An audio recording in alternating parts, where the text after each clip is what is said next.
Welcome to round 4 of the Logitech McLaren G Challenge. My name is John Sargent. We've had EMEA and APAC yesterday evening. We're now going to be moving over to the Americas, where Latin America will be followed by North America on today's broadcast. I'm really excited to be checking out these races, and it wouldn't be the same without Luke Crane, who is here alongside me today. Luke, we've had some very interesting races so far this week, and I'm really hoping that LATAM and NA spice things up today. Yeah, 100%. It's kind of been the story of the new drivers, if you like, new kids on the block. And whether that continues today with the North American and LATAM region, it remains to be seen. But I'm just super pumped for it. I'm super excited. Let's hope for some nice, close, cool, calm racing. Right, so for those of you who maybe haven't joined us before or wondering what on earth is going to happen here, let's break things down just a little bit. Luke, what can people expect for the races today? Well, every single race has a qualifying period, whether it be 5 minutes or 10 minutes. The first one will be the stock car challenge. We're at Bristol, which is a 14-second lap or 15-second lap if you're me. And you've got 5 minutes to get 4 laps in. Your best time will determine where you start on the grid. So if you're the fastest, you start first. If you're the slowest, you start last.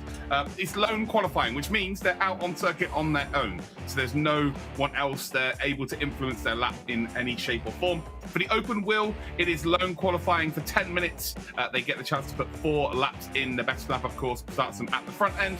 And then for the sports car, the only difference is it's not lone qualifying. So everybody's out on circuit. So you've got to kind of position yourself out on circuit to find the best opening for a bit of clear track, and maybe you can use someone in front of you for a bit of slipstreaming as well, which can gain you maybe a couple of tenths of a second. Players are awarded points from first down to 30th in each race. So if you do not qualify in the top 3, which is automatically going to get you to our semi-finals, of course, over the 5-month period, you can earn points finishing maybe 4th down to 30th, ultimately getting yourself into that top 15 and making it to our semi-finals. But it is all about the top 3. They automatically qualify for the semi-finals later on in the year.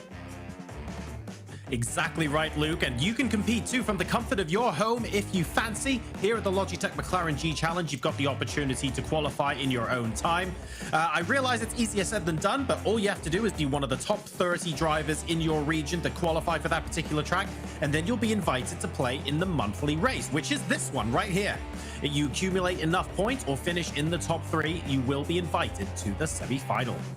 Yeah, once you've qualified for the semi-final, it doesn't end there. If you perform really, really well in the semi-final, you then head to the grand finals, and that's where the big boy prizes are at. So yeah, you've got to continue performing through every stage of the competition, and maybe you could be our Logitech McLaren G Challenge Champion 2021. Right, so on that journey, every single weekend matters. Make sure you get those lap times in. You either place top 3 or grab those points, and we'll see you in the semi-finals. But focusing on today's races, they're going to be taking place on 3 different tracks across 3 completely different disciplines of racing. Where are we going to be heading to today, Luke? Oh boy, they couldn't be any different if you tried. We were at the stock car race, which is race number 1, 70 laps around Bristol Motor Speedway in the NASCAR Cup Series Chevrolet Camaro ZL1. Bristol is a very short track. It is actually concrete as well. And yeah, it's basically like a welcome to the Thunderdome, if you like. If you've never seen it before, you're going to be in for an absolute treat. The open wheel Dallara IR01 is at the Nürburgring, indeed GP circuit, not to confuse it with the Nordschleife. That would be a whole different entity, that's for sure. And race 3 is going to be in the sports car, the McLaren 720S GT3, and we are at Suzuka Circuit, where it will indeed be night time as well, so an added challenge for these drivers. Now, over the last month, hundreds of racers all tried to qualify for their chance to be featured on today's broadcast, but only a select few will make it onto today's show. And here we can see some of those names. We're going to take a look through all 3 racing disciplines here. Luke, who should we be watching out for today? Well, the obvious choice in the stock car is Ottavio Rondeletto. Continues to assert his dominance over the entire region by being #1 qualifier yet again.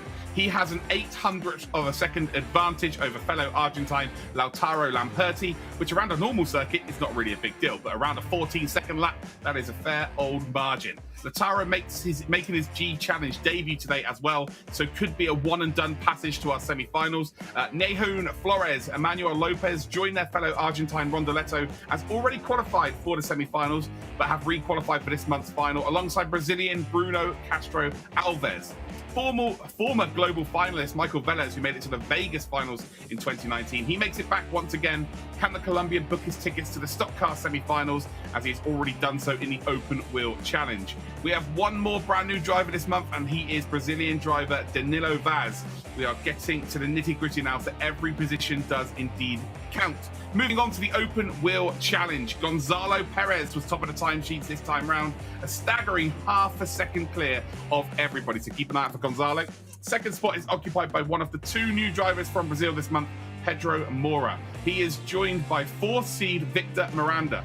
Top overall point scorer for the LATAM Open Wheel Challenge, Michael Velez, is in this one as well. He's already qualified, though, for the semi-finals. Other mentions must go to Alex Castro with 100 points and yet to book his ticket to the semi-final, along with Rafael Blanco, who has 86 points. I am positive they will go through with these points, but a top three today would guarantee the fact. Now let's check out the region's most battled discipline. It's the Sports Car Challenge. 30 drivers have qualified for this race, with 3 of them already safely through to the semi-finals. Diego Carlos, first seed, Jada Borges is fourth seed, and Fabrizio Montes is 20th seed.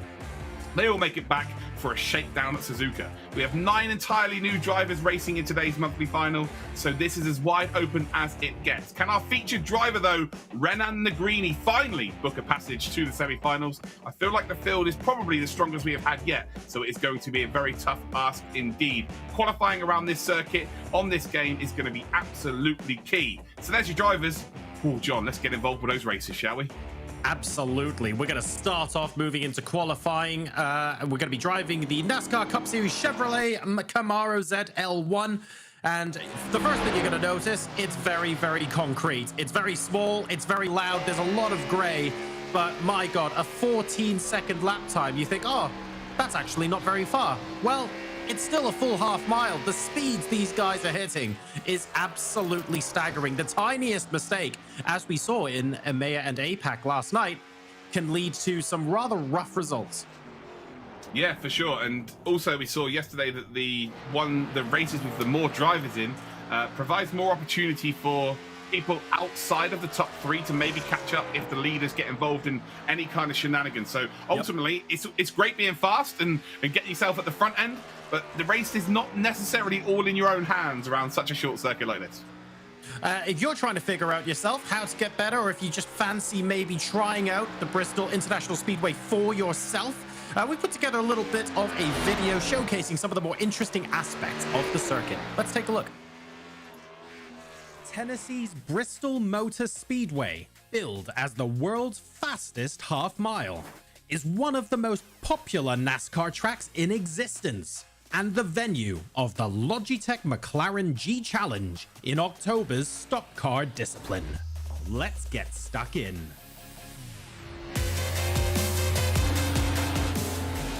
The all-concrete surface and stadium seating at Bristol make it one of the loudest tracks, creating an amphitheater-like atmosphere that is an absolute fan favorite.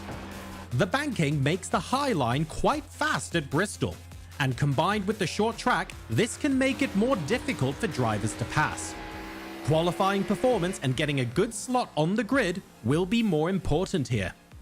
During the race, this track is well known for eating up the front right tire, and because cars can often be on the high line, drivers will want to be wary that a moment of lapsed concentration doesn't result in a date with the wall.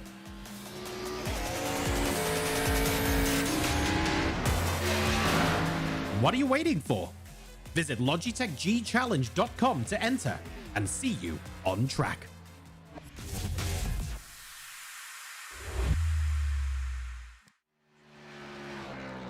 Welcome back to qualifying here at Bristol, where 5 minutes seems like an eternity because a 14-second lap time means you really don't need that much time anyway, as things currently stand at 1:14.750. Let me see, that was Lautaro Lampertis who managed to put that in, and Michael Velez hot on his heels, just half a tenth behind. But look at that, Nahun Flores only 0.004 of a second behind again in third. Yeah, for sure, and for anyone to be above Octavio Rondoletto, because he's clearly putting in lap times this time round, goes to show that the field is very, very close and very fast indeed. But Lautaro Lamperti, his first attempt in the G Challenge this year. Can he just potentially get through straight away? That'd be fantastic from him. Michael Velez, though, in P2, already booked his ticket to the semi-finals in the open wheel discipline. Can he make it 2 for 2? Oh, that would be rather incredible if he could. I mean, we saw APAC yesterday, the returning drivers really driving that point home, didn't they? All of the drivers that had already qualified, they came back to try and block as many new people from getting through as possible, stamping their authority early on. If we see here that some of the drivers that have already qualified also win these races, it's just going to make things a little more annoying, a little more frustrating. Maybe a couple more drivers will have to come back in month 5 to make sure they get enough points to advance. It's not going to be an easy road. No, it's not going to be an easy road, but then if you know, when you get to this sort of nitty-gritty stage of the competition, nothing's easy. If you want safe passage through to a semi-final where you're going to be racing against the very best of the best, if you're expecting it to be easy, you're very much mistaken. That is a fact. So yeah, it's nice to see, though, a new driver coming through, Lautaro Lamperti, and well, he's up ahead of Michael Velez, an absolute veteran of the G Challenge, but more importantly, he's ahead of Rondoletto. So are 6 other drivers. This could be an absolute worldie of a race. This will be very interesting indeed. We have seen Octavio Rondoletto is all but start from the back of the grid before, just to basically get some practice. That's how good the guy is, Luke. So maybe we're going to see him attempt to carve through the field here, which I'm actually quite looking forward to on Bristol. It's a little bit more difficult with cars shifting around a bit more and such a short lap. I wonder how Rondoletto is going to be taking on that challenge. That should be quite a lot of fun. Anyway, qualifiers are now over, so let's go ahead and take a look at the race conditions that we should be expecting a little bit later on. And no surprise, pretty tasty for racing. Just a shade above 25 degrees ambient temperature and a 40-degree track temperature as well. A light breeze just to keep those fans cool in the stands. There is quite a lot of concrete over here after all. But basically, we're in for 70 laps of very exciting racing. Welcome to the concrete jungle, baby. This is going to be good. They're all grinning up then. There's 2 formation laps here, or pace laps as they like to say over in America. So yeah, 2 pace laps, then we get going. But here is your grid. And we start off with Lautaro Lampertis in P1 alongside Michael Velez in P2. Row 2 is then Nahun Flores and Danilo Coelho. Evandro Dantas and Juan Mative will be 5th and 6th respectively. All eyes on Octavio Rondoletto. We'll see what he can do from 7th, and he lines up alongside Emmanuel Lopez. Danilo Vaz in 9th, one of the newcomers here, and Leandro Vele will round out our top 10. So there's your top 10. Here are the rest of the field then. We've got Rodrigo Favoretto. We've then got Bruno Castro Alves, already qualified, remember, and then we've got Richard Max as your 13th driver. It's good to see that Rondoletto is back, of course. Nahun Flores, they both already qualified. Bruno Castro Alves right at the back end of the grid as well is in this race. I don't think Emmanuel Lopez is. So right now, the top 3 would all be new qualifiers, John, which is really exciting moving forward in this championship. I don't want to jinx it so early, but wouldn't that be nice after we saw a lot of returning drivers just take up those spots? Having 3 fresh faces into the semi-finals from this race would be quite the result indeed. There are 70 laps between us and that potential result, though, and we also have a rather angry charging through the field Octavio Rondoletto, who might have something to say about that as well. Yeah, I think this is a good sign. Rondoletto hasn't just put in a mediocre time to start mid-pack. He's either going to not qualify at all and start from the back, or he's going to try and qualify as high up. He's trying to qualify as high up here. And I just feel like, you know, with a few new names, you know, he's become a bit of a benchmark. Maybe he's just let it slip a touch here, taking his eye off the ball. Again, it's great to see him back here, but this is an opportunity for him to showcase that actually, no, I'm still the big dog. But other people really have seen him as a target and really worked on improving, which is fantastic, again, moving forward in the championship. If he's able to bring it into the top 3 from this position, that would be fantastic. Of course, it's quite easy to do compared to maybe some other racing disciplines. We're a little bit slow off the start there on the left-hand side, but they should be able to get up to speed just fine. There are 2 laps as opposed to 1 of the pace car, allowing everyone to get up to speed. So we should be all good there for a standard rolling start. I'll let you continue to say that it's easy to make overtakes in this discipline more than any other one. Yeah, look, you just wait for the guys in front of you to smack into the wall. There'll be people outside your door with burning stakes and pitchforks as we speak. It is Halloween tomorrow. It is true, but this is not for a Halloween reason. They will want your head.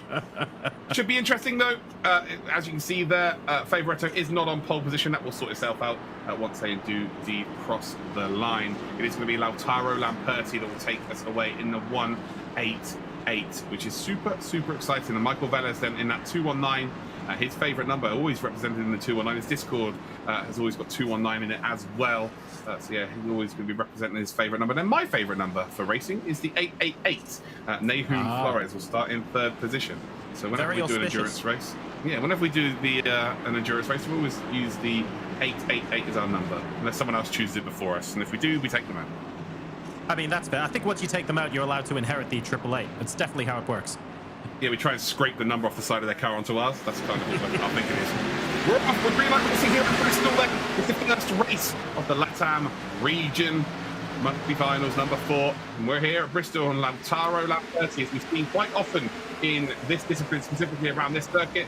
The leader is able to get a very good jump and get a very good lead. Michael Velez then has lost out here to Nahum Flores.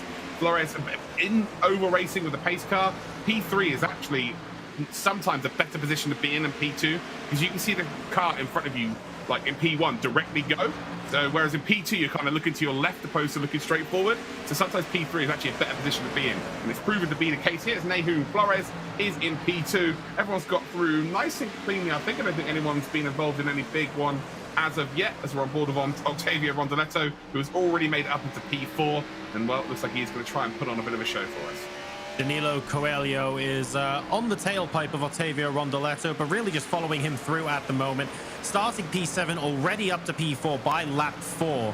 This is potentially going to be a very, very strong performance from him. I'm looking forward to seeing what he has in store. Of all of the cars on track at the moment, I believe Rondoletto has the 2nd fastest lap time, I beg your pardon, because Coelho behind him is 1,000th of a second faster. So these two cars are going to catch up to Michael Velez and Nahum Flores very quickly indeed.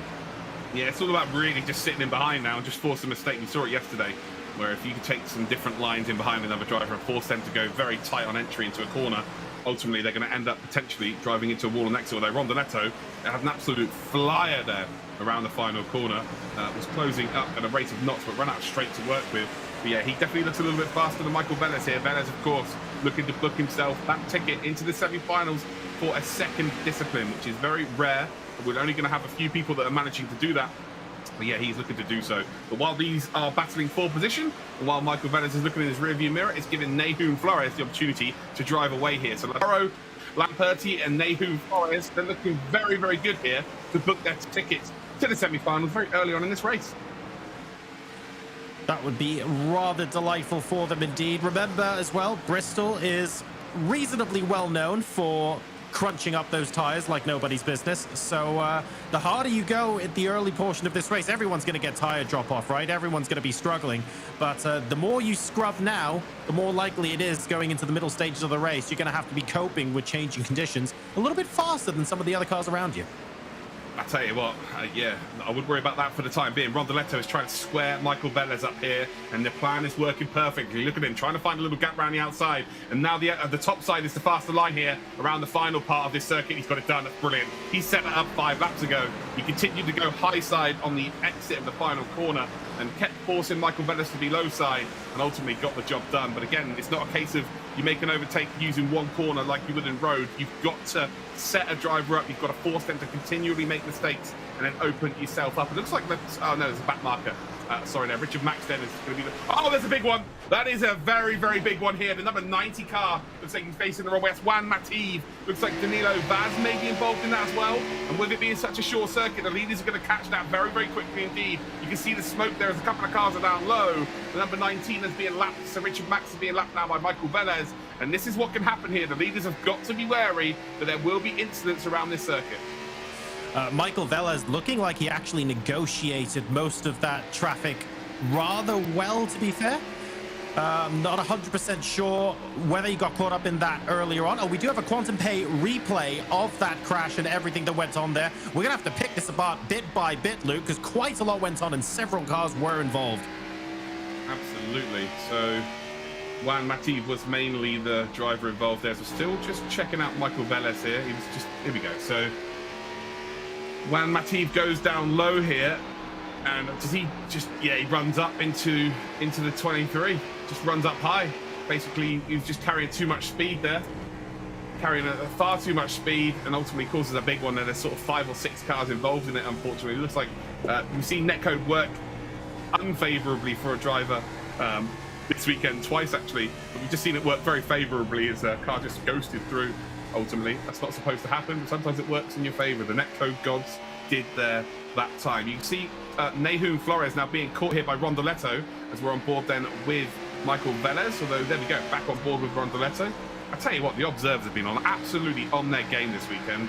Their brains are working quicker than mine at this point. This is fantastic. Yeah, they're making our jobs so easy at the moment. And to be fair, the action is also making our jobs easy because there's stuff going on up and down the track.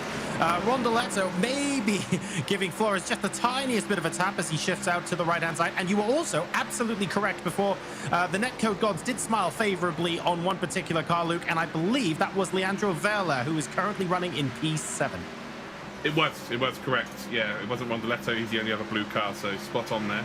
You can see here again, Rondoletto is trying to set up exactly the same move. So keep watching out here. He's trying to force Nahum to be low side. There we go. So Rondoletto takes the high side, and now look at this. Look at the exit speed he will get from the top side here. So he forces the car down low side. He's going to get boxed in by a back marker here, so it won't work out. It will not work out. So now it's going to take maybe another 2-3 laps to do so, but keep an eye on Rondoletto. Because we've got now Daniel Coelho is in behind Michael Velez. So they've now caught up to the battle for P2. So things are really warming up here. But again, keep an eye on Rondoletto. Rondoletto just making Nahum Flores take that low side and making it means he's really quick on entry, but his exit speed is compromised. So again, he goes up high, then drops down low, but look at Rondoletto, stays as high as he can. Door not quite open that time, then goes down low, forces indeed Nahum to run very, very deep then through corner number 1. And here's the opportunity then. How close can you get? Run it nice and deep, run it nice and high, and then try and go round the outside. Not quite close enough once again here, but you can see what he's trying to do. He's trying to manipulate Nahum Flores here. He's trying to force Nahum Flores to position his car in positions he doesn't want to do. And actually, he found a little opening down the inside. Ultimately, that's a slow line. Michael Velez now is closing up here, and he's got his nose just on the inside there of our driver, Octavio Rondoletto. And now he's going defensive here as well. So Velez is trying to make a move on Rondoletto, but then he's having to go defensive on Danilo, who is in P5 here, and it's really starting to spice up here at Bristol. And here we can see the fastest lap there, some data-driven insights powered by Splunk. Right in the thick of it is Octavio Rondoletto, the number 48 car. Started in 7th, currently in P3, knocking on the door of P2. But so far, I have to say, Nahum Flores has been defending non-stop. Yes, there's more pressure, but he hasn't relented just yet. Absolutely. They were on board here with Flores in P2. Again, 2 spots are available to qualify through to our next phase of the championship. And well, you can see everybody closing up here, and Danilo Coelho doesn't need to make a move here, just needs to stay nice and calm, keep himself in a half-decent position, and just let it all unfold behind him. Look at Rondoletto. Rondoletto, again, it looks like he's going to get that move done down the inside of Nahum, but ultimately you just cannot pin the power. You'll lose the car. You'll lose the car down the low side. The rear will step out, so you've just got to be, the low side just slow on the exit. Again, it's quick on entry, slow on the exit. Opening up the corner by being the high side means you get a lot better speed in terms of your exit there. Michael Velez is trying to take, again, an adverse line. You can see him close up, but then look, on the exit, he just loses a bit of space. Coelho is, well, I tell you what, they've now been caught here by Evandro Dantas. So all of a sudden now, we've got ourselves a 5-car battle for 2 qualifying spots. Octavio Rondoletto is already qualified here as well. I'm trying to think. Nahum Flores is already qualified as well. They occupy 2 of those spaces, so you know that Velez, Coelho, and Dantas, those are the 3 drivers that want those positions. They are going to be absolutely flying for them as soon as they possibly can. And, well, I tell you what, Dantas has got to the back of this group here, and he is not hanging around. The number 12 then's got the overlap here on the number 95, up the inside of the Lightning McQueen number, if you like. And Dantas straight away gets the job done there. Nahum Flores loses out to Rondoletto as well. Michael Velez is now going to be under pressure here from Dantas. Dantas maybe going to be re-overtaken here as Michael Velez actually finds a gap here on Nahum Flores. Up the inside he will go. Now they've got 2 back markers to contend with. Flores with a really nice run around the outside, and it is all going down here, John. I don't know if we're going to get a replay of that overtake, but we actually had a minor mistake from both drivers. Believe it or not, Luke, Rondoletto hit the wall while overtaking Flores and still managed to stay out in front. It was proper hair-raising stuff. That's the advantage of the high line. Again, on the low line, you get pinned. You've just got to let off the accelerator, which you lose all momentum. So even just grazing the wall on the exit, you don't want to be doing it too often because obviously you don't want body parts falling off the car. But ultimately, the high side is just so much quicker on the exit, so you can kind of get away with it every now and again, especially on an overtake. Nahum Flores, though, just being dragged along here by Rondoletto. Michael Velez, Colio, and Dantas, those three have to start making moves here as we are just over the halfway point of this race. Lautaro Lamperti is in this race, by the way. He's just in P1. And you think, oh, he's miles ahead. No, he's not. He's only 1.7 seconds ahead here. So it's going to be one slowdown from a back marker. And he potentially does get involved here as well. Maybe loses some positions. Actually, it looks like the group behind him have now started to catch him as well. So exciting times here for the end of this race. He's ahead, but he's not ahead by enough to be comfortable just yet, especially with the field carving through the back markers now. And you can see there a massive tussle between the number 35 and 12 cars on your screen. They're not actually in this leading group, by the way. I believe this is for position, but this is also for position amongst the back markers, if you will. Still very important, though, to try and squeeze every possible point out of this race. This is for P5. Oh, I beg your pardon. You're right. That's Evandro Dantas and Danilo Coelho. I beg your pardon. Yeah, this battle's been continuing on for what feels like the last 4 hours at this point. They were side by side. And I must have read that at 21. It's all good. But yeah, it's it's the battle for, just trying to keep in contention with this group ahead, really. But you can see that Dantas nearly takes out then the rear left quarter panel of Michael Velez's car. But Dantas is the one who's being very proactive. As soon as he gets an opportunity to make an overtake, I tell you what, to keep it pinned on the inside there, he has got some tyres to work with. So I reckon he spent the first 20 laps of this race just nursing those tyres. And now all of a sudden, he's a little bit faster than everybody. Velez, though, starting to get the high side working here as well. Again, now this is where you really will see the 219 just poke his nose out ahead. And as you can see, look, the number 12 makes a lovely move up the inside. Velez is going to be hung out to dry here. And oh no, don't squeeze him onto the wall. You've got to be careful there. You've got to make sure you're clear, but Dantas does get the job done. He moves up to P4. Velez now down to P5. Colio is now down to P6. Emmanuel Lopez potentially could catch up as well if indeed these drivers keep battling like they are. It's now 1.4 seconds though between Lautaro Lamperti and Octavio Rondoletto. I think they might start to catch the leader even more so. But Michael Velez then has just been completely smoked here by Dantas, and Dantas now trying to make a move to get into that top 3 position. So Evandro Dantas is on an absolute mission here for that top 3. Evandro Dantas, I don't know where he's gotten this grip from, but he's suddenly come alive. I think you're right, Luke. He's probably held on to those tyres in the opening section of this race. And normally you see someone down the inside like this, you just expect the car to slowly drop off, but he's been able to keep pace. This has been incredible to watch, and he could well be in one of those top 3 positions in a matter of seconds. Oh, he's just doing superbly well. Again, the low side is not the quick side. Unless you can, unless the guy on the top side really does or really has worked the tyres too hard. You can see, look how much pace there is once you get the car going from Nahum Flores. But Dantas keeps his car down low. Michael Velez has got to take advantage of this. He's the purple car just in behind. And also he's got to drag Danilo Colio along as well. They need to get into the top 3 again. I'll tell you what, Dantas gets it done. So there you go, Nahum Flores. I think he was probably going to end up putting it in the wall there. That's why he's let off the gas. But now Dantas can take the high side, and he can take the quickest line around this circuit and maybe go and chase down the 2 leaders here. Michael Velez is going to come through here as well. Then there's almost contact between the 2. Nahum Flores has just tried to squeeze then.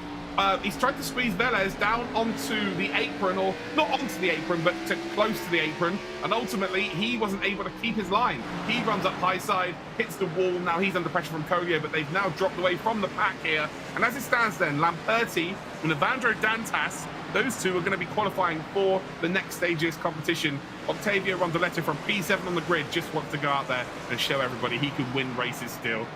Ultimately being the dominant figure in the LATAM region for this class of car. And now he's within that 1 second mark as well. So yeah, watch out there, Lautaro Lamperti. Octavio Rondoletto is on his way. Evandro Dantas, though, 6/10 behind Rondoletto. This could be quite a tasty fight if he manages to catch up there. Octavio Rondoletto starting this race in 7th and is currently 1 second behind the leader. And immediately behind him is a driver that's just been charging through the field, Evandro Dantas, threatening to take the limelight of this race away from Rondoletto. Nahun Flores, in the meanwhile, has dropped back, but don't worry, everyone. He has already qualified for the semi-final. He's under a little bit of pressure from Danilo Coelho, but I don't think that's necessarily going to matter to these guys right now. Dantas tries the same thing he's been trying on everybody else, but Rondoletto is saying no. Oh, big mistake there again. He had to get out the gas, and ultimately Rondoletto is going to hold on here. And now he's going to have a lack of momentum. I can't say momentum. As he's in P3 now. But yeah, if he got that done on Rondoletto within 3 or 4 laps of where we are now, I think he's going to win this race. I really do. I think Rondoletto just tapped the wall. They all are now, aren't they? They're all on the absolute limit here. And with the shadowing, again? It looks, well, Rondoletto definitely did that time. But with the shadowing, you'll notice that it looks like everybody's doing it. But yeah, Rondoletto for sure has just done that twice in a row. But yeah, if he gets caught here, as they are now right up behind the leader here as well, if Rondoletto does get caught here and overtaken by Dantas, I think Dantas can go out and win this race. Oh, that would be such an exciting chase to watch. We're on lap 59 out of 70 now, so we're slowly getting to the point where we have to think about cars running out of time to make these moves.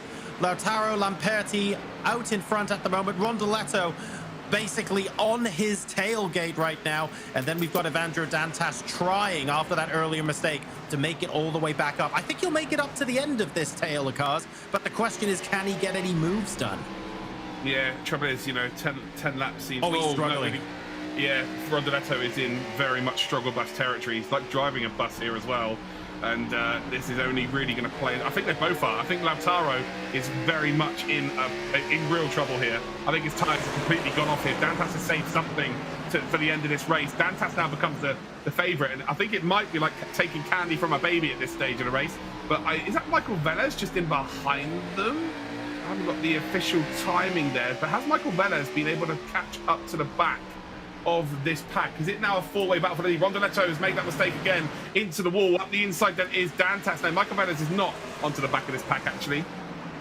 But as it stands then, Lamperti and Dantas will qualify for the semi-finals. But Rondoletto, he's just trying to hold on to a podium spot. He's currently driving a crumple zone with wheels, to be perfectly honest, Luke. He's hitting that wall more often than he is completing a lap at this point. That is not comfortable by any stretch of the imagination. I'm just impressed he's holding on to so much momentum. How has he not slipped down to 5th doing that? On almost any other track, a couple of bumps with the wall, you're expected to... It's like Mario Kart. He's speeding up, not slowing down. Yeah, but again, just goes to show the top side how fast it is. Even at this stage of the race, you're still going to be utilising it. Ultimately, it doesn't use the tyres as much as well because you're not turning in such an acute angle. Dantas, though, is ahead of Rondoletto. Rondoletto definitely for sure struggling here. And they've got the number 39. That's Favoretto. He's lapped. It's Favoretto. I think he might have come into the pits, you know, and changed his tyres because he looks very, very quick right now, although he's just letting the lead group come through. But right now, then, Dantas with, what, 3 laps to go? Can he potentially do it? He's right up and behind Lautaro Lamperti. Lamperti went out and indeed went out really hot. And, well, Rondoletto into the wall once again. Michael Velez, by the way, potentially could close up here and gain that spot into the semi-finals. Rondoletto is in trouble here, ladies and gentlemen. It's just all about whether Michael Velez can keep his cool. He's not got long to work with. He's got around about, just under a minute to work with here with 3 laps. But Dantas, then, he is not content the second. He tries to run up the inside of Lautaro Lamperti.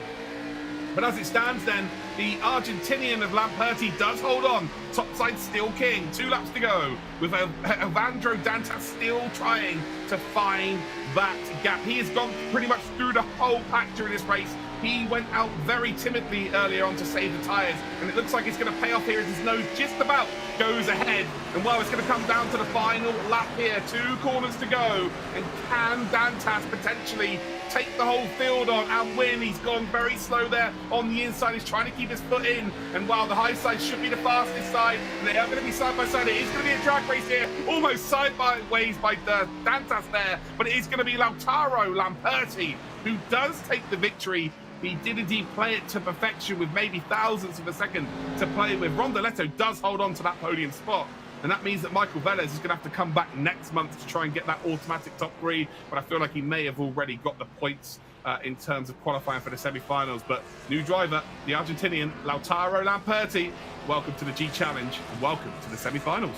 What an absolutely brilliant end to the race. Evandro Dantas there on Lamperti right at the end. He must have managed, I mean, he teed up the same position, to be honest. He had the same overtake effectively on what, 6 or 7 different cars in that race. He was about to take Lamperti as well, but it was something like half a tenth, if that, at the checkered flag. That was a really, really delightful race. A lot of interesting things to talk about. Rondoletto as well, carving through the field before running out of tires and then repeatedly meeting the wall like a long lost lover, somehow staying on that high line and not ending up in the scrap heap. That's actually quite incredible that he still finished on the podium. Yeah, a few back markers helped him out with Michael Velez as well. But for Rondoletto, he's got nothing to lose really. He's just coming here to just keep sharp, effectively, keep mentally sharp and just get these races sort of out the way, if you like. Just keep an eye on his competition as well. So it's not really that vital where he finishes. I guess him blocking Velez for another month kind of helped him in some capacity. But the day really does belong to Lamperti. You know, we've got to put over the fact that this is the first time he's qualified. He's come in as the fastest qualifier. He's qualified on pole position and he's gone out and won the race. Again, it looked like Dantas may get him at the end, and it's kind of the tortoise versus the hare, and they say the tortoise wins, but this time it was the hare that actually came out on top. Let's take a look at our final results here for the stock car race sponsored by Splunk. Lautaro Lamperti, an absolutely brilliant drive to take home the victory by a tenth of a second. That's as close as you like from Evandro Dantas, who charged through the field to a very credible second place. Ottavio Rondoletto doesn't let up with the fireworks. Absolutely delightful performance from him. He finishes in third despite his troubles towards the end of the race. And Michael Velez will take home maximum points from the non-podium finishers, 32 juicy ones there in fourth position. Behind him we have Nahun Flores, who unfortunately went back down through the field but came back up again towards the end. Danilo Coelho manages to finish immediately behind him. So those are all the cars on the lead lap. We then have Leandro Verla, Favoretto, Castro Alves and Richard Max making up your top 10. Emmanuel Lopez, Danilo Vaz and Juan Mative will complete the field here at the Bristol Motor Speedway. Mative there not having a great race, unfortunately, having to bow out early on, but still getting some valuable points towards potential qualification for the semi-finals. And oh God, Luke, there are a lot of highlights in this race.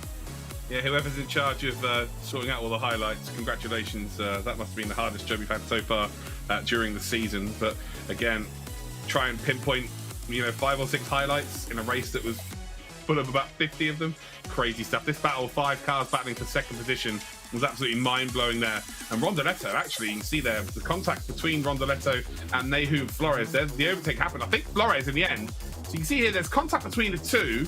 I think that Rondoletto squeezed a bit too much there, but look at Nahum Flores. He lets him go. 100% lets Rondoletto go there as a sign of sportsmanship. So fair play in that regard. He had the momentum. He 100% let off the gas. And then we watch this. Look at Dantas. Dantas, the number 12 car.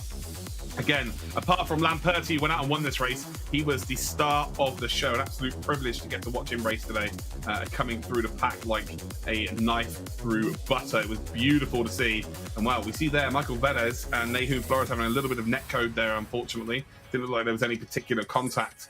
And this is where Rondoletto makes the mistake. He's been the star of the championship so far in terms of stock car in the LATAM region. And well, Dantas runs off onto the apron there. But believe it or not, he still recovers to get up towards the leader. He gets past Rondoletto here. As you can see, Rondoletto just has got nothing left. And then he's off to chase down Lamperti, the debutant Lamperti, nonetheless. And Dantas just wasn't able to get him. He's sideways there. He's absolutely on the limit. And it just wasn't quite enough to overturn the deficit, but they are both going to get safe passage through to our semi-finals, and they both duly deserve so as well. Congratulations to the qualifiers to the semi-final. A very, very entertaining stock car race to start us off in the LATAM region. It definitely did not disappoint. Huge thank you to Splunk, Logitech G, Quantum Pay, and McLaren for helping us put on this show. Ladies and gentlemen, we're not done yet. That was just race 1 of 3. The stock car might be complete, but we now move to the Nürburgring for our open wheel discipline. Grab yourself a drink and then strap in, because this is going to be a fantastic race coming right up.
welcome back to the Logitech McLaren G Challenge. This is race weekend number 4. We move on to the open wheel discipline now on the Nürburgring. This is going to be absolutely delightful. I'm John Sargent. Alongside me is Luke Crane, and we want to remind you that alongside all of us are all of you. You could go ahead and tweet about us using the hashtag Logitech G Challenge. We'll be collecting your tweets on social media throughout the evening. Let us know your questions, who you're going to be cheering for, and what you think of the show. And we look forward to checking those out a little bit later. But a very different challenge now, moving from Tennessee and Bristol all the way to the Nürburgring, Luke. Yeah, for sure. This is a whole different commodity. That's for certain. You've gone from no downforce to an aerodynamics to all of the downforce and all of the aerodynamics in the world around also one of the most famed GP circuits there are corners at Bristol, not quite like the Nürburgring.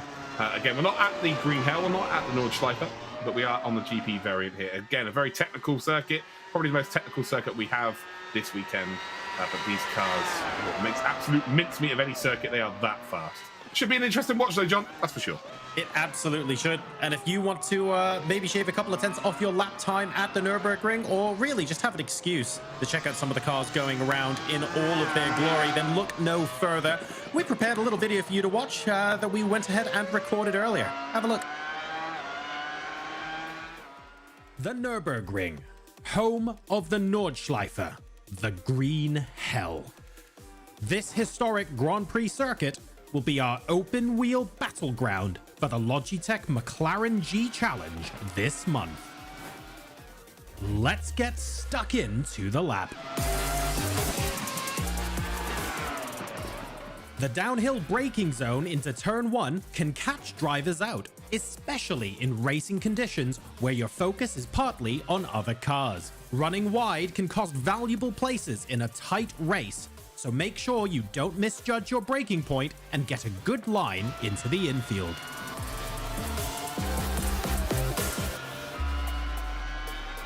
Coming out of the arena section, cars can snap oversteer due to quick changes of direction. Keeping this under control, carry as much speed as you can through the corner entry of turn 6 towards the Ford curve, staying as wide as possible on corner entry so you can get a good run through the downhill straight to the Dunlop curve later.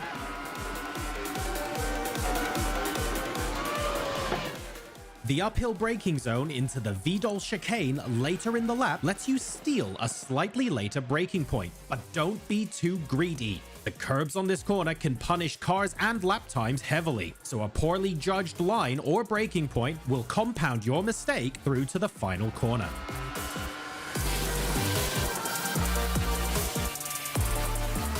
So, what are you waiting for? Visit LogitechGChallenge.com to enter, and we'll see you on track.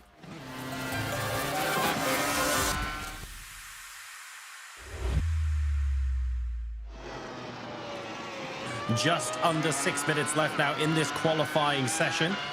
We have had some cars, I think, get as low as the low 130s. So far, we've seen a 131.4. That's from Pedro Mora. Now, if that's good enough to be on pole position, he'll absolutely take that. But I'm expecting one or two potentially quicker laps to come out of the woodwork in the coming minutes. Yeah, 100%. You're going to see drivers also come into the pits and get a fresh set of rubber on the car as well. They'll probably only do 2 time laps opposed to the 4 they're allowed, because they'll use 2 of them to do out laps as well. But yeah, Pedro Mora, second fastest qualifier. He has not qualified for our semi-finals, whereas Michael Velez has. Blanco has not as well. So right now, 2 drivers occupy the qualifying positions, whereas Velez is just trying to block people off. We've got Mottolin in P4. Well, he's in P5 now as Damien Hall moves up into P4. Rafael Blanco has just moved ahead of Velez, and well, now he's just been moved down a position because Victor Miranda has moved up to P1. So Victor Miranda, who has not qualified as well. So as it stands, the top 3, none of them have qualified. So yeah, interesting. Should be good fun if we do end up seeing a race where Miranda, Mora, and Blanco are our top 3. That will be 3 completely fresh faces into the semi-final. Octavio Rondoletto is back from his repeated dates with the wall. Hopefully that won't be the case in the open wheel section. We're still waiting for him to set a lap. But some of these drivers just so talented, being able to come into different disciplines of racing and still be competitive, be the top 10, top 20 in frankly, disciplines that require very, very different sets of skills and driving styles. So great to see some repeated names here in LATAM. Yeah, for sure. Why not? If you're good at one, you could be good at another. We've yet to see someone qualify for all three. So maybe that will be the case over the course of the next couple of months. I was just trying to figure out whether Salinas and Rondoletto were in the session, but Salinas has just put a lap time in, so we're all really waiting for Rondoletto, and I wonder if he might just start from the back here. He hasn't qualified as of yet for the semi-finals in this discipline. Of course, he's been very dominant when it comes to the oval discipline. But yeah, we'll want to try and get safe passage through earlier rather than later. Doesn't really want to be waiting until the last month. The last opportunity is indeed next month as well. So yeah, we'll want to try and get it done here at the Nürburgring. Also, it kind of, this circuit here is more driver dependent, more driver reliant, should I say, opposed to circuits like Watkins Glen where we've been at before, or Spa, where it's kind of quite easy to keep a car in front of you that may be a half second faster because of the slipstream. It's again, there is slipstream parts to this circuit, but it's a lot more technical, especially sector number one. So yeah, this will be if you're going to rely on your driving ability, if you feel like you're better than everybody else, this is the sort of circuit that will be perfect for you, as we are on board with Mora or Blanco. Is it number 20 or is it number 9? It's number 9, number 20. So Mora has just gone across the line, 31.490, but Miranda is like nearly, over a second faster than everybody. That is absolutely ridiculous. Miranda improving his previous lap time by about a tenth there to set a 1:33.79. Very respectable. The question now is whether anyone will even get into the 130s, let alone touch him. That is a tremendous lap compared to everybody else. And you're right, Luke. Octavio Rondoletto might not be setting a time here. I can think of few things more Octavio Rondoletto than starting from the back and attempting to carve your way through the field. But I am tempted to say he'll find that a lot more difficult in the open wheel than in the stock car. Yeah, 100%. I guess he's probably gambling on there being some sort of carnage towards turn number one, which we've seen already in both races, to be fair. Sure. It's such a choke point into turn number one. There's such an open exit as well, so you feel like you can just slide one up the inside, and the other driver's always going to leave you room. But if someone tries to go around the outside of someone that we've seen already twice this weekend where it goes three wide, ultimately, there's always going to be one that gets either put into a wall or hung out to dry. Well, that was that's the record of the weekend, right? That's the quickest lap of the weekend, surely. 1:29.980. Did we see? I don't think we saw a 29 yesterday. I think Miranda sat back in his chair right now, sipping a cocktail, mate. He's done. Yeah, for sure. That was an incredible time. Can't think that we had a 29 yesterday in qualifying. I don't think we did. No, I think this is the. We did in a race. It's the only one. I think we had a 29.840 yesterday in a race. But that was slipstream, obviously helped with a bit of slipstream. But ultimately, that is an incredible time there. It's kind of caught me off guard. Normally I get a bit more excited about things like that, but that is just out of nowhere. Well, that just goes to show how exceptional that was. Even Luke caught off guard there. And to be fair, I'm absolutely flabbergasted. 1.4 seconds ahead of everybody else at the moment with just 1 minute left to go in this qualifying session. Victor Miranda is not here to win the race. Victor Miranda is here to make a statement. My God. It's almost like his girlfriend's text and said her parents aren't home. It's kind of, I want to finish this race as quickly as I possibly can. That kind of pace, being that far ahead. Incredible stuff. I have to agree. I mean, it's absolutely astounding. We're seeing drivers improve their laps by a couple of tenths at a time, but the baseline that they're starting from, like the fastest one of those drivers are in the 131s, and that's a little bit of an overcooked, unfortunately, going into the chicane. That's Bastian Salinas, who won't be able to improve his lap time, sadly, as there's only 20 seconds left in the qualifying session. On board now with Michael Velez, 1:32.374 at the moment. He makes his way through the stadium section. So with 13 seconds left to go, he won't get another lap, but he should be able to complete this one. Looking reasonably tidy so far, but it's only Sector 1 he's conquered today. Yep, that is for sure. He's not going to be able to finish his lap, but it's going to be cut off now. It's be like, yep, cheers, bye. One way of getting to the next session. There you go, Victor Miranda. Wow. That is mind-blowing. What a time that is. That's genuinely, I've got not a lot to say about that because I can't really comprehend it. It's a fair play. Good time. Well, that is qualifying over now in the open wheel discipline. So let's go ahead and take a look at the track details that we're going to be seeing here. Unsurprisingly, they're rather favorable. 25-degree ambient, 40-degree on track, and a light breeze providing spectators with a rather delightful day out for a picnic while they watch these cars go round the track. Looking like a good day of racing at the Nürburgring, but all eyes, let's be honest, are on Miranda. The only sub 1 minute 30 qualifying lap we have seen all weekend. What a time to bring it out. This is a statement of intent, if nothing else. And he's going to want to try and just zoom off into the distance in the race. There's no other way to put it. It's almost like he didn't take the chicane at the end of the lap or something. Surely got to be something missing from his lap. It was that quick. Baby, here is your grid, ladies and gentlemen. We've got all the MC names out tonight. So we've got Victor M, Pedro H, Raphael B, Northern C, Mike V, Damien VA, Bastian S, and Octavio R. Your 8 drivers here.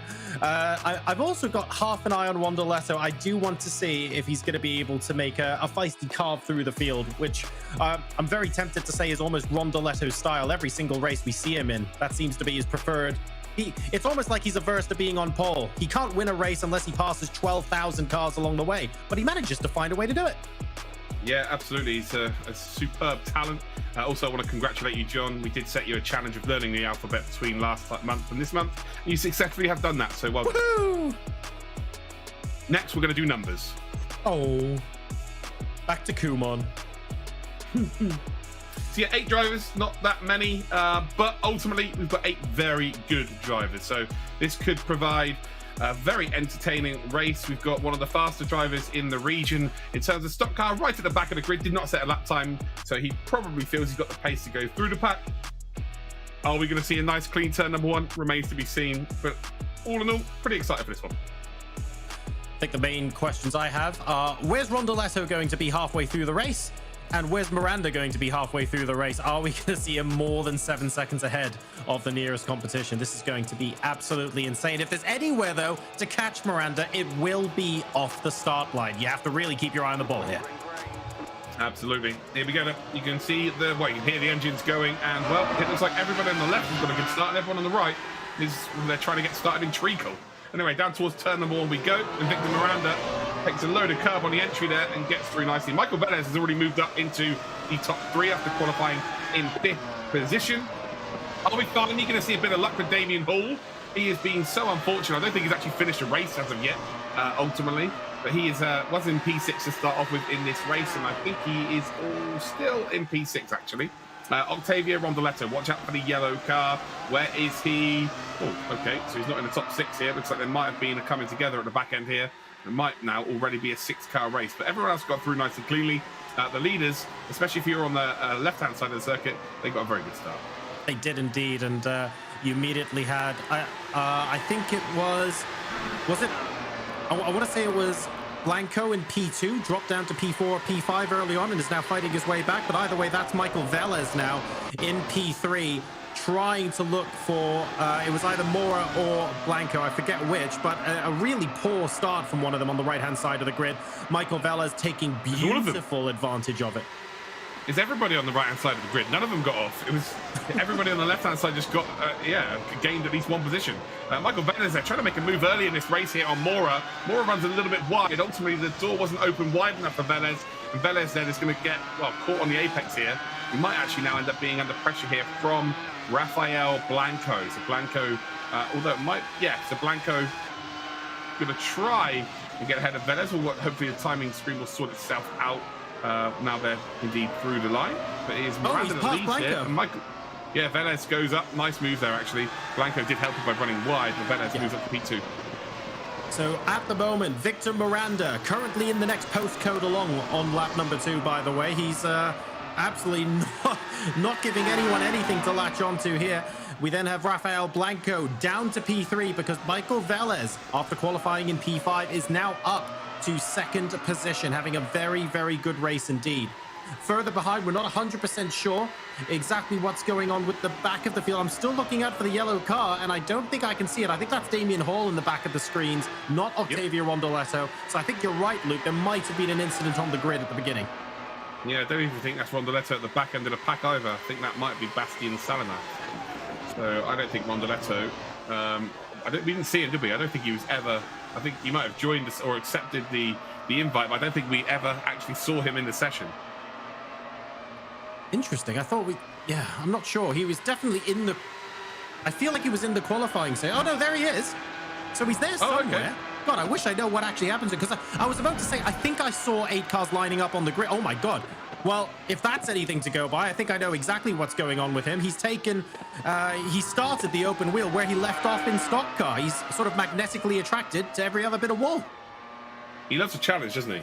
He loves, Right. loves going through the whole pack, and now he's apparently giving everyone half a lap head start as well. But he's not going to catch up to Miranda, I can assure you that right now. Velez now with a very nice, healthy lead, and then we've got Blanco, Mora as your top 4 as it stands. Damien Hall is just at the back of the pack here. Oh, another mistake there from Blanco. And you can see here that Mora is on the power nice and early, down in towards 5. And the 2 blue cars are battling it out big time. Moving now on to lap number 3. Mora and Blanco will be contesting the final podium position. And not really where they wanted to be at this stage of the race, but they have to be careful not to battle too hard. The cars behind them are going to be able to catch up very, very quickly indeed if they start taking different lines and slow each other up. Yeah, all of a sudden, John, this is becoming a 4-way battle for one position. Velez is gone. Velez is already qualified. Of course, Miranda is not qualified. It is kind of a potential one-and-done situation here. Just to, Victor Miranda, first time qualifying on an absolute different planet from everybody as it stands. But yeah, this is effectively a 4-way battle for what is one position. As the 2 blue cars do indeed they almost go side by side up towards the chicane here. But ultimately, it just means that everyone checks up behind, and they're all starting to close up here. I think this is going to be a fascinating battle the longer this race goes on. Tires are going to start to go off now as well, John. They don't last very long on this car, that's for sure. So, yeah, this is going to spice up nicely. There's no love lost, is there, here? They are not playing nice at all. The car in front, the number 19, by the way, is Blanco. The number 20 immediately behind is Mora. Sliding all over the place, trying to squeeze every last 10th out of a lap time so that they could get their hands on this last podium position. A 4-way fight for one position is going to be delightful. Damien Hall is making up the pack here. Not 100% sure who the dark blue car is in the middle, but they keep bunching up every single time. Mora takes a slightly different line to think about a move on Blanco. That's Blanco running wide. I'm not sure that's going to result in an opportunity into the chicane, though. No, it definitely is not. And again, they've all got to be a little bit more careful here, especially these 2. They do not want to be losing touch. Well, and there we go. Hall nearly runs into the back there with the number 69, and that could be curtains in terms of the battle. They just need to race a little bit more clever. Again, this is one thing in the Latin America region, we kind of haven't seen them race clever. It's kind of been, we're going to take every position we can as soon as we possibly can. But right now, Damien Hall may be suffering here because of that little bit of contact. It's just whether he's still in that slipstream, whether he can still catch up. Slowly approaching the halfway mark of this race now. Blanco still leads Mora, but frankly, with the amount of exciting driving, shall we say, going on, I'm actually surprised these 4 cars are still in the same order. That's Northon Motta immediately behind Mora there, and they are going to be lining up one after the other going into T1. Damien Hall has dropped back a little bit, but if these guys start fighting again, he'll be right back behind them again within half a lap.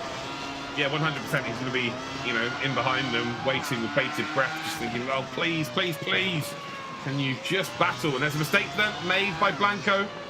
Ultimately, it's a pretty slow section of the circuit here, so you make a mistake through one part, you make a mistake through all of it, and that is going to give everybody a chance then to close up. But as it stands, Blanco and Mora are battling for that top 3 position and qualification through to our semis. Motta is very close in behind. I'm not sure he quite has the outright pace, but it might not come down to that. If they do indeed continue to fight like this, there's every reason to suggest that they might be slowing each other down. Give Motta an opportunity. I think Hall is going to be given another chance here, but he just doesn't want to be messing it up right now. I completely agree with you. I mean, when you take a look at Mora, for example, Mora's here thinking, hang on a second, this pressure is working. Blanco is making the odd mistake. All I need to do is hang around, make sure the car's parked up behind him, and sooner or later, he's going to make a mistake that's big enough to allow me through. This is only allowing Pedro Mora to gain in confidence every single lap. And Rafael Blanco needs to steel himself now. You don't want to be continuing to make those kind of mistakes. The warning shots have all been fired. He needs to change something up. Yeah, watching this from Mora's perspective is probably the best perspective to be on right now. as he is going to try and chase down Blanco. And there are parts of this circuit where you just have to make sure that you get that power down very, very early. Turn number 1 being one of them. Again, you've got to hit that apex, and you've got to make sure that you get on the power early, because there's a big opening up the inside. Again, on board, this is brilliant stuff here from the observers once again. And there's a mistake there from Blanco. Blanco is not comfortable right now. The tyres are very much on the limit already, and this is another key part of the circuit here. He keeps messing up that corner, which again gives the opportunity then for Mora to potentially make a move up the inside. So here we go, down in towards the right-hander before the hairpin. It's a pretty quick corner here. It's very tough to make a significant mistake really through there to open up an opportunity down towards the hairpin. As you can see there, Mora is not close enough to take advantage. But here, it's very easy to run too far wide onto the gravel and lose so much momentum up through the S's. So you don't really want to be too close coming through these S's here, but you can make up so much time through there if you're not scrapping. See, he closes up towards the left-hander, but ultimately not really going to make too many inroads here. It looks like Blanco's trying to sort himself out. This corner here, and again, a little bit too fast to really make a significant mistake, but ultimately you need to make sure that this corner, the last corner we just saw, that you are indeed on the power really early, because look how much the slipstream is in effect up the hill. And again, luckily, Blanco didn't make a mistake, but you can imagine if he made a mistake, how close it really would have been. Damien Hall is also completely caught up to Motta now as well. A little bit more of a slide coming onto the start-finish straight from Blanco. You can see Mora just slowly inching closer and closer, agonizingly close. He must surely try and get alongside. Whether or not the move will work is still to be determined. Early on the brakes, actually, from Blanco, going a little bit wide. He's trying to cut back. Can he do it? He's going round the outside, and Mora's holding. Yeah, Mora is holding on here. Again, they both run wide there. It's very lucky they didn't have any kind of collision, but as they come through the first sector, it's such a tough place to indeed overtake through the first sector. But I tell you what, Mora has successfully done so. But the biggest factor here is they didn't lose really a lot of time to the two drivers in behind, to Damien Hall and indeed Motta. It's coming to the stage of the race now where Hall just has to try and make an overtake, try and get up into the battle that he's witnessing in front of him. But the worst situation for him right now is it was very clear that Mora was quicker than Blanco, and he was being held up. And well, now he's got maybe a few laps where he can just go and travel off into the distance and gain that top 3 spot. Imagine having to deal with tires that have gone off like this, where you're really struggling, but actually it's still 6 laps and half the race to go. It's really going to be taking a huge toll on the driver's concentrations right now. Another squirrely moment coming out of Blanco, and all of a sudden, Northern Motta, suddenly it's like a red rag to a bull. He knows exactly what he has to do. Damien Hall right behind him will be looking to go through as well, and this has put Rafael Blanco on notice. It has, and this is perfect for Blanco right now. He would have seen that in the rear view mirror again. Or it's a wing mirror, as I would say. Has he got a rearview mirror? I don't think. They don't obviously have one in the car, but I wonder if they have it in their HUD. I couldn't imagine they do, actually. I'm trying to think when I last drove the car. Again, some open world cars in the game still have a rearview mirror. Like, that's pretty handy. It's not. Yeah, it's kind of strange how it looks, but maybe they do, maybe they don't. I can't really remember. But he would have seen that in his wing mirrors anyway. That he is struggling in behind is Blanco, but Mora's not really taking full advantage of that fact. Motta and Hall are the closest to right now. So can Damien Hall get a good exit out of here, down in towards that hairpin, and try and get up into that top 5? Rafael Blanco, look, he looks like he's driving a fish right now, Luke. But what's odd is that when the rear of that car isn't all over the place, he's so fiendishly fast. It's incredible that Motta and Hall are not closing up to him any faster than they currently are. So quite clearly, Blanco has got that all-out pace. Unfortunately, just how loose that car is at the rear end just means that when he makes the odd mistake, you're getting chinks in the armor, and that's happening all too often for him. Hall's got a great run here. He's got a very good run through that right-hander, and I think you'll find he's going to make a late move up the inside and towards the chicane. Oh, he wasn't quite close enough there, but he did. He got a huge run. He's forced a mistake, though, through the chicane. In behind again, we're on board with Rafael Blanco. So he's got a great perspective here, looking backwards. And again, Motta making another error. Damien Hall is going to close up in that slipstream. I think we're going to see the orange car potentially make a move here down in towards turn number 1. It's do or die, really. Again, not quite close enough, but there's the mistake here. Not going to be able to get the power too early is Motta, but Motta had enough to play with there. Damien Hall then tries to go in deep. The dirty air, that's what the dirty air effect has. as soon as you indeed cross over. He tried to have clear air on the outside of the car in front, and then he tried to dip below the car in front. And as he came through the jet wash, unfortunately, I made the car lose all sense of weight or all sense of downforce, and then the car just not able to get the power down. Damien Hall there, trying on the inside, trying on the outside, whatever he can. But unfortunately, on lap 9 out of 12, still behind Northern Motta. Those mistakes are creeping in, though, and Motta's focused on the back of Blanco as well. I wonder if this is going to give Blanco a little bit of a reprieve, because Motta's going to be looking behind him a lot more. Perfect opportunity here. He wasn't too close going up towards the Schumacher S's, and now he's got to try and set him up through these corners here. Again, through this right hand, it's very tough to make a mistake, but can he? Well, he's going to be boxed in here. He's not going to be able to get the power as early as he would like. Motta's going to be able to get out of jail free card effectively by having the slipstream of the car in front. Hall does have that double toe, but it's not going to work out. But it might work out at the final corner. The Damien Hall, if he can be patient, if he can make sure he nails that chicane, and he hasn't. He's made a bit of a mistake there, but now let's go out nice and wide, cut in nice and deep here. Perfect opportunity. They've gone side by side here. Damien Hall on the power nice and early, and this is the opportunity to get into P4, and he's got to get in the slipstream. He's got to move over here. He's lost out there. He had to react quicker. Reaction time wasn't good enough, I'm afraid, and Motta then's going to go round the outside, sweeps it round the outside. Blanco's going to lose another position here. Damien Hall's going to try and follow him through, and I tell you what, is the gap open?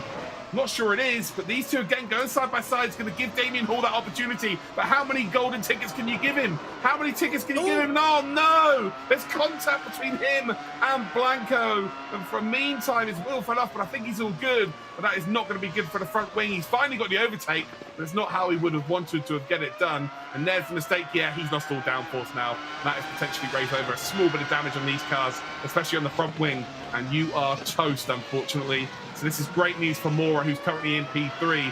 Motta is going to be able to try and chase down P3. But as it stands, Victor Miranda is in absolute dreamland here. Michael Velez in P2 and then Mora now in P3. And I find it very, very difficult to believe that that's going to change now. So Damien Hall, they're suffering a little bit of damage to the front of the car. To be fair, though, it's better than the front left wheel hanging off. We've got the nanobots to fix that on the fly pretty quick. We've got a Quantum Pay replay of exactly what happened there as finally Blanco, after holding on to the rear of that car for God knows how many laps, finally, in the midst of battle, loses it just the once.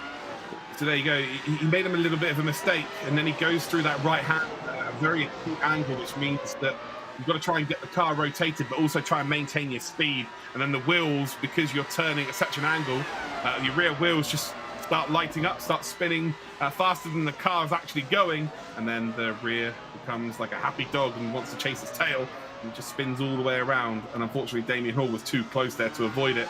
And at this stage of, 1.5 laps remaining, unless Mora makes a mistake, it looks like Motta and Damien Hall are not going to be able to get into that top 3, but it's going to be good points for them moving forward in this championship. Again, only one more month to go, but Victor Miranda and Mora, looks like we're going to get 2 more drivers through to our semi-finals. Victor Miranda looks like a very special talent indeed. Credit where it's due as well. Damien Hall has, let's be honest, he's struggled for luck here in the G Challenge this year a little bit, hasn't he? And the fact that he was able to get on the brakes fast enough to avoid significant damage in that incident and still command home a top 5 finish here. I realize it's bittersweet. I'm sure it could have gone even better for him, but he's still going to be taking some positive vibes out of this one. Yeah, for sure. I would love to have a sit down with Damien Hall and go through some of his races and pick his brains at some of the decisions made in terms of like braking late into corners, which then just makes it a lot more difficult for him to get on the power, especially when he's behind another car. I just think there's a very, very fast driver in there somewhere, and it's just like, I don't know, it's like a blank canvas, if you like, someone to work with. I just think there's so many attributes there that could make him into, like, he's obviously a phenomenal driver to be at this level, but there's so many attributes to work with that they just need to be polished. So yeah, it's like, oh dear, that is, again, decision making. That's a poor decision, and he's just basically wiped out Motta. But I feel like he should have had all of this done 3 laps ago. He gets himself into a really good position to strike, and just isn't capable of making the correct decision at the right time, or maybe doesn't quite have the conviction. This is what this competition is all about there. It's about learning, it's about progressing as a driver. Like, again, he's a seriously talented driver, but I just feel like it's very rare you see it. when you look at a driver and you think there is so much more there that is, that needs to be unleashed and unlocked. And I just feel that with Damien Hall. I think we're going to see him in the semi-finals. So maybe over the next couple of months he can learn that. But yeah, just decision-making hasn't been the best, if you like. But yet, still in P4. There's a reason why he's racing and I'm commentating. So can't say too much. Well, that is spectacular. And we are still going. I want my car built out of whatever that car is built out of. Yeah. Victor Miranda, in the meantime, crosses the checkered flag and will be our victor here in absolutely incredible fashion. 16 seconds, the gap. We didn't even have time to talk about the gap here, but Victor Miranda has had an absolute stonker of a race here, and Damien Hallwell crashing out on the last lap. That's after he sent it, of course, first-class recorded delivery, and sadly, Northern Motta was actually in to sign for it as well. I'm guessing he's going to inherit that place right back. He'll be finishing fourth, just outside the podium, with Michael Velez and Pedro Morla in second and third, respectively. We even have a replay of that crash. So let's go ahead and take a look at the Quantum Hay replay of that before we go to the scores. What happened there? Just a tiny bit too much curb. And before you know it, you're overcorrecting. And oh, God, you're a passenger at this point. Oh, wow.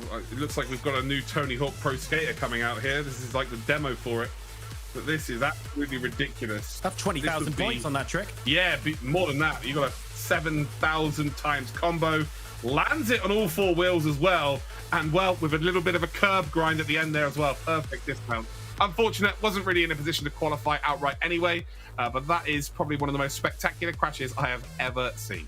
And unlike the dismount that we saw earlier on in the weekend, we could probably give that something like an 8.8. Managing the curb grind there, actually getting the wheels on the grey stuff as well. That was very, very spectacular on the final lap.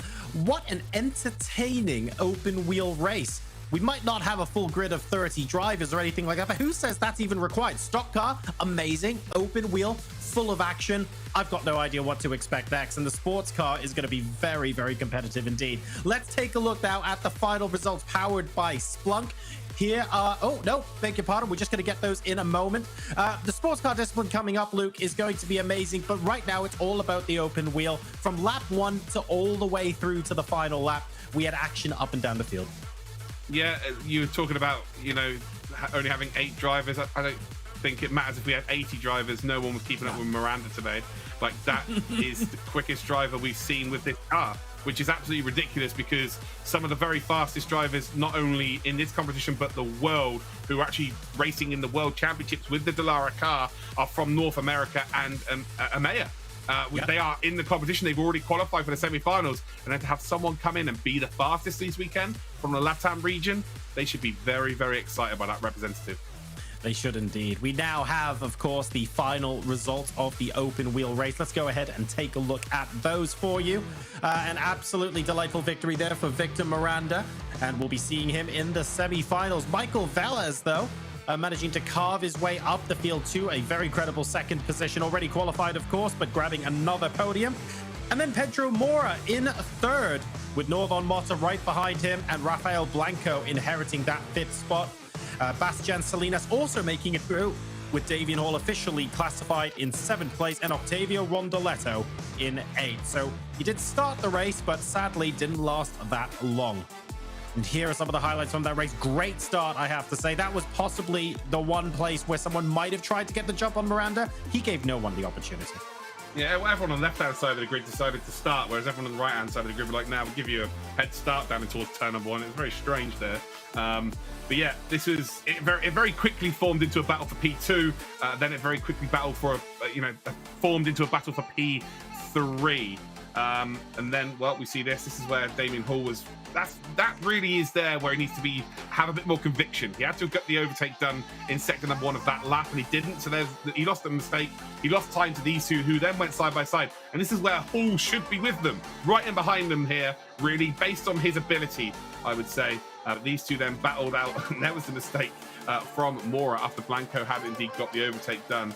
But yeah, superb stuff here. And as we come then down in towards turn number 1, you can see that there was just a little bit of an error there from Mock. you see just crossed over the dirty air from outside to inside, and then the car just completely lost all sense of downforce. Then there was a three-way battle for P4. Again, this is what gave the opportunity to Mora to be able to just drive away. Damien Hall was involved there and just couldn't really avoid that there. It's very unfortunate from Blanco. And then here we go. We just see desperation forms in. So you've had many opportunities during the race to produce it. And yeah, I think Damien's probably going to think I'm really harsh on him. I just see an outstanding driver in him. I just feel like there's so much more to come from him. That's the only reason I'm saying these things. But you cannot take it away from Miranda. Miranda is the start of the show and potentially the start of the region so far when it comes to the open wheel discipline. Yeah, I think we've done a really good job of just showing so much action in the race. And then just quietly, Miranda's gone ahead and grabbed a 16-second lead on everyone else. He's going to be one to watch in the semi-finals. That's not just a race win. That is a statement of intent. And Victor Miranda is going to be extremely happy with that effort. That wasn't the last race that we're going to show to you this evening, though, ladies and gentlemen. That was the open wheel. We next have the sports car discipline coming up in Latin America. And then after that, we do it all again for North America as well. So a massive thank you to Splunk, Logitech G, Quantum Pay, and McLaren for helping us put this broadcast on for you guys. But we've got more racing yet to come straight after this break.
Welcome back to the Logitech McLaren G Challenge. I'm John Sargent. Alongside me is Luke Crane, and we are officially going into nighttime scenario mode as we visit Suzuka Night for the Sports Car Challenge. This is going to be an absolute delight of a race, and we've already seen two incredible ones today so far.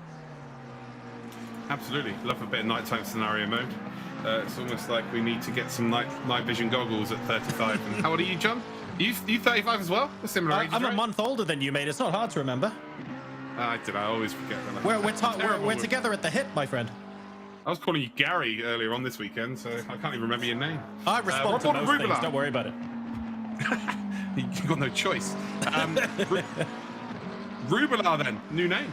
Not seen this name before. Interesting to see how well they do today. But we've got Verlet, who's back once again after seeing him in the... Where did we see Verlet? What wasn't the last race, was it? It's stock car. It's a stock car challenge. And we should, I think, have something like 20 to 24 drivers in this lobby. We'll get confirmation on that in just a second. Working on a couple of things behind the scenes. This is Verla, just warming up at the moment and just making sure that he's got enough track position to set himself a qualifying time. You don't really want to be 2 inches from the car in front and ruin your day there. So giving everyone a bit of space is very, very useful. I believe yesterday we saw a healthy number of times below 2 minutes and the odd 1:58 as well. Yes. We saw a 1:57.9 in qualifying for the EMEA region though, which just came out of absolutely nowhere. So yeah, I'm not sure we're going to see that kind of time again, but yeah, we're seeing around about the low 58s. That's what the benchmark really. If we get to see a couple of those, that's going to be rather delightful, especially if we see 4 or 5 drivers separated by just a tenth or two. That's going to be such an absolutely incredible set of circumstances to see people launch themselves off the line but stay together and not just have someone drive away for the first 4 or 5 laps. Rubilar now going towards Spoon. I'm not 100% sure if this is a hot lap at the moment or if he's warming up, but he's got a reasonable amount of room to the driver behind him. And right now, well, 6 minutes and 40 seconds remaining. We'll wait and see who can improve on their initial banker times as we move into the second half of this qualifying session. Yeah, indeed. It's going to be interesting to see how well this goes down. This has historically been the most competitive out of all of our races in terms of the LATAM region.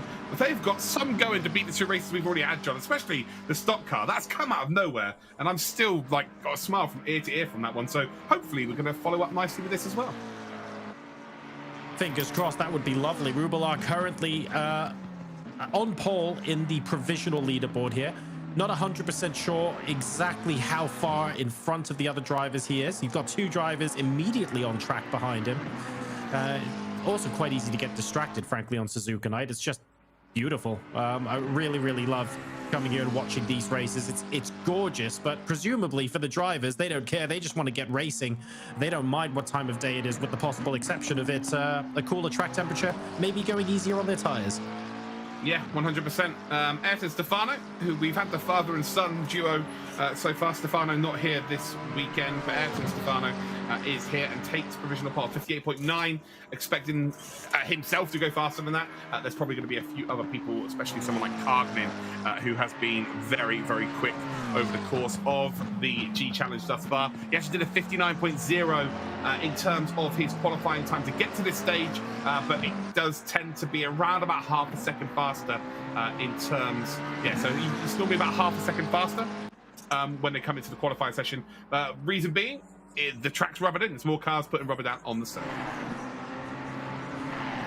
We're now into the 1:58. Oh, and we do actually have Ayrton Stefano launching himself into the top of the leaderboard as well, which is excellent to watch.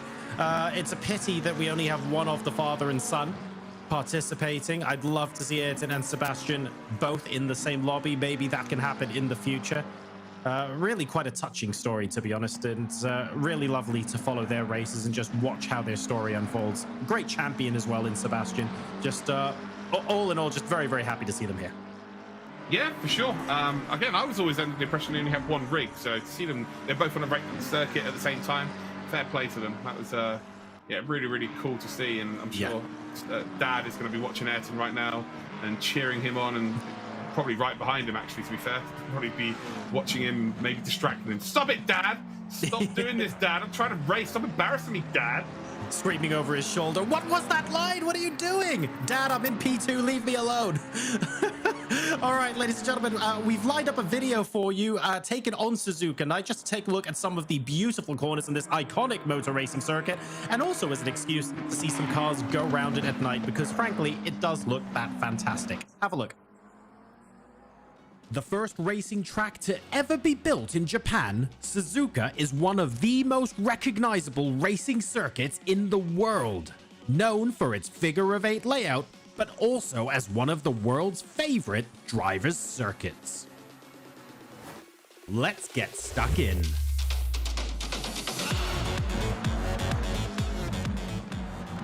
The high-speed S's are a flowing sequence of interlinking turns that see the car change direction rapidly at high speed.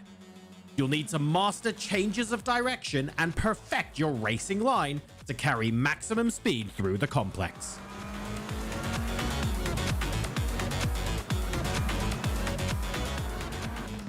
The Degner curve is made up of two tough and quick right-handers. Drivers have to adopt a line that changes mid-corner, which can unsettle the car and force them wide into the gravel. Stability here is key.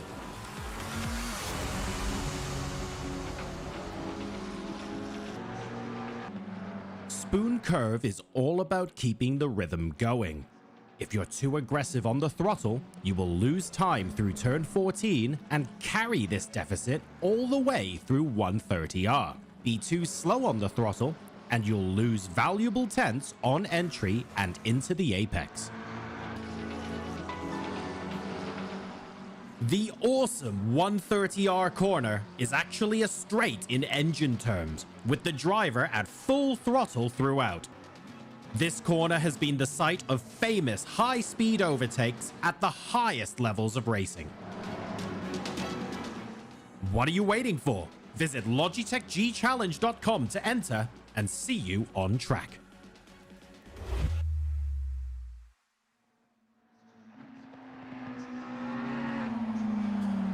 We resume qualifying with just a minute and a half left to go. At the moment, it looks like Ayrton Stefano are currently out in front. We're on board with Montez at the moment, the number 20 car. And right now, it looks like he's just getting ready to start a lap. He wasn't going particularly quickly. They're just trying to get a clean bit of track. It'll be very interesting to see how this grid pans out in the dying seconds of qualifying. Yeah, for sure. It's Stefano then and Carglin. They were separated by 300ths of a second last time I saw, with Fabrizio Montez then in P3. We've got Lara in fourth, then Delgado, Burley, Gabriel, Robson, Amador. We've got Roberto as your top 10. Herrera, Neri. You've then got Itida. We've then got Para, Bautista, and Rubilar as your top 16 drivers here. So there we go. So 300ths of a second separating the top two. We've got Montez then around about 7 tenths behind. And then we've got Lara about 1 second off of the pace as well. Stefano's done, by the way. 30 seconds to go in the pits. And yeah, done and dusted for the session. Probably feels like they've done the job here. So Diego Carglin is really the one to watch out for, because they are still out on circuit. 0.033 of a second behind as well, so has got the potential to pounce and overtake. Yeah, 100%. 100%. So, yeah, excited to see how well this goes down. The top two look like they are pretty much golden. Stefano, by the way, hasn't already qualified, so this will be perfect to go out and get a lights to flag victory. Carglin has already qualified, and then Fabrizio Montez hasn't. So Montez has actually, should I say. So right now, the only driver that would qualify, if it was to finish like this in a race, it probably won't. Stefano, as I've said that now, probably will finish exactly how this is qualifying. Way the world works. Although Rubilar has just got up into P3, so hadn't got a time in yet, and all of a sudden up within half a second. Good time from Rubilar. Montez now going through Spoon Curve. And if there is a possibility of him retaking P3, it's got to be on this lap. Qualifying is over. Most of the cars are now in the pit lane. We'll see if there is an opportunity for him to improve on his time here.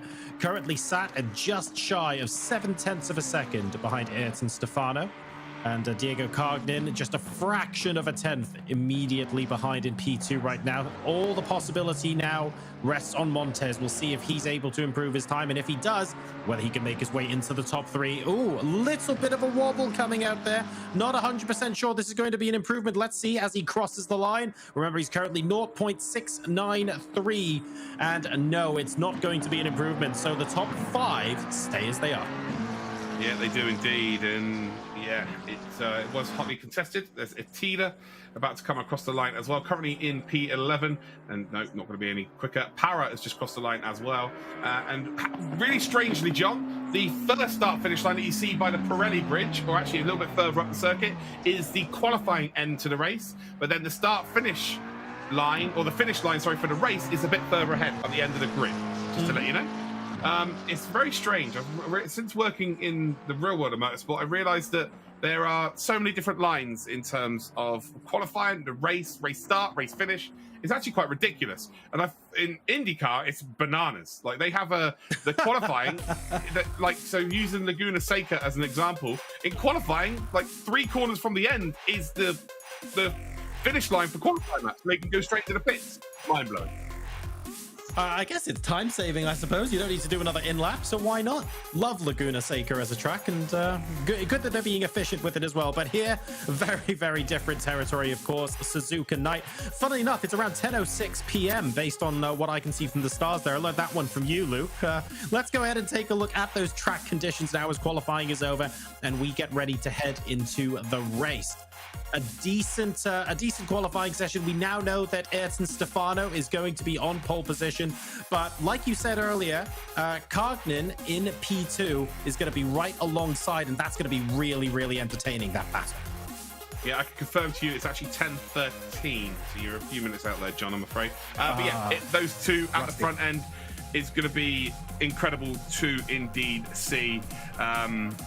Oron's already qualified. One is like the young bull coming through. He's only 15 years old as Ayrton Stefano. So yeah, it could be very, very exceptional indeed. I've casted a few races where Ayrton's been involved in. Again, very young, very raw talent, prone to making mistakes, as we all do when we're very young. But he is coming of age a lot quicker than a lot of other people would do, because he's been given the opportunity at such a young age. So can he deal with the pressure here in the Logitech McLaren G Challenge? We're about to find out, and I feel like this has the potential to be absolutely incredible.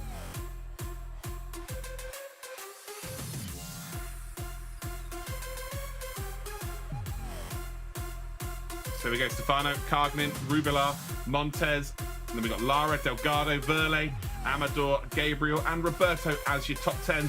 They've got a short formation here, so they will indeed head in towards that final. They go for 130R, then in towards that final chicane, and then we will have 20 minutes of racing action. Here we go. So it's Stefano to take us away. Just waiting until we get back to start-finish straight. To start the race, Ayrton Stefano ahead of Cognin, well, alongside Cognin really, for this rolling start. Very, very eager to see what they're going to do going into the first corner. Like you say, young, raw talent, prone to mistakes. Cognin is going to be piling on as much pressure as he humanly can put on, because that's the way he's going to win the race if he's not going to win it on outright pace. Yeah, I'm wondering whether they know how young Ayrton Stefano is, how much communication they've had. They will try and play on that. Do they think it's Sebas? Again, if they don't, it depends how much research or homework these drivers have done here. If they know he's young, they're going to really, really try and pile that pressure on. But you've also got the safety of Cognin's already qualified here.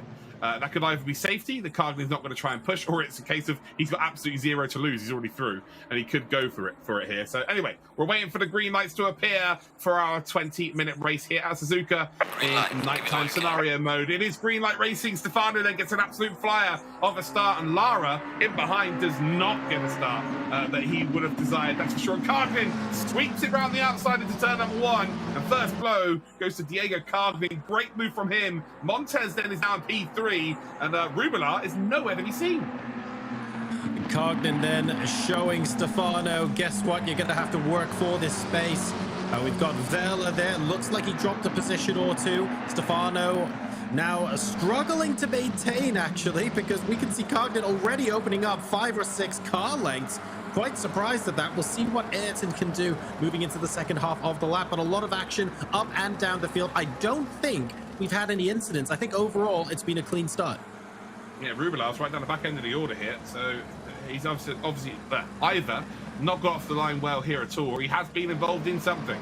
But it doesn't look like anybody else has lost too many positions here, so maybe he's just been squeezed out on the exit of turn number 1. Stefano, though, under some severe pressure. Diego Cogden, remember, already qualified for our semi-finals. So he's actually taking up a spot of a potential qualifier right now. Stefano and Montez, neither of those two drivers have qualified. If I look, no, Fabrizio Montez has. Sorry, so Stefano is the only driver in the top 3 as it stands that would qualify through to the next stage of this competition, but already, unfortunately, has succumbed to the pressure of one driver.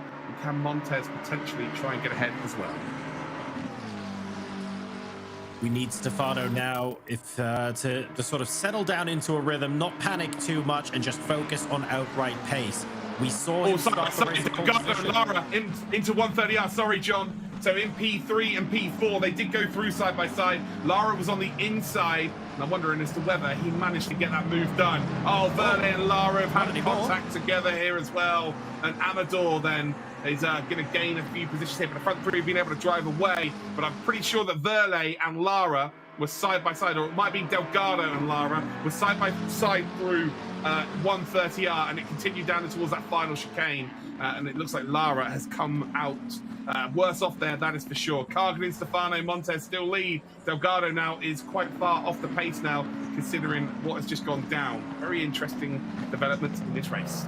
Lara clearly managed to survive 130R, and then the moment we went to take a look at where Lara was, that's the incident that sadly punted him off the track. He's rejoined, but unfortunately he's right down the order in P14 right now, with Delgado and Verle now scrapping over P4.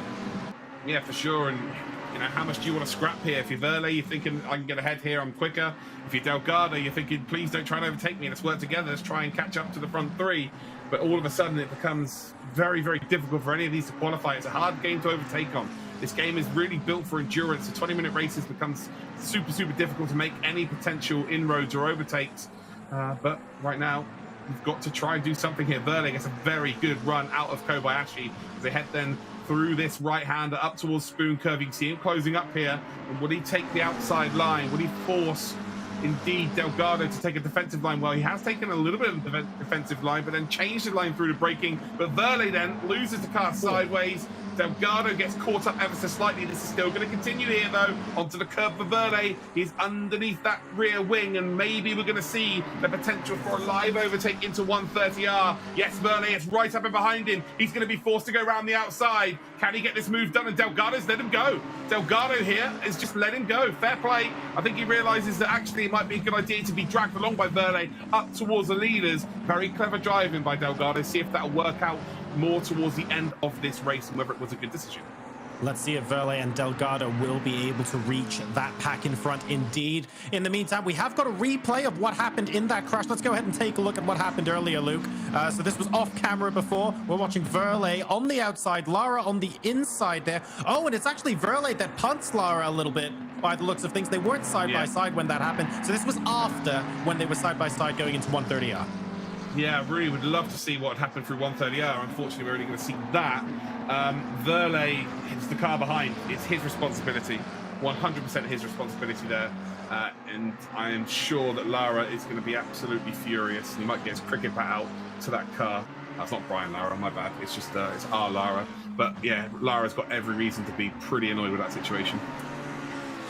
I thought that was an England-Australia joke there for a second. I'm glad it wasn't a reference to today's game.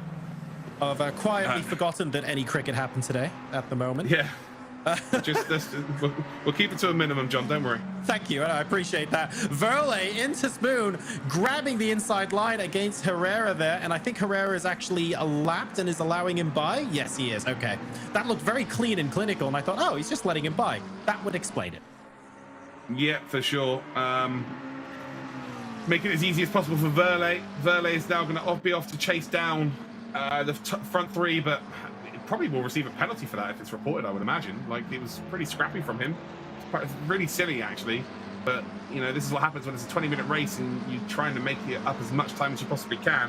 You start to get a little bit frantic with the situation as we're on board now with Roberto and behind Delgado. Delgado, who was right up the sharp end previously, obviously let Verle go. And now I think he might be overtaken here into 130R once again. Roberto looking for a bit of an opportunity there, not able to do so. Bit of curb grab by Delgado. Runs out wide onto the curbing. And ultimately, they're going to filter into their same positions they were in before 130, although there's a mistake from Delgado, which means he's going to be very sluggish on the exit here. And actually, the mistake was made by Roberto as well. Tucked up right into each other at the moment, Delgado and Roberto. This is going to end up being a fight that will last a little while, even if the overtake does go through. Robson behind, of course, has the best view of this scrap right now, and he's going to be thinking, well, hang on a second, hopefully these guys can stay that close, because I intend on joining this and making that fight for P6 a three-way one. Yeah, 100%. It's just all about really keeping your cool here. At this stage of the race, you know, 3.7 seconds for Verle to make up. Doesn't really want any pressure from behind. He hasn't got that pressure from behind, but really the driver that is in a very good spot here and keeping his cool is Stefano. It's kind of worked out perfectly for him, really, as well. So he's 1.8 seconds behind Cardman. Again, P1, P2, P3. There's no real difference between those positions. If you haven't already qualified, just being in one of those spots gets you through to the next phase of the competition. So Stefano, as it stands, is holding on to that P2 here, and he's not really got any pressure in behind him as well. So, yeah, we are just heading up towards the halfway point of this race. And unfortunately, these drivers will have to do the whole race. Unlike England today, it only needs to do half their innings, or just over in the cricket. These drivers will have to do the whole 20. Oh, I can't even be angry because it was true. Oh dear, oh dear. That said, you know, tell a racing driver, oh, don't worry, second place is as good as first place. When they started the race on pole, I guarantee you, if Ayrton Stefano even has half a chance at chasing down Cognan and retaking the lead of the race in the second half of the race, he will grab that opportunity with both hands and choke the life out of it. Right now, though, he needs to find a way of getting consistently quicker. He needs to start chomping away a couple of tenths a lap at Cognan to even get to a point where an overtake might be possible. Otherwise, Cognan's just going to run away with it here. Yeah, do you know what? I understand what you're saying there, and I completely agree, but I just think in this situation here, specifically with Stefano and how young he is, I think he's just really content with where he is at, and he's been in the qualifying. You don't think he'll want it? Pardon? You don't think he'll want it? I reckon he'll want P1? it.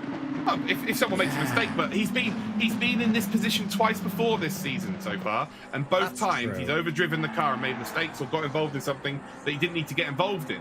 So right now, P2 is just get P2. You're golden. You move forward in the competition. I don't think there's the eagerness for that P1. Obviously, you can't turn a racing driver off. They don't have an off button. So I understand what you're saying there, but I just think this is a unique situation because he's been so close twice and yet so far. I think he'll be looking at the deltas maybe, and he'll be seeing, okay, I'm 1.6 seconds behind now.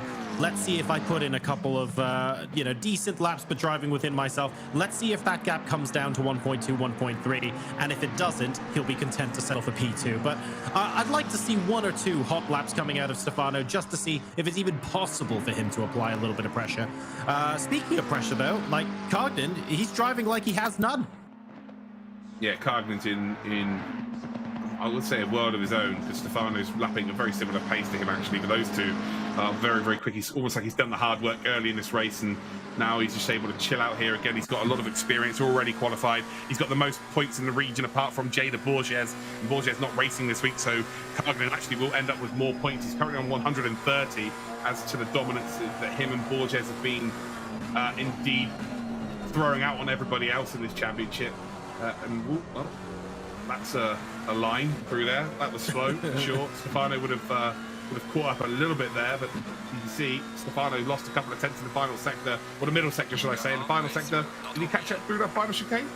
We're at the halfway point of the race. Across the line they go. It's 1.7 seconds, so he lost about a tenth of a second there. And you've got to grab loads of curb in the final chicane. You've got to almost straight line it to try and maintain as much speed as possible, because you're ending up going onto a big long straight, but you don't want to grab that much curb there where your car's completely unsettled and give the opportunity for the car to turn around and spin, as we are on board now with Delgado, and he's about to make a move here on Amador. Amador, though, is going to hold that inside line and through the double apex turn number 1 and 2. And Delgado, has he got the overlap? He does not. So great work there from Amador. And Amador, through the S's, he will come and he will hold on to that position. It's only a matter of time until Delgado tries again. Through the rest of the S's might be very difficult, but going into the middle sector of the lap, he'll be looking for an opportunity. Brilliant. Amador runs slightly wide, Brilliant. and Delgado doesn't wait. Not somewhere you normally expect an overtake to happen, but Delgado saw the tiniest of chances and went, oh, that's a door, I'll fit through there. Thank you very much. Zap straight in. That is sensational, and if I've got one wish from this, I would love to see an on board of Delgado's perspective for that overtake. That was brilliant from him. I'd love to be able to explain why as well, because that was, as much as it was a mistake from Amador, it was Delgado piling on the pressure to force that mistake. So yeah, superb stuff there. Amador now coming under a lot of pressure from Robson, already taking a little bit of a defensive line there just now. And we're going to be moving into Spoon. We'll see if it's possible for Robson to make something happen here, but Delgado already gapping these two cars, so Robson's going to want to get past ASAP. Amador here clearly not as comfortable as the cars around him, and it's showing, unfortunately, in the speed that he's able to come out of some of these corners. Not 100% sure what he's struggling with right here, but it's certainly allowing Delgado to get away. Yeah, it's one of those situations where the psychology of racing comes into play. When you get overtaken by somebody, it means that you're slower than them, you know, for that part of the circuit. And as a racing driver, when you hear the word slow in a sentence, you're not a happy bunny. It's really about how you can get rid of that, how quickly you can get rid of that, because psychologically, you're just going to try and make up that time as quickly as you possibly can, which then causes more mistakes. So that's why when you run wide through one corner, you try and overcorrect it as soon as you possibly can. You're ultimately then going to make mistakes through more corners in quick succession. And we've seen that there from Amador. And he really needs to just throw this away. It's done. You've lost the position. Get out of your head. Move on. Get back into hitting your apexes, hitting your braking zones, and getting on the power as early as you possibly can. The basics of racing. Yeah, nailing the fundamentals so important. You can have 10 laps that are absolutely pristine, but a single mistake that causes you to run off the circuit and it costs you 3.5 seconds. Well, those 10 pristine laps arguably go to waste. And Robson, unfortunately, can't quite keep it on the grey stuff. Manages to at least keep control of the car, but sadly losing 3 places in the process. Yeah, it was. It didn't look like there was any help from anyone behind. No. Maybe forced into a mistake because the car behind was so close. But yeah, didn't look like there was any potential contact there. So we're on board with Amador, and he's done exactly what I said. He's just got it out of his head here. He's able now to just maybe drive forward in this. Delgado still P5.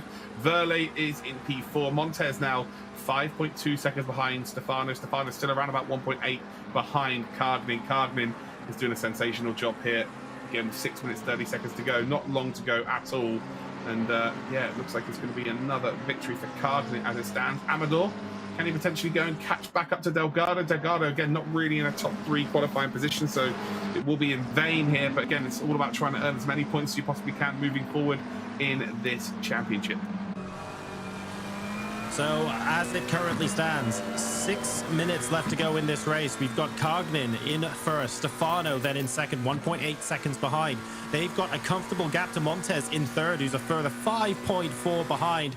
And he's actually driving a little bit of a lonely race as well, because Verla is another 3 seconds down the road, with Delgado a further 10 seconds down the road. So, barring any major mistakes, the top 5 at the moment looking like they're fairly comfortable. But the midfield straight after them, well, Roberto's only 0.8 of a second behind Amador here. We've got Gabriel only 0.5 of a second behind Robson as well, and Lara waiting to pound 1.7 seconds behind the pair of them. So it's all happening in the midfield, but I have to say the top 5 at the moment looking pretty comfortable. Yeah, look at Rubelar as well. Rubelar went right down to 16th position. He's back up to 12th spot as it stands. He qualified in 3rd position. He just had a terrible start. So, yeah, he's doing relatively well, but he's going to be pretty angry with how things have gone today. And I'm again sure we're going to see him next time out, and it becomes one race opportunity to qualify next week, or next month, should I say. It's not next week. Montez, we're on board with him, currently in P3. Remember, Montez has already qualified, so's Cardnin. So Stefano right now in that top 3 position. will be guaranteed a spot here. And Verlet really is just hoping that someone makes a mistake big enough that he can potentially catch up and take one of those top 3 positions. He has not qualified yet. This is actually Lucas Verlet's first attempt at the G Challenge, so he can't even rely on getting big points over the next couple of months here. He has to get a top 3, otherwise he's not going to make it to our semi-finals. I suppose if he finishes in 4th place, he'd get 32 points.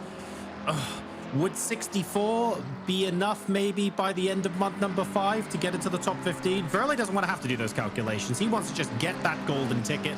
It's a pity that we haven't seen him here before, like you say, Luke, but also it's great to see him here, and it's great to see him knocking on the door of one of these podium positions. If any of our top 3 drivers makes a mistake, Verlet will be there to pounce.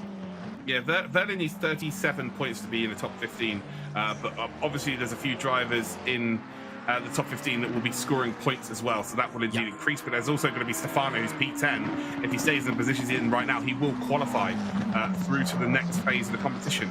I just realised Renan the Greenie isn't here. No, not like today. he's our behind the wheel driver as well. So it's 2 months in a row, unfortunately, we've not seen him.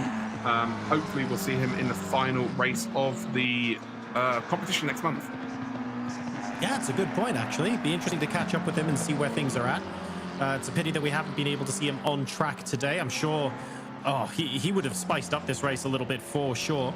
This is a really excellent race from some of the drivers that are out in front, but also I have to say, when you have multiple drivers that are driving this well and they're all a couple of seconds apart, it's a little bit less spicy than the races we've seen earlier this evening. I think that's fair to say.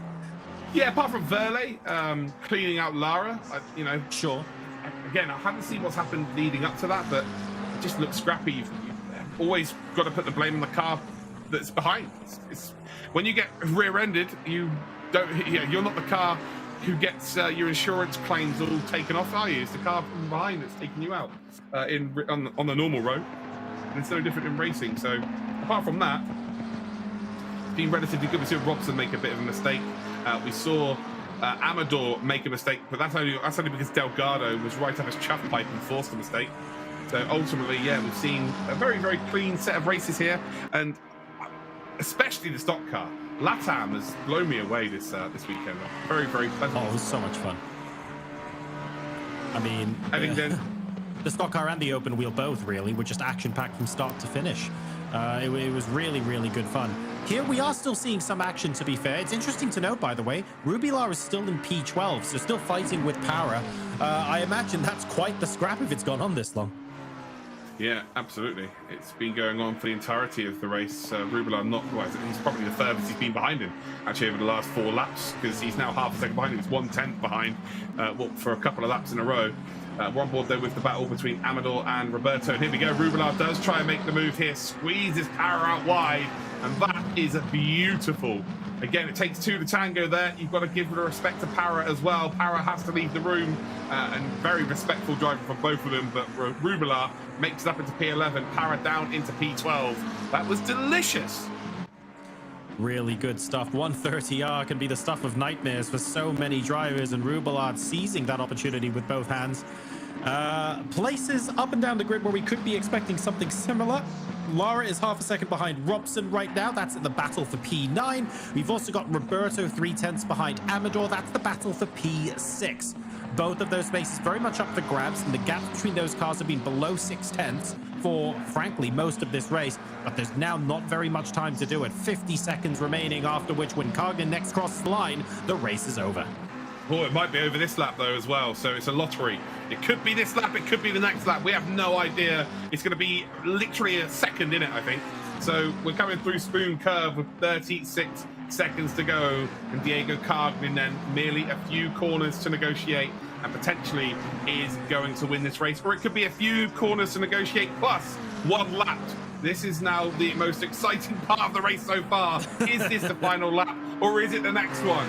I want to try and call it, as this is the final lap. So in towards that final chicane, Cognan then onto the brakes. Had to make the overtake into turn number 1. Again, probably the favourite from the region in terms of the sports car challenge.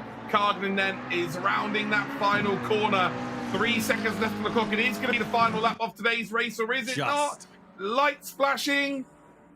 And there's the checkered flag, ladies and gentlemen. It was a second in it. Stefano will finish in second spot. Montez does finish in third. And Suzuka, what a mistress Suzuka is, keeps playing with our emotions. Today is a 10-lap race. Later on, it'll probably be an 11-lap race. Who knows? The race gods favored the 10 this time around. Well done to Diego Cognin. An absolutely delightful race, winning that ahead of Ayrton Stefano and Montez lining up on the podium. Verle, though, just a little bit further out, unfortunately won't be able to get one of those automatic places. 32 points will be going his way, I believe. He doesn't have enough points to make it into the top 15, but if he manages a similar performance next month, he will still go into the semi-finals. He does, though, have to come back and do things like make sure you qualify in the top 30, make sure you get on the grid okay, make sure your qualifying isn't a complete shambles, and hope that you don't get punted off. There are a lot of things that still have to go right for him to make it to the semi-finals, but he has taken a great first step. Well, here's your highlights then. Stefano, who was on pole position. It was Cognin that had to get the job done as soon as he possibly could. And well, before even turn one appeared, Cognin was ahead. Reactions of a cat. And well, there's Rubelar.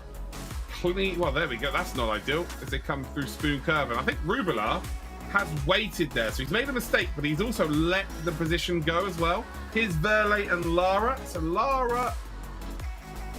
he's just driven, Verde's just driven through him effectively there. Lara hasn't had the best of chicanes, but ultimately he was ahead. So Verde's just driven through him. Here's the mistake from Amador. Delgado squares him up basically, forces him to use too much curve there on the exit of the first part of the S's, and then just sweeps through. It's really nice stuff from Delgado actually.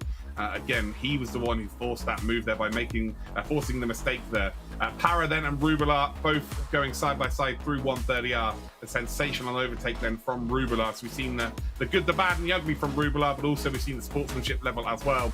And then there's Cognin, who crossed the line, takes that checkered flag, and well, once again shows his dominance on this region. Superb talent, and well, a superb performance once again. And Stefano also managing to qualify for the semi-finals despite not having the points in order to make it there on points. That's going to be lovely for him. Of course, he would have rather had the race victory, having qualified on pole position after a tremendous effort. But ultimately, neck and neck with Cognin, doing a pretty good job. At your first time of asking, I have a feeling the Stefano household is a happy one this evening. Oh, he'll get over it real quick. Like, it's not going to make too much difference whether you got P1 or not. It's not like you don't even get a certificate that says you were P1. It's I thought you personally write all of those out, Luke. Yeah, you get a rosette as well. And I'm off to Argentina, guys. Now I'm just going to go and present a rosette with a signed certificate for a picture opportunity.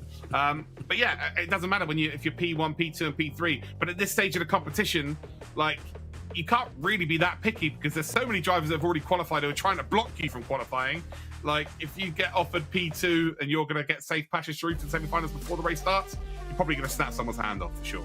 Yeah, I think that's fair. At the moment, the important thing is to be in the semi-final. Everything else can sort of wait after that. Obviously, you can do like some of our drivers done. They've made a statement. They haven't just won races. They've won races by 15, 20 seconds. They've gone, by the way, guys, when we get to the semi-final, I'm probably going to try and do this there as well. You can do that, but you don't have to. Ultimately, a distant P3 finish is still good enough just to get you there. Yeah, absolutely. That's the name of the game. At this stage of the competition, get that top three. Any driver that's been, maybe specifically in the LATAM region, if you've been there in the finals every single month, you've got a fair chance of qualifying through the points way as well. It becomes a little bit more difficult in the other regions, but in the LATAM region, you're pretty good if you've been consistent. You keep getting into those, at least the top 10s every single time out. But yeah, top three, book your ticket to the semi-finals, and you're golden. Don't have to worry about anything else. You don't have to turn up for the fifth month, but there's going to be some drivers there that are going to be twitching right now, and they're going to be like, oh no, I've got to go through all this process again. So you've got to put in a stupid amount of laps just to get into the top 30, to then do the qualifying and the race on race day. You've got to perform in front of people watching at home, maybe your family, friends. Like, it just becomes a bit more difficult. If you can eradicate that out of the equation, you've already done it, and then you can all focus on the semi-finals. That's when it's really exciting. We now, so that was the sports car discipline, ladies and gentlemen. That's now done and dusted. Congratulations to the podium finishers and everyone who racked up points there. But we also want to remind you before we leave you until we go to North America that we did have the stock car and the open wheel earlier as well. Let's give you a brief recap of what happened there.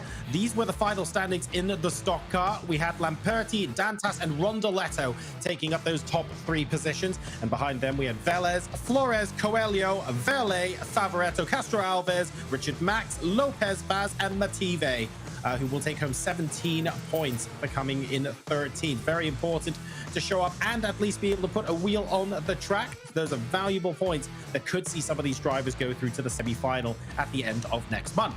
After that, of course, we also had the open wheel. And the open wheel race was incredibly exciting behind Victor Miranda, who finished so far ahead by everyone else. It was actually insane. Michael Velez and Pedro Mora will join him on the podium. Behind them, we then had Motta, Blanco, who had a very eventful race indeed, Salinas, Damian Hall, and Octavio Rondoletto. So those were the other races that we had today prior to coming to the sports car, just as a refresher of those results as well.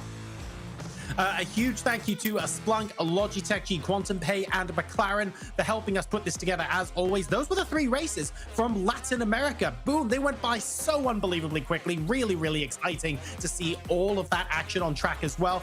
We're now going to go away for a little bit because when we come back, it's North America, ladies and gentlemen, and the stock car event that we've been waiting for all weekend's about to happen. But then we also have open wheel as well as sports car coming in North America as well. See you in a sec.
プロフェッショナルドリフトドライバーの田口和也です。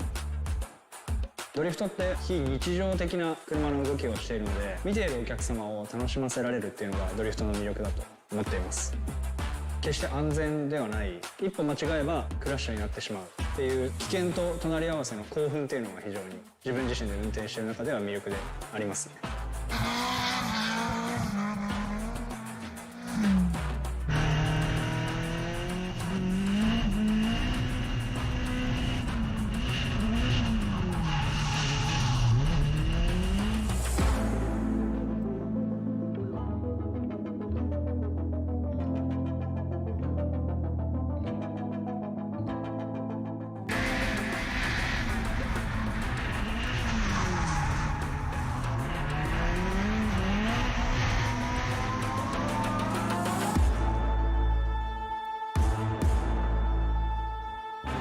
僕のレースの会場だと普段は一般道として使われている普通の道でレースをすることがあるんですけど、物理的にそういったところでは練習をすることができないんです。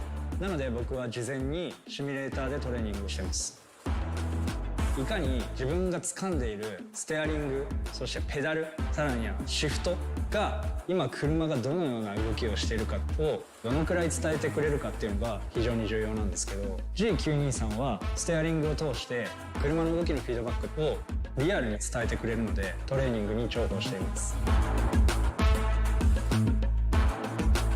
ドリフトのスタートは日本の方が先で、アメリカは後からドリフトがスタートしたんですけど、今となってはもう完全にアメリカではプロフェッショナルのモータースポーツになっていて、ドライバーだけではなくてチーム、監督、メカニック、そしてオーディエンス、お客さんも全てがみんなプロなんですよね。日本人としてアメリカのドリフトシーンで活躍することによって母国日本のドリフトモータースポーツカテゴリーももっともっと盛り上がってメジャーになっていってくれればいいなというふうに思っています。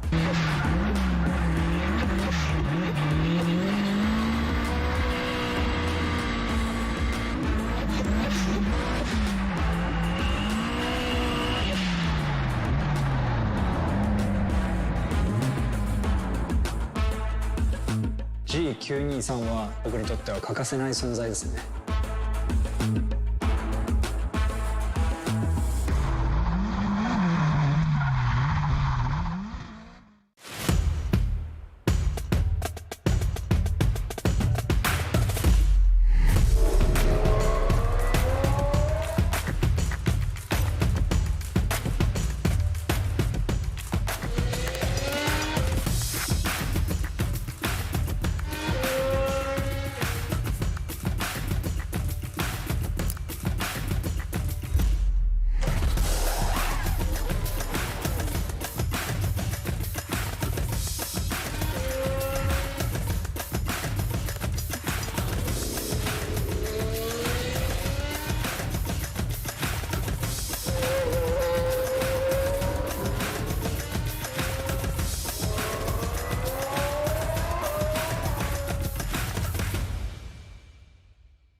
If anyone could do it, it can be Chris McDade. And here we go, we're off then.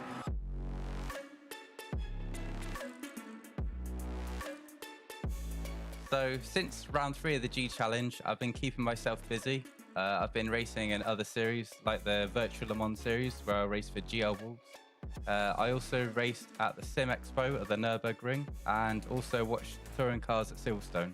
So going into round 3 of the G Challenge, I was actually quite confident in my pace because Brands Hatch is a really, really nice track for me. But unfortunately, I was away from home that weekend, so I had to jump on someone else's equipment with hardly any practice. So yeah, unfortunately, it didn't go too well. McDade is off the circuit then. This is not good. That's him out of the race then. So even after my poor race in round 3, I'm still doing pretty well in the points. So that gives me, keeps the momentum high for round 4.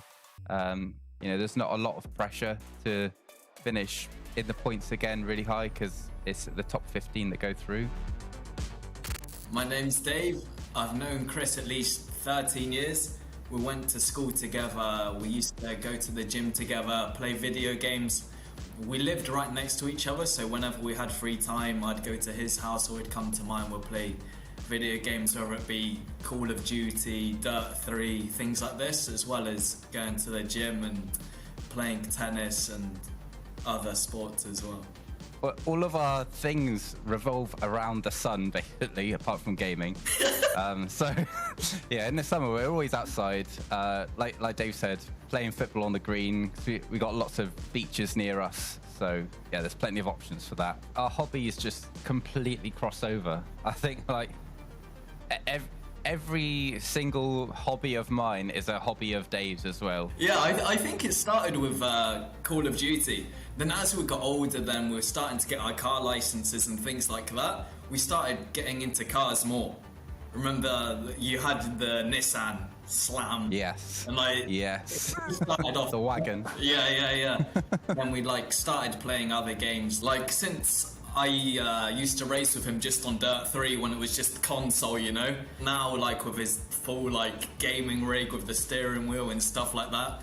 Like coming from back then, I would never have thought that he would be in this position now with all of this racing gear and stuff like that.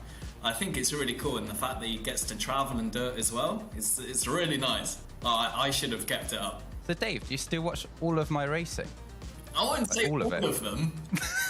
If there's like a big event or something, then yeah, I'll watch that. Okay. Providing it I'll take that. Providing it fits around my working hours, I'll try and make it fit around your working hours. Thank you. The next race being Suzuka. It's one of my better tracks. I'm very, very comfortable there. I love racing there. I think it's an amazing track. There's so many different parts to it. Racing, it can be quite challenging to overtake, so qualifying will be really important. And then obviously it's in the night as well, so that adds another aspect. One of my goals each race of the G Challenge is to put a qualifying lap in that is very, very close or even better than my practice times. For me, that's quite a challenge, being that qualifying is so short, and obviously practice time can be very, very long. I'm always quite confident in my race pace, so I feel if I start in a good position, then I'll always end in a good position.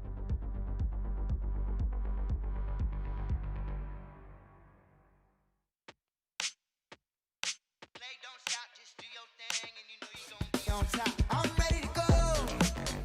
Feeling like a million eyes on me. I'm unstoppable. If you go against me, then you better compete. Yeah, yeah. Why you keep knocking at my door? Came to fight, yeah, that means war. Gotta level up, wanna settle the score. Yeah, feels a lot better than it did before. What you brand new, yeah, it's time to go pro. Go beast mode, better find a cheat code. On my throne, now I'm in my zone. Better look better than it did before. I said the play don't stop, just do your thing, and you know you gon' be on top. It's my game, it's your game, say it now, and let the whole world watch. I said the play don't stop, just keep it going, and you know you gon' be on top. It's my game, it's your game, go ahead, let them talk.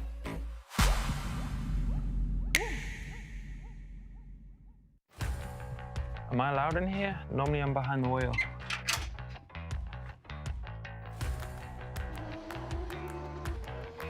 The beauty of esports is that anyone can experience the adrenaline of Formula One for themselves. Just grab a gaming setup, put it onto Drive, and let the data guide and help. Hi, I'm Lando Norris, and you're about to experience the art of data.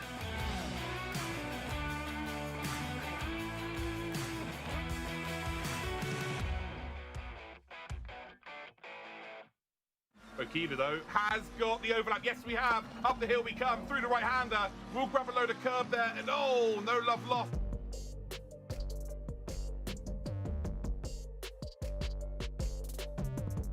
Since the last race, there's been a lot going on in my life. My family is actually building a new house, so we've been picking out different colors for the render, garage, the wall paint, and then in my own room, different wall paint because I want to be special with that.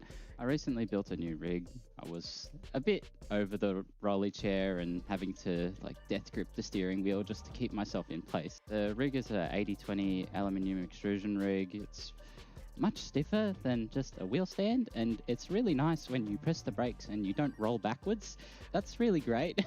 It's just going to take more seat time and more practice, more hours, more everything just to get used to it, but really I'm very glad I built this rig. Round 3 at Brands Hatch, I finally got my second chance to drive there again after the disappointment at SRO, and I actually got a good result like I was hoping for. Now green light racing, and Okita's got an absolute fly around the outside. Going into the round, I had a bit of muscle pain, so that wasn't ideal. I mean, by the time I finished the race, I could barely lift my arm, so that wasn't what you want going into a big race like that. And then we get into the race, and Dylan moves a little bit over to the left on the race start, and Houlihan gets straight past me. I go, oh no. That's not how I want this race to start. We ended up fighting over it. I was catching Houlihan, and then we both had a few run-ins and we both made mistakes, but really that's just racing, isn't it? Ryan, or as we like to call him, Hooli, has been sort of there since I started sim racing. We both joined the same racing league at about the same time. We got given the same car in the league, so the 720S, and yeah, we just started talking on Discord. We didn't really chat too much at the start, but when we got a few rounds in, we started chatting. Conversation continued there, and we eventually decided to be teammates for a couple of other events. We've gotten closer and we're really good friends now, except it doesn't look like that when we're racing each other on the track. It's really good to have Philip as a teammate because she's basically the benchmark for me. If I can get within 2/10 of her, I think I'm doing a pretty good job. If Hooli had to describe me on track, I think maybe annoying would be the right word. As a competitor, she's very, very fair.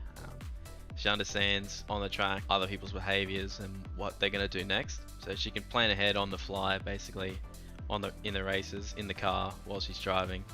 Set up the pit strategy, set up the pressures, get the fuel right. Just very well organized on the track. If I'm not racing and she's not doing anything, we'll just sit in Discord and chat, and she'll watch me play games.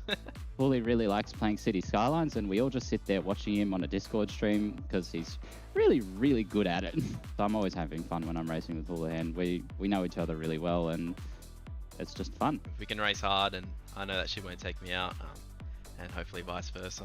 I just find it really awesome that I can be such close friends with someone that lives so far away. So I live in Victoria and Bully lives all the way in Queensland. It's great to have online communities where we can sort of meet each other, interact and form a friendship. Off the track, she's not just a teammate, but a friend. Going into round 4, it's at Suzuka, and thankfully it's my favorite track in ACC. So I'm really looking forward to it, and I really hope to get a good result. I think the biggest advantage of the G923 for me is just how realistic it is. The feedback that you get as soon as you plug it in, it was pure enjoyment as soon as I started driving. This is kind of the closest I can get to accessing that adrenaline and emotion of being on a gravel rally stage in Finland and flying over those crests. For me, it's about getting as real as I can to the environment that I race in, and obviously the wheel is the best instrument for that.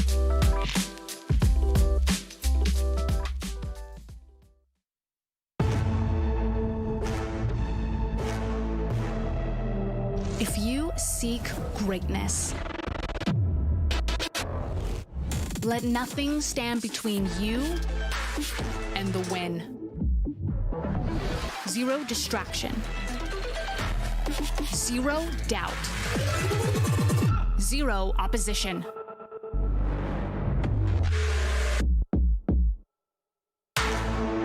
Number 19 is being lapped, so Richard Max is being lapped now by Michael Velez, and this is what can happen here. The leaders have got to be wary, but there will be incidents around this circuit. Michael Velez looking like he actually negotiated most of that traffic rather well, to be fair. Not 100% sure whether he got caught up in that earlier on. Oh, we do have a Quantum Pay replay of that crash and everything that went on there. We're going to have to pick this apart bit by bit, Luke, because quite a lot went on and several cars were involved. Absolutely. So Juan Mativ was mainly the driver involved there. So still just checking out Michael Velez here. He was just, here we go. So Juan Mativ goes down low here. And does he just, yeah, he runs up into the 23, just runs up high. Basically, he was just carrying too much speed there, carrying far too much speed, and ultimately causes a big one. There's sort of 5 or 6 cars involved in it, unfortunately. It looks like we've seen netcode work unfavorably for a driver this weekend twice, actually, but we've just seen it work very favorably as a car just ghosted through. Ultimately, that's not supposed to happen, but sometimes it works in your favor. The netcode gods did there that time. You can see Nahum Flores now being caught here by Rondoletto as we're on board then with Michael Velez, although there we go, back on board with Rondoletto. I tell you what, the observers have been absolutely on their game this weekend. Their brains are working quicker than mine at this point. This is fantastic. Yeah, they're making our job so easy at the moment, and to be fair, the action is also making our jobs easy because there's stuff going on up and down the track. Rondoletto may be giving Flores just the tiniest bit of a tap as he shifts out to the right-hand side, and you were also absolutely correct before. The netcode gods did smile favorably on one particular car, Luke, and I believe that was Leandro Vela, who is currently running in P7. It was correct. Yeah, it wasn't Rondoletto. He's the only other blue car, so spot on there. You can see here again, Rondoletto is trying to set up exactly the same move. So keep watching out here. He's trying to force Nahum to be low side. There we go. So Rondoletto takes the high side, and now look at this. Look at the exit speed he will get from the top side here. So he forces the car down low side. He's going to get boxed in by a back marker here, so it won't work out. It will not work out. So now it's going to take maybe another 2-3 laps to do so, but keep an eye on Rondoletto. Because we've got now Daniel Coelho is in behind Michael Velez. So they've now caught up to the battle for P2. So things are really warming up here. But again, keep an eye on Rondoletto. Rondoletto just making Nahum Flores take that low side and make basically, it means he's really quick on entry, but his exit speed is compromised. So again, he goes up high, then drops down low. But look at Rondoletto, stays as high as he can. Door not quite open that time, then goes down low, forces indeed Nahum to run very, very deep then through corner number 1. And here's the opportunity then. How close can you get? Run it nice and deep, run it nice and high, and then try and go round the outside. Not quite close enough once again here, but you can see what he's trying to do. He's trying to manipulate Nahum Flores here. He's trying to force Nahum Flores to position his car in positions he doesn't want to do. And actually, he found a little opening down the inside. Ultimately, that's the slow line. Michael Velez now is closing up here, and he's got his nose just on the inside there of our driver, Octavio Rondoletto. And now he's going defensive here as well. So Velez is trying to make a move on Rondoletto, but then he's having to go defensive on Danilo, who is in P5 here, and it's really starting to spice up here at Bristol. And here we can see the fastest lap there, some data-driven insights powered by Splunk. Right in the thick of it is Octavio Rondoletto, the number 48 car. Started in 7th, currently in P3, knocking on the door of P2. But so far, I have to say, Nahun Flores has been defending non-stop. Yes, there's more pressure, but he hasn't relented just yet. Absolutely. They were on board here with Flores in P2. Again, 2 spots are available to qualify through to our next phase of the championship. And well, you can see everybody closing up here, and Danilo Colio doesn't need to make a move here, just needs to just stay nice and calm, keep himself in a half decent position, and just let it all unfold behind him. Look at Rondoletto. Rondoletto, again, it looks like he's going to get that move done down the inside of Nahun, but ultimately you just cannot pin the power. You'll lose the car. You'll lose the car down the low side. The rear will step out, so you've just got to be, the low side just slow on the exit. Again, it's quick on entry, slow on the exit. Opening up the corner by being the high side means you get a lot better speed in terms of your exit there. Michael Velez is trying to take, again, an adverse line. You can see him close up, but then look, on the exit, he just loses a bit of space. Colio is, well, I tell you what, they've now been caught here by Evandro Dantas. So all of a sudden now, we've got ourselves a 5-car battle for 2 qualifying spots. Octavio Rondoletto is already qualified here as well. I'm trying to think. Nahun Flores is already qualified as well. They occupy 2 of those spaces, so you know that Velez, Colio, and Dantas, those are the 3 drivers that want those positions. They are going to be absolutely flying for them as soon as they possibly can. And, well, I tell you what, Dantas has got to the back of this group here, and he is not hanging around. The number 12 then's got the overlap here on the number 95, up the inside of the Lightning McQueen number, if you like. And Dantas straight away gets the job done there. Nahun Flores loses out to Rondoletto as well. Michael Velez is now going to be under pressure here from Dantas. Dantas maybe going to be re-overtaken here as Michael Velez actually finds a gap here on Nahun Flores. Up the inside, he will go. Now they've got 2 back markers to contend with. Flores with a really nice run around the outside, and it is all going down here, John. I don't know if we're going to get a replay of that overtake, but we actually had a minor mistake from both drivers. Believe it or not, Luke, Rondoletto hit the wall while overtaking Flores and still managed to stay out in front. It was proper hair-raising stuff. That's the advantage of the high line. Again, on the low line, you get pinned, you've just got to let off the accelerator, which you lose all momentum. But even just grazing the wall on the exit, you don't want to be doing it too often because obviously you don't want body parts falling off the car, but ultimately the high side is just so much quicker on the exit, so you can kind of get away with it every now and again, especially on an overtake. Nahun Flores, though, just being dragged along here by Rondoletto.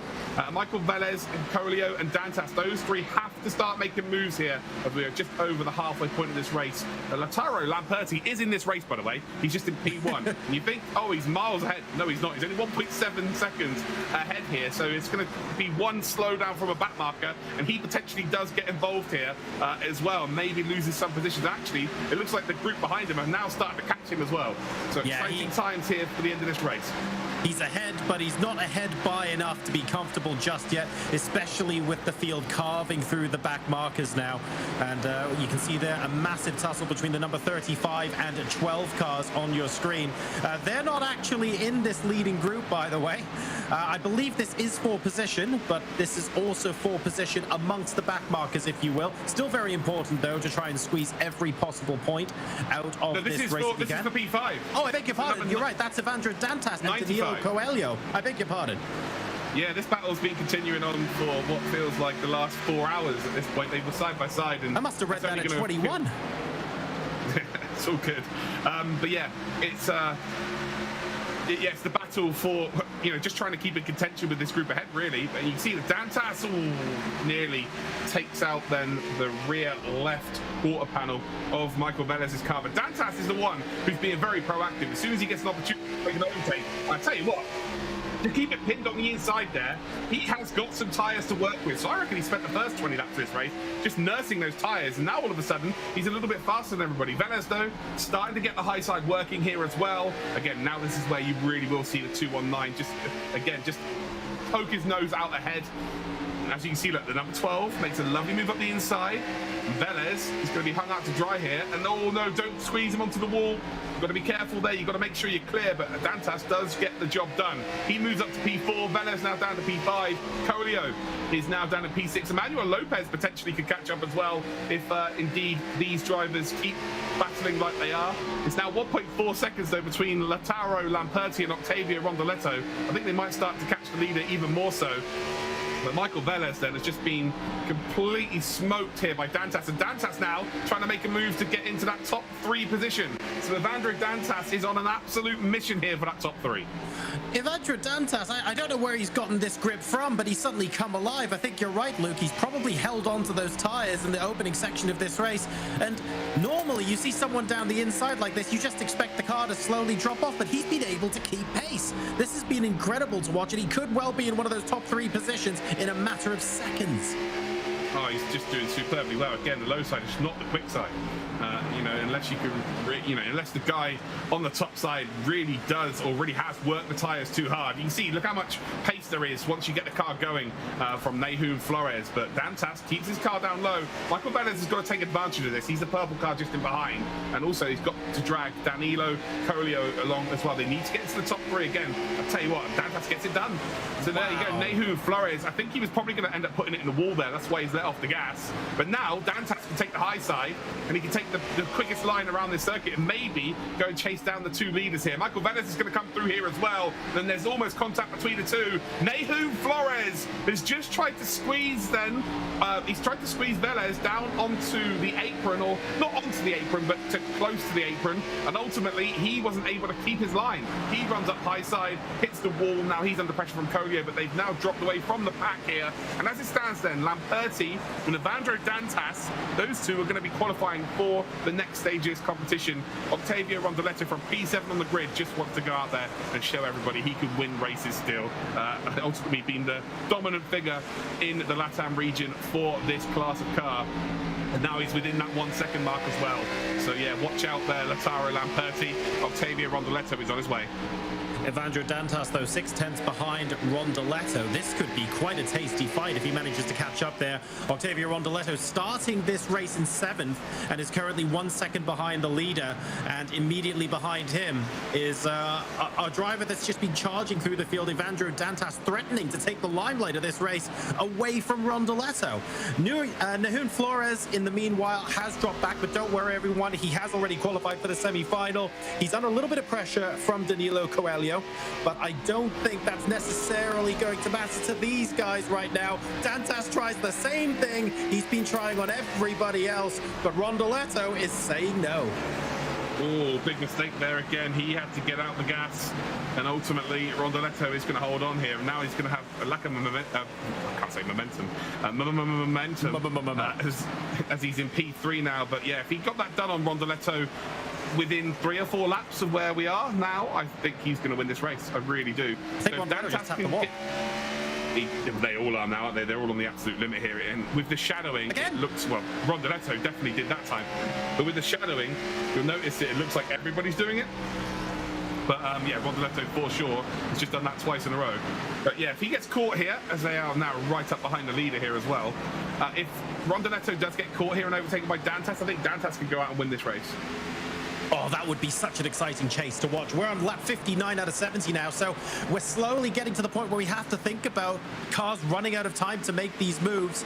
Lautaro Lamperti out in front at the moment. Rondoletto basically on his tailgate right now. And then we've got Evandro Dantas trying, after that earlier mistake, to make it all the way back up. I think he'll make it up to the end of this tail of cars, but the question is, can he get any moves done?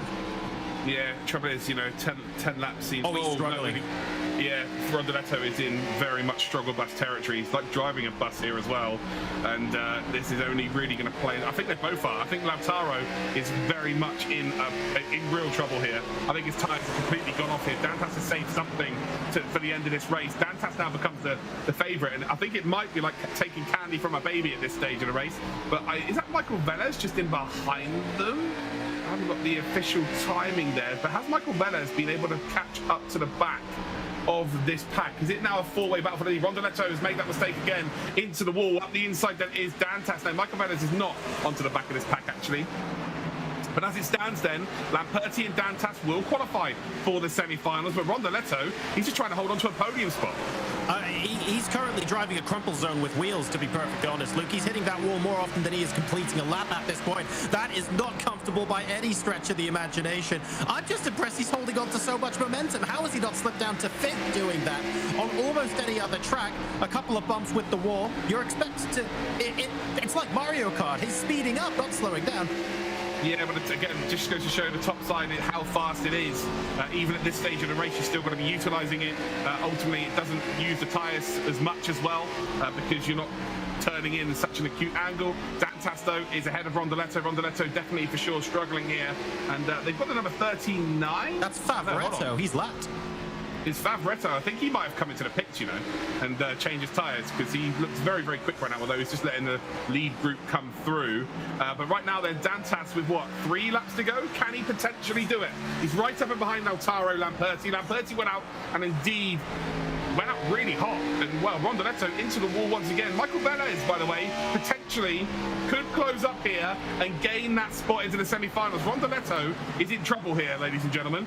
It's just all about whether Michael Velez can keep his cool. He's not got long to work with. He's got around about, just under a minute to work with here with 3 laps. But Dantas, then, he is not content with second. He tries to run up the inside of Lautaro Lamperti.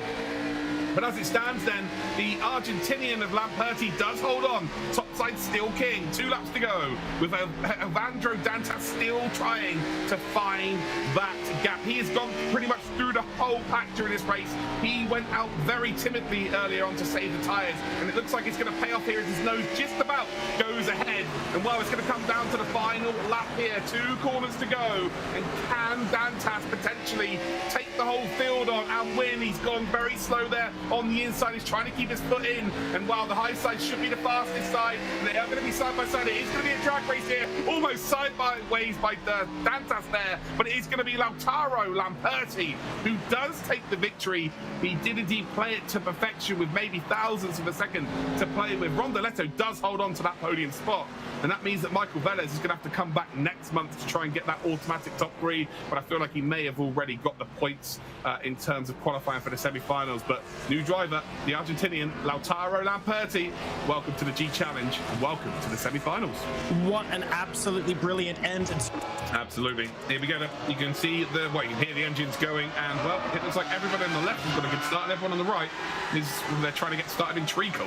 Anyway, down towards turn number 1 we go, and Victor Miranda takes a load of curb on the entry there and gets through nicely. Michael Velez has already moved up into the top 3 after qualifying in 5th position. Are we finally going to see a bit of luck with Damien Hall? He has been so unfortunate. I don't think he's actually finished a race as of yet, ultimately. But he was in P6 to start off with in this race, and I think he is still in P6, actually. Octavio Rondoletto, watch out for the yellow car. Where is he? Oh, okay, so he's not in the top 6 here. Looks like there might have been a coming together at the back end here. It might now already be a 6-car race, but everyone else got through nice and cleanly. The leaders, especially if you're on the left-hand side of the circuit, they got a very good start. They did indeed, and you immediately had, I think it was it? I want to say it was Blanco in P2, dropped down to P4 or P5 early on and is now fighting his way back. But either way, that's Michael Velez now in P3, trying to look for, it was either Mora or Blanco, I forget which, but a really poor start from one of them on the right-hand side of the grid. Michael Velez taking beautiful advantage of it. Is everybody on the right-hand side of the grid? None of them got off. It was everybody on the left-hand side just got, gained at least 1 position. Michael Velez there trying to make a move early in this race here on Mora. Mora runs a little bit wide. Ultimately, the door wasn't open wide enough for Velez, and Velez then is going to get, caught on the apex here. He might actually now end up being under pressure here from Rafael Blanco. So Blanco, so Blanco going to try and get ahead of Velez. Hopefully the timing screen will sort itself out. Now they're indeed through the line, but it is Miranda that leads here. Velez goes up. Nice move there, actually. Blanco did help him by running wide, but Velez moves up to P2. So at the moment, Victor Miranda currently in the next postcode along on lap number 2, by the way. He's absolutely not giving anyone anything to latch onto here. We then have Rafael Blanco down to P3 because Michael Velez, after qualifying in P5, is now up to 2nd position, having a very, very good race indeed. Further behind, we're not 100% sure exactly what's going on with the back of the field. I'm still looking out for the yellow car, and I don't think I can see it. I think that's Damien Hall in the back of the screens, not Octavio Rondoletto. So I think you're right, Luke. There might have been an incident on the grid at the beginning. Yeah, I don't even think that's Rondoletto at the back end of the pack either. I think that might be Bastian Salamat. So I don't think Rondoletto. We didn't see him, did we? I don't think he was ever. I think he might have joined us or accepted the invite, but I don't think we ever actually saw him in the session. Interesting. I thought yeah, I'm not sure. He was definitely in the. I feel like he was in the qualifying. Oh no, there he is. So he's there somewhere. Okay. God, I wish I know what actually happens, because I was about to say, I think I saw 8 cars lining up on the grid. Oh my God.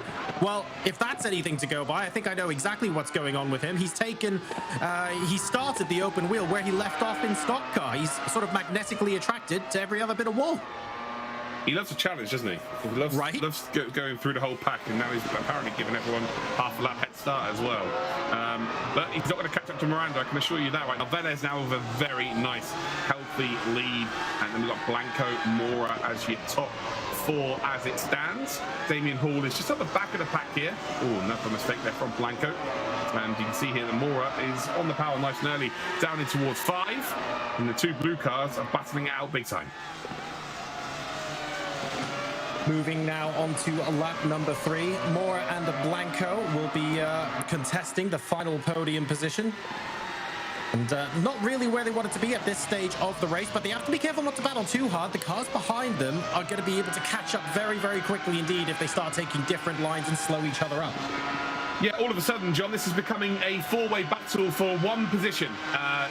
Velez is gone. Velez is already qualified. Of course, Miranda is not qualified. It is kind of a potential one-and-done situation here. Victor Miranda, first time qualifying on an absolute different planet from everybody as it stands. But yeah, this is effectively a 4-way battle for what is one position, as the 2 blue cars do indeed they almost go side by side up towards the chicane here. But ultimately, it just means that everyone checks up behind, and they're all starting to close up here. I think this is going to be a fascinating battle the longer this race goes on. Tires are going to start to go off now as well, John. They don't last very long on this car, that's for sure. So, yeah, this is going to spice up nicely. There's no love lost, is there, here? They are not playing nice at all. The car in front, the number 19, by the way, is Blanco. The number 20 immediately behind is Mora. Sliding all over the place, trying to squeeze every last 10th out of a lap time so that they could get their hands on this last podium position. A 4-way fight for one position is going to be delightful. Damien Hall is making up the pack here. Not 100% sure who the dark blue car is in the middle, but they keep bunching up every single time. Mora takes a slightly different line to think about a move on Blanco. That's Blanco running wide. I'm not sure that's going to result in an opportunity into the chicane, though. No, it definitely is not. And again, they've all got to be a little bit more careful here, especially these 2. They do not want to be losing touch. And there we go. Hall nearly runs into the back there with the number 69, and that could be curtains in terms of the battle. They just need to race a little bit more clever. Again, this is one thing in the Latin America region, we kind of haven't seen them race clever. It's kind of been, we're going to take every position we can as soon as we possibly can. But right now, Damien Hall may be suffering here because of that little bit of contact. It's just whether he's still in that slipstream, whether he can still catch up. Slowly approaching the halfway mark of this race now. Blanco still leads Mora, but frankly, with the amount of exciting driving, shall we say, going on, I'm actually surprised these 4 cars are still in the same order. That's Norbon Motta immediately behind Mora there, and they are going to be lining up one after the other going into T1. Damien Hall has dropped back a little bit, but if these guys start fighting again, he'll be right back behind them again within half a lap. Yeah, 100%. He's going to be, in behind them, waiting with bated breath, just thinking, oh, please, please, please, can you just battle? And there's a mistake then made by Blanco. Ultimately, it's a pretty slow section of the circuit here, so you make a mistake through one part, you make a mistake through all of it, and that is going to give everybody a chance then to close up. As it stands, Blanco and Mora are battling for that top 3 position and qualification through to our semis. Motta is very close in behind. I'm not sure he quite has the outright pace, but it might not come down to that. If they do indeed continue to fight like this, there's every reason to suggest that they might be slowing each other down. Give Motta an opportunity. I think Hall is going to be given another chance here, but he just doesn't want to be messing it up right now.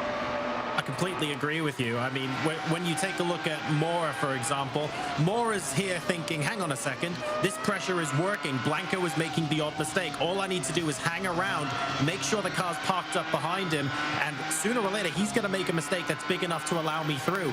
This is only allowing Pedro Mora to gain in confidence every single lap. And Rafael Blanco needs to steel himself now. You don't want to be continuing to make those kind of mistakes. The warning shots have all been fired. He needs to change something up. Yeah, watching this from Mora's perspective is probably the best perspective to be on right now, as he is going to try and chase down Blanco. And there are parts of this circuit where you just have to make sure that you get that power down very, very early. Turn number 1 being one of them. Again, you've got to hit that apex, and you've got to make sure that you get on the power early, because there's a big opening up the inside. Again, on board, this is brilliant stuff here from the observers once again. And there's a mistake there from Blanco. Blanco is not comfortable right now. The tyres are very much on the limit already, and this is another key part of the circuit here. He keeps messing up that corner, which again gives the opportunity then for Mora to potentially make a move up the inside. So here we go, down in towards the right-hander before the hairpin. It's a pretty quick corner here. It's very tough to make a significant mistake really through there to open up an opportunity down in towards the hairpin. As you can see there, Mora is not close enough to take advantage. But here it's very easy to run too far wide onto the gravel and lose so much momentum up through the S's. So you don't really want to be too close coming through these S's here, but you can make up so much time through there if you're not scrapping. See, he closes up towards the left-hander, but ultimately not really going to make too many inroads here. It looks like Blanco's kind of sorted himself out. This corner here, and again, a little bit too fast to really make a significant mistake, but ultimately you need to make sure that this corner, the last corner we just saw, that you are indeed on the power really early, because look how much the slipstream is in effect up the hill. And again, luckily, Blanco didn't make a mistake, but you can imagine if he made a mistake, how close it really would have been. Damien Hall is also completely caught up to Motta now as well. A little bit more of a slide coming onto the start-finish straight from Blanco. You can see Mora just slowly inching closer and closer, agonizingly close. He must surely try and get alongside. Whether or not the move will work is still to be determined. Early on the brakes, actually, from Blanco, going a little bit wide. He's trying to cut back. Can he do it? He's going round the outside, and Mora's holding. Yeah, Mora is holding on here. Again, they both run wide there. It's very lucky they didn't have any kind of collision, but as they come through the first sector, it's such a tough place to indeed overtake through the first sector. But I tell you what, Mora has successfully done so. But the biggest factor here is they didn't lose really a lot of time to the two drivers in behind, to Damien Hall and indeed Motta. It's coming to the stage of the race now where Hall just has to try and make an overtake, try and get up into the battle that he's witnessing in front of him. But the worst situation for him right now is it was very clear that Mora was quicker than Blanco, and he was being held up.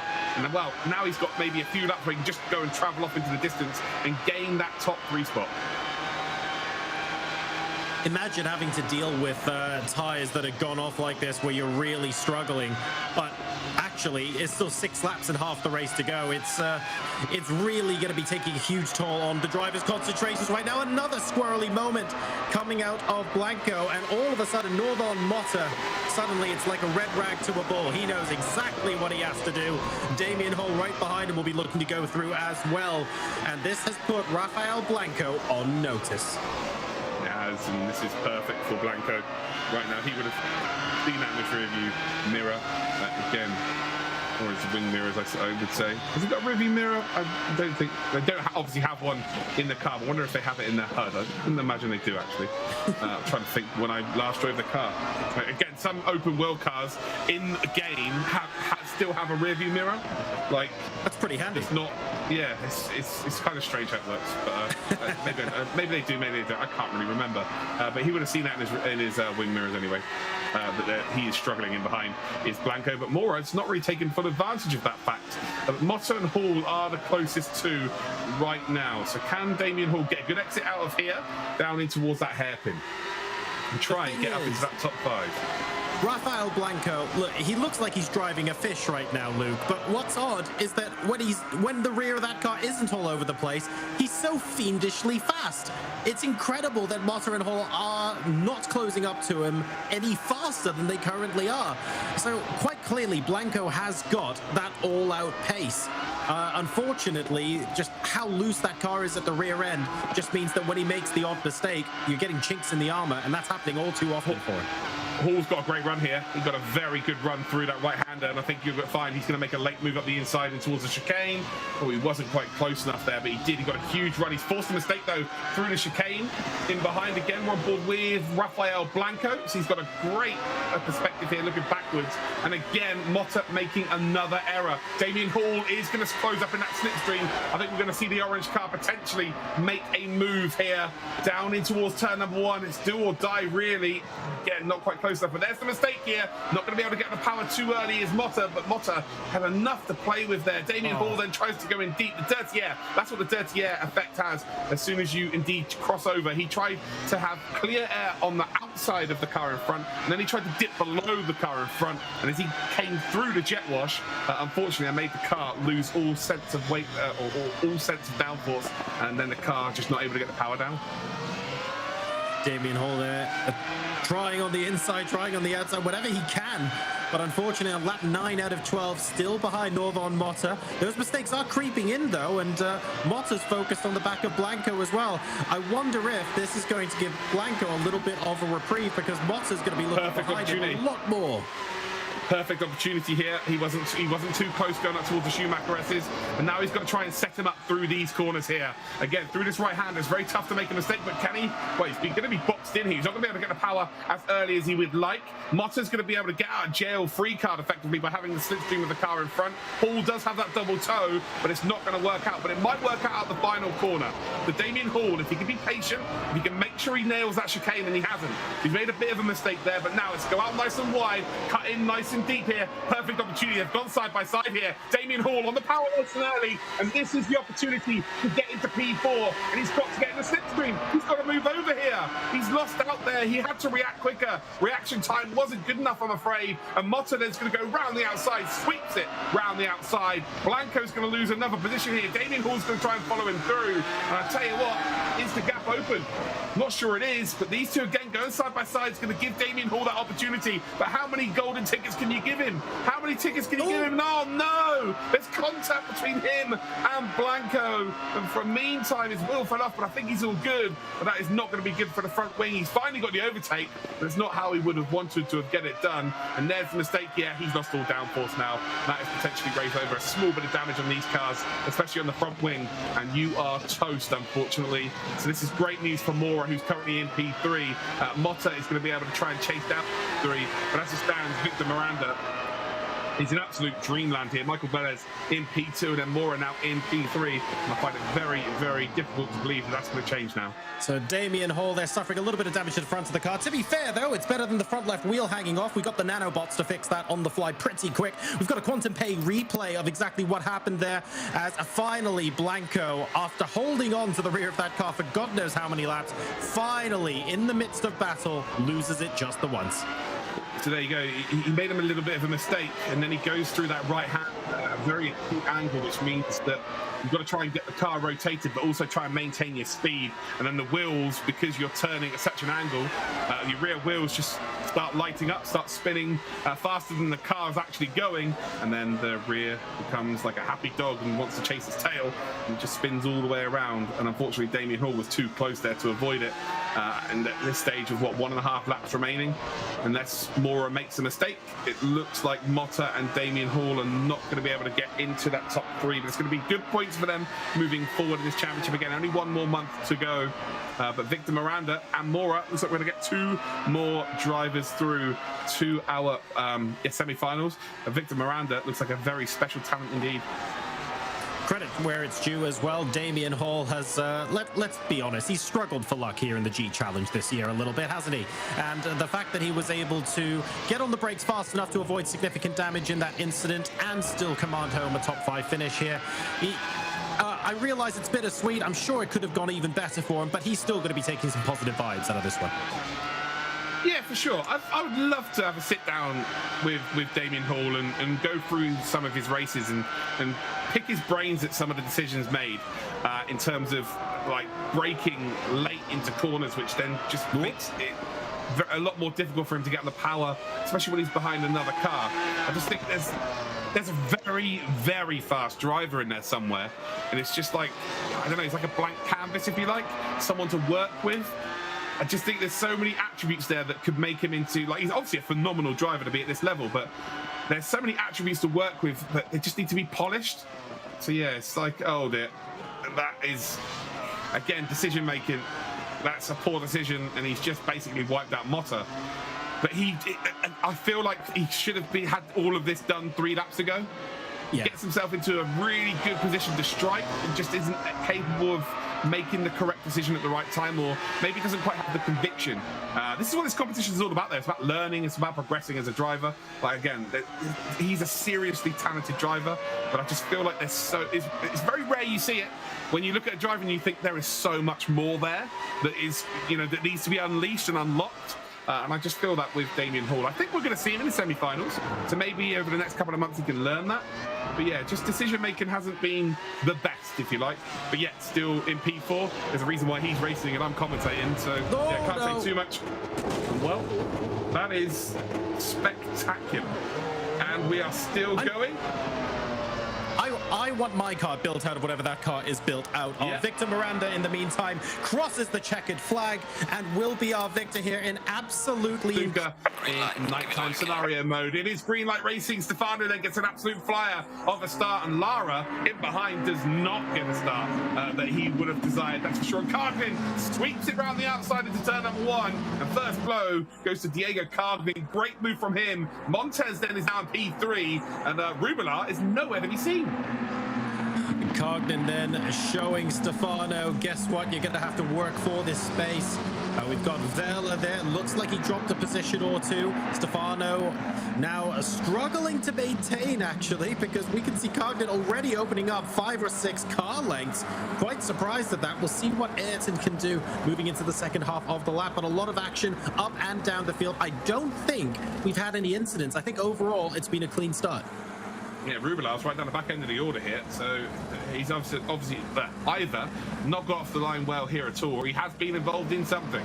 But it doesn't look like anybody else has lost too many positions here, so maybe he's just been squeezed out on the exit of turn number 1. Stefano, though, under some severe pressure. Diego Carglin, remember, already qualified for our semi-final, so he's actually taking up a spot of a potential qualifier right now. Stefano and Montez, neither of those 2 drivers have qualified. If I look, no, Fabrizio Montez has, sorry. So Stefano is the only driver in the top 3 as it stands that would qualify through to the next stage of this competition, but already unfortunately has succumbed to the pressure of one driver. And can Montez potentially try and get ahead as well? We need Stefano now to sort of settle down into a rhythm, not panic too much, and just focus on outright pace.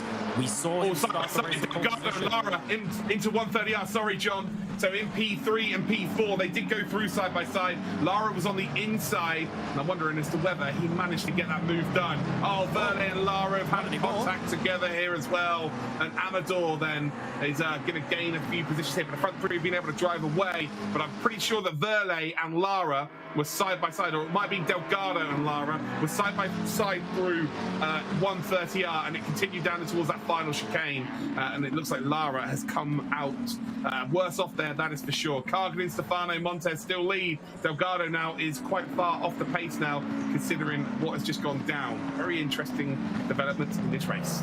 Lara clearly managed to survive 130R, and then the moment we went to take a look at where Lara was, that's the incident that sadly punted him off the track. He's rejoined, but unfortunately he's right down the order in P14 right now, with Delgado and Verle now scrapping over P4.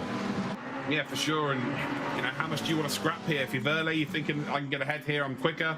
If you're Delgado, you're thinking please don't try and overtake me, let's work together, let's try and catch up to the front 3. But all of a sudden it becomes very, very difficult for any of these to qualify. It's a hard game to overtake on. This game is really built for endurance. The 20-minute races becomes super, super difficult to make any potential inroads or overtakes. But right now, we've got to try and do something here. Verle gets a very good run out of Kobayashi as they head then through this right-hander up towards Spoon Curve. You can see him closing up here. And would he take the outside line? Would he force, indeed, Delgado to take a defensive line? Well, he has taken a little bit of a defensive line, but then changed the line through to braking. But Verle then loses the car sideways. Delgado gets caught up ever so slightly. This is still going to continue here, though, onto the curb for Verle. He's underneath that rear wing, and maybe we're going to see the potential for a live overtake into 130R. Yes, Verlet is right up and behind him. He's going to be forced to go around the outside. Can he get this move done? And Delgado's let him go. Delgado here is just let him go. Fair play. I think he realizes that actually it might be a good idea to be dragged along by Verlet up towards the leaders. Very clever driving by Delgado. See if that'll work out more towards the end of this race and whether it was a good decision. Let's see if Verlet and Delgado will be able to reach that pack in front indeed. In the meantime, we have got a replay of what happened in that crash. Let's go ahead and take a look at what happened earlier, Luke. So this was off camera before. We're watching Verlet on the outside, Lara on the inside there. Oh, and it's actually Verlet that punts Lara a little bit by the looks of things. They weren't side by side when that happened. So this was after when they were side by side going into 130R. Yeah, really would love to see what happened through 130R. Unfortunately, we're only going to see that.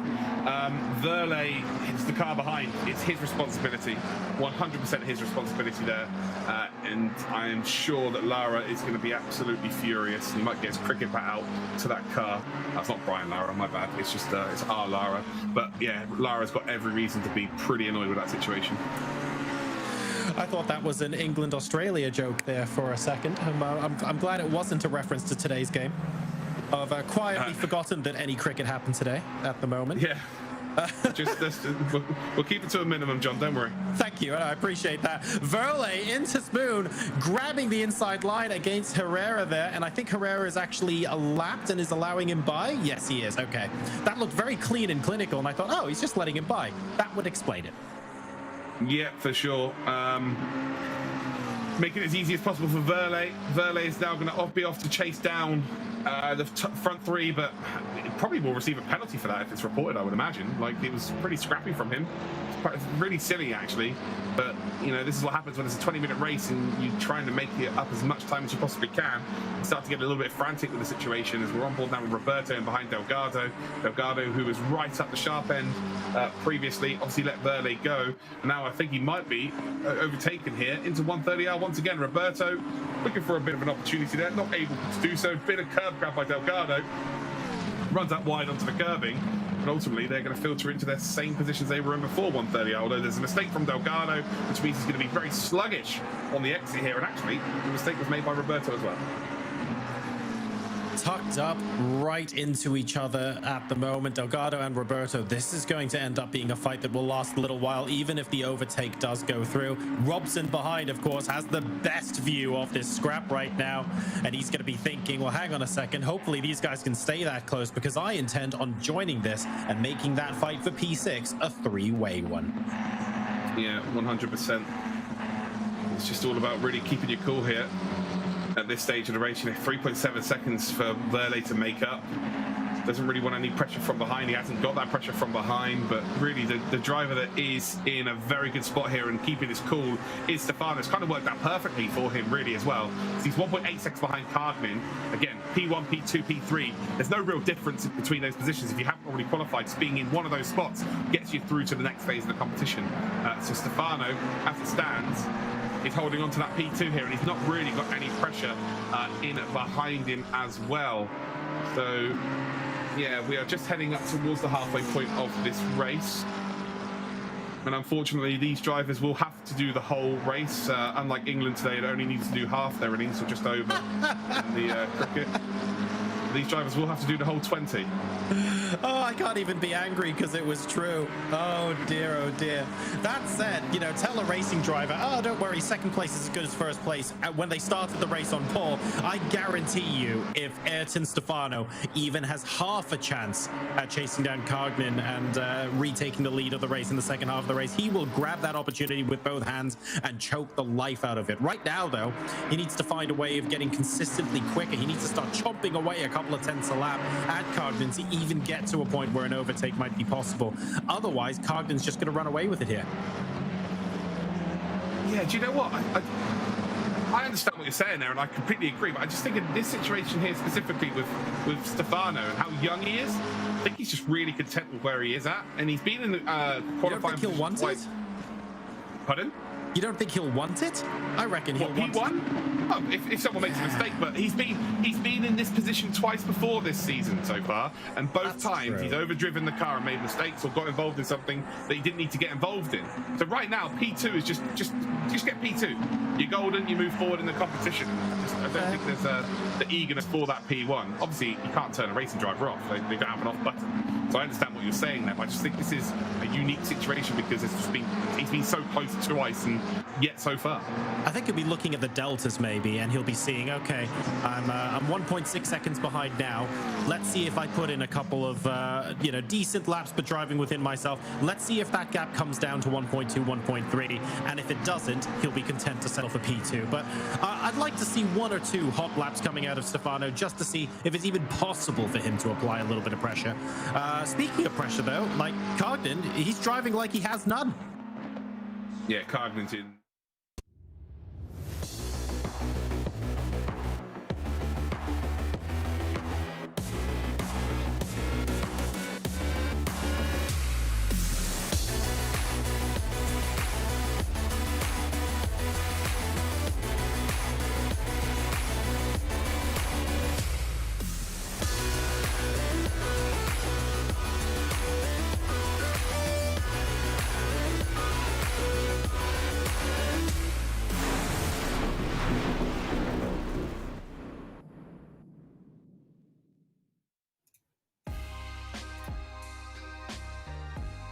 Welcome back to the Logitech McLaren G Challenge. Earlier this evening, we saw some of the best sim racers in Latin America do their thing across 3 completely different disciplines of racing, and we were entertained by 3 fantastic races. And now we move up north to North America for exactly the same thing. I'm your host, John Sargent, and as always, joining me is Luke Crane. Luke, what a fantastic way to end this month's event. Really looking forward to Stock Car, but also the races that follow. Everything's going to be a banger now. Yeah, I touched on it earlier on. North America was the latest region added to the Logitech McLaren G Challenge in 2019, and they have grown the most, to be honest, out of everybody. And the benchmark is EMEA, and North America is really creeping up towards the sort of EMEA level. Added with the stock cars, they are head and shoulders above everybody in terms of the entertainment value in stock car and the depth of talent as well. But yeah, when it comes to the open wheel sports car, they're very much right on the heels of EMEA. We are going to be in for an absolute incredible show, I'm sure of it. So let's move on to the format of today's show. Let's talk about exactly what you guys are going to see. Luke, explain to our viewers how today's races are going to go down on screen. Well, 3 qualifying sessions to define our grid for the races. Indeed, for the stock car race, we've got 5 minutes qualifying. We're at Bristol. It is a very short circuit. It is 15 seconds a lap there, so they're only going to need effectively 1.5 minutes. The open wheel and sports variant then, for the open wheel, is 10 minutes qualifying, lone qualifying. That means they're out on circuit on their own, so there's no one can interfere. And then for the sports car, everybody's out on circuit on their own at Suzuka for nighttime scenario mode. But yeah, they have to make sure they get a nice space out on circuit, and they've got to make sure that they potentially could use someone in front of them for some slipstream as well. Players are awarded points in each race from 1st down to 30th position. Again, the top 3 don't have to be worried about that because they automatically qualify for our semi-finals later on in the year. Absolutely, and you can compete as well. If you're watching this at home going, well, actually, I think I can have my hand at some of these drivers here. I can go ahead and try and compete on track. Here at the Logitech McLaren G Challenge, you've got the opportunity to qualify on your own time, no problem. As long as you're one of the top 30 racers in your region, so that bit is the bit that's easier said than done, you will be invited to play in the monthly races, which is exactly what this broadcast is. Either finish in the top 3 here or accumulate enough points, and you'll be invited back to the semi-final. Yeah, once you make it to the semi-final, you are still under the pressure of reaching that final, and in turn trying to make your way towards all of those amazing prizes that are on offer. So you just got to keep grinding, keep working hard, and keep progressing. So every single weekend matters. That grind will pay off in the end. Yes, okay, place top 3 and you get straight through, but those points are very useful indeed. But moving on to today's races, they're going to take place on 3 different tracks and feature 3 completely different disciplines of racing. So where will we be heading today, Lou? Well, we are at Bristol Motor Speedway. Just touched on it briefly in the previous segment, where it's a 15-second lap, so 70 laps available here. We saw earlier on the strategy was huge. If you can maybe go out a little bit slower than everybody else, you can make up the time later in the race. So expect to see that with the NASCAR Cup Series Chevrolet Camaro. We then got race 2, which is the open wheel at the Nürburgring GP in the Dallara IR01. We've had some fantastic racing there this weekend. Again, one of the most technical circuits we've had so far for the open wheel drivers. And race 3 is the sports car in the McLaren 720S GT3 at Suzuka Circuit, which is also at night time. So it's a night race today for the first time for these drivers. Over the last month, hundreds of racers have tried their hand at qualifying for each one of these racing disciplines, but only a limited number of each will be able to make it onto today's show.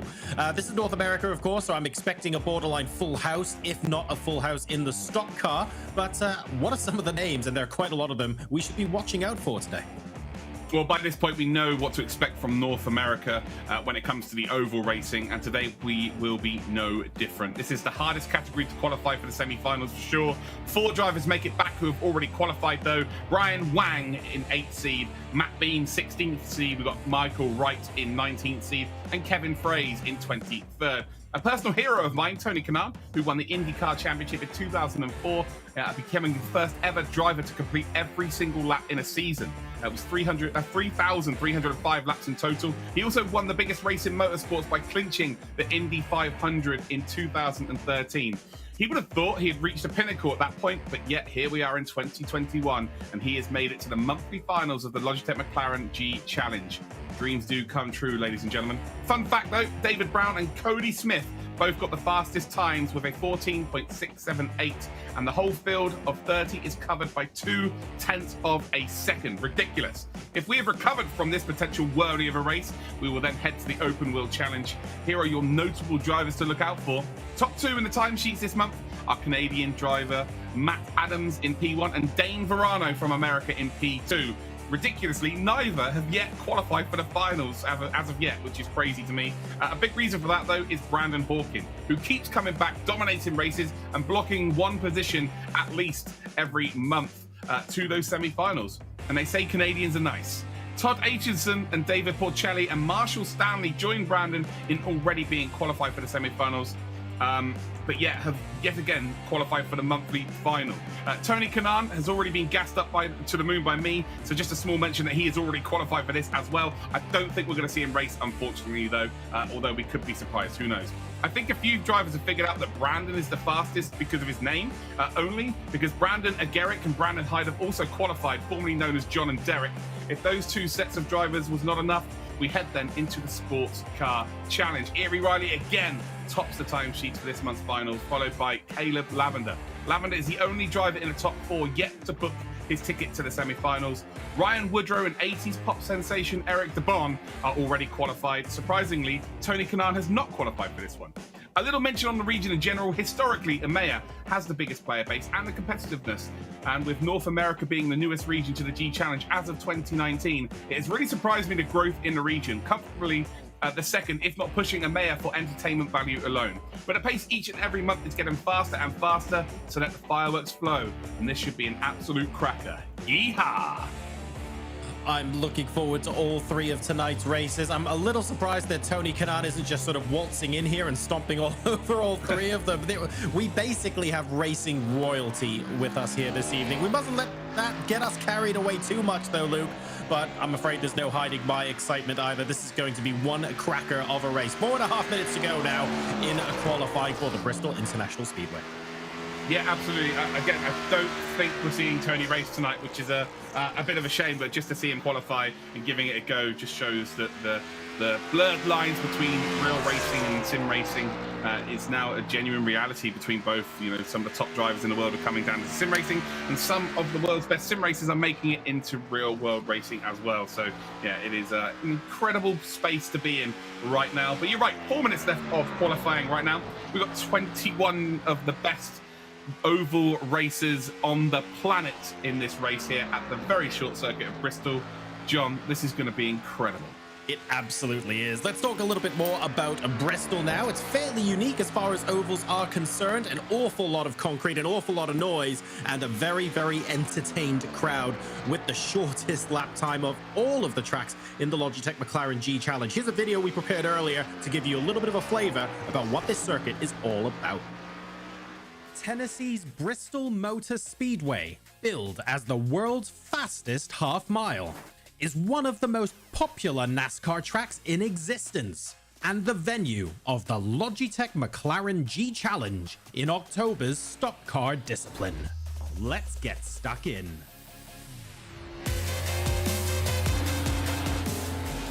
The all-concrete surface and stadium seating at Bristol make it one of the loudest tracks, creating an amphitheater-like atmosphere that is an absolute fan favorite. The banking makes the high line quite fast at Bristol, and combined with the short track, this can make it more difficult for drivers to pass. Qualifying performance and getting a good slot on the grid will be more important here. During the race, this track is well known for eating up the front right tire, and because cars can often be on the high line, drivers will want to be wary that a moment of lapsed concentration doesn't result in a date with the wall.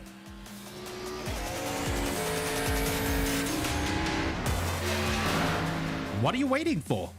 Visit LogitechGChallenge.com to enter and see you on track.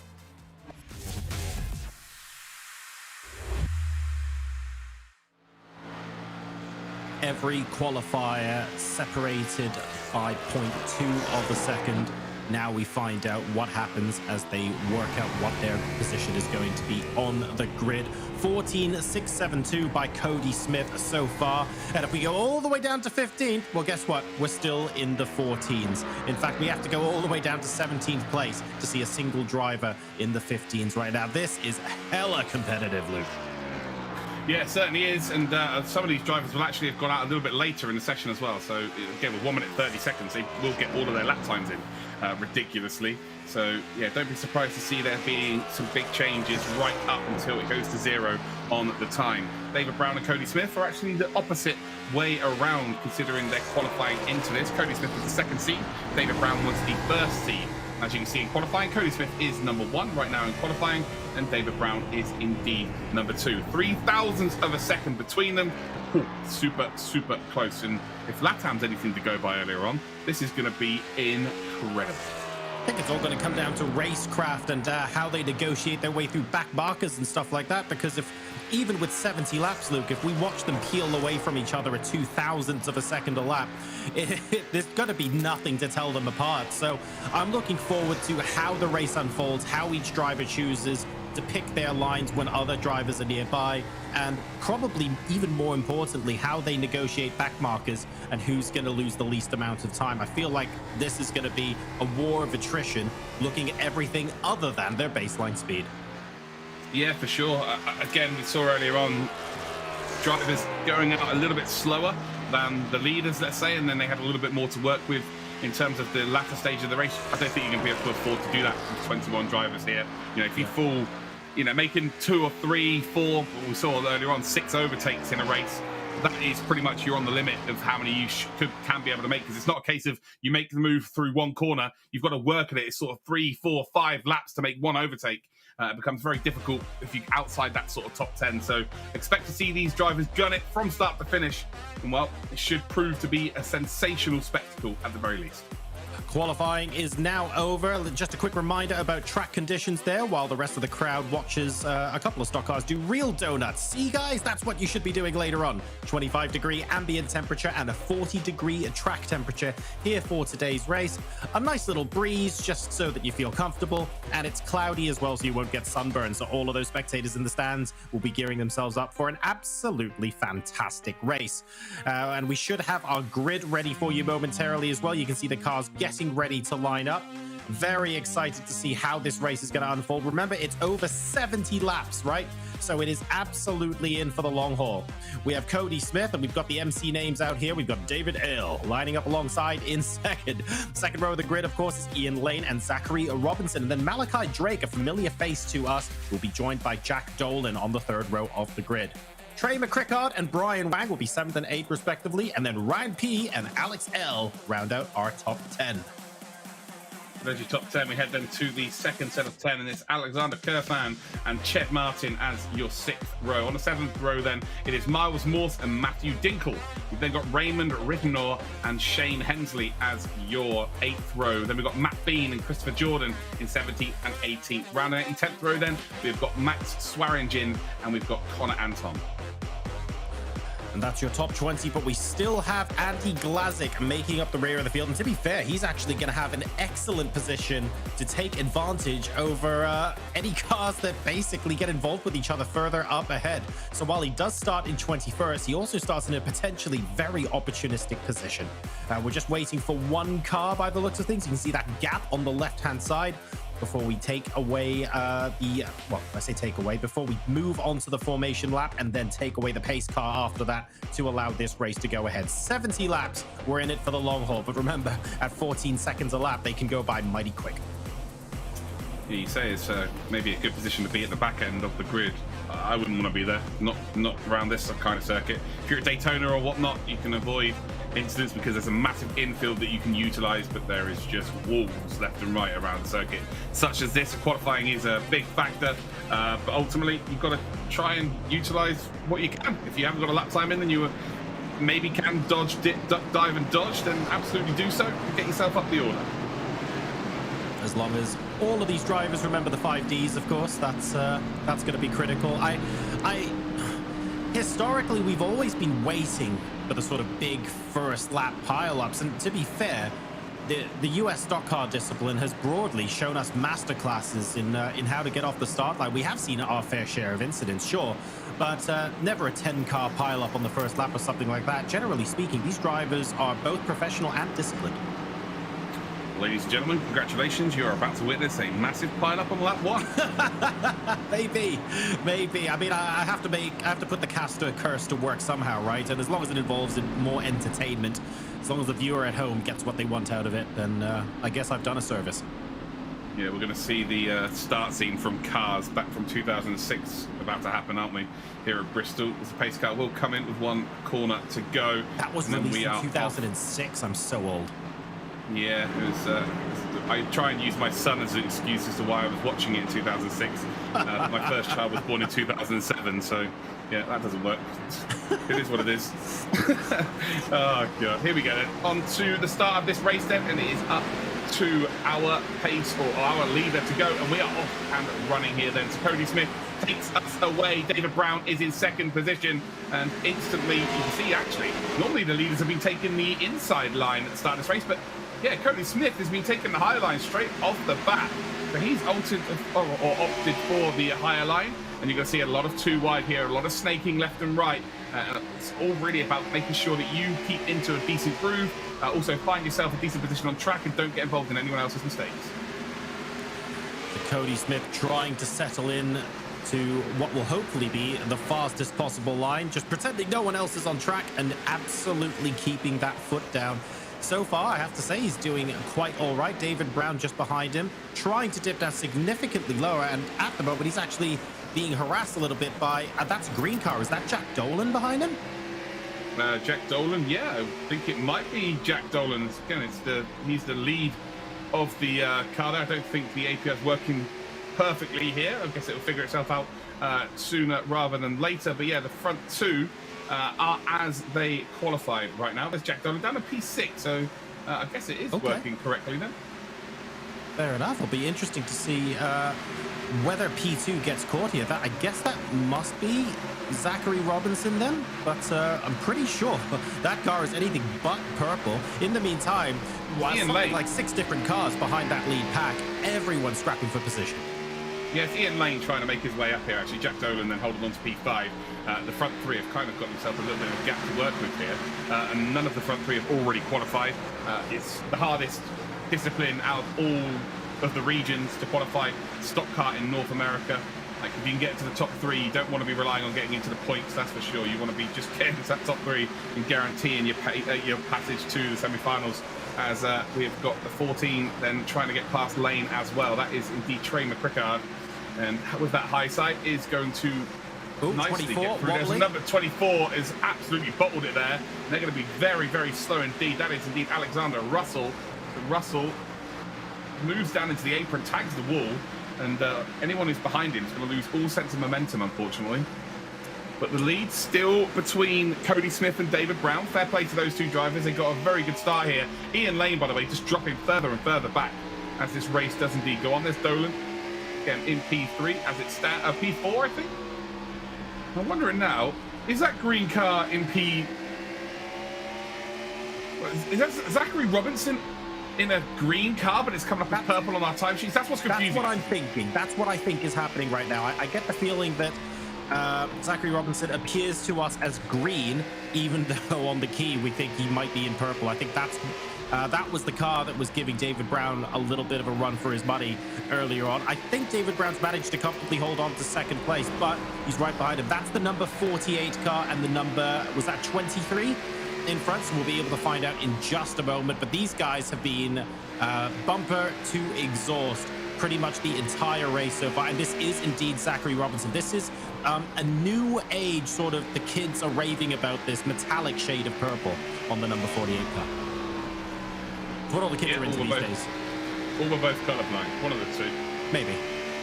Yeah, David Brown, he is, well, ultimately trying to keep the advances of Robinson away here. It's like 3 wide in the background there as well, battling I believe P6 is very, very close to the background here, and there are going to be battles all throughout this race, all throughout this circuit. The front 3 have got themselves a nice little gap to work with, but it's all about really conserving your tyres at this stage, especially the race leader.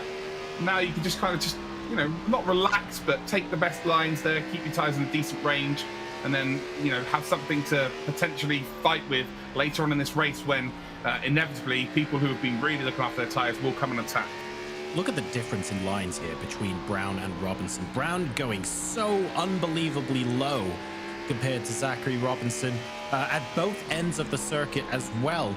The tires are going to be screaming for deliverance here, but notice how the gap is pretty much being maintained. I love how multiple lines around Bristol here are essentially delivering very similar results for these drivers. It just makes for good racing. Yeah, fantastic stuff here. Again, David Brown, I think, is catching up to P1 more so than being caught by Zachary Robinson at this stage of the race. As we are on board here with Cody Smith.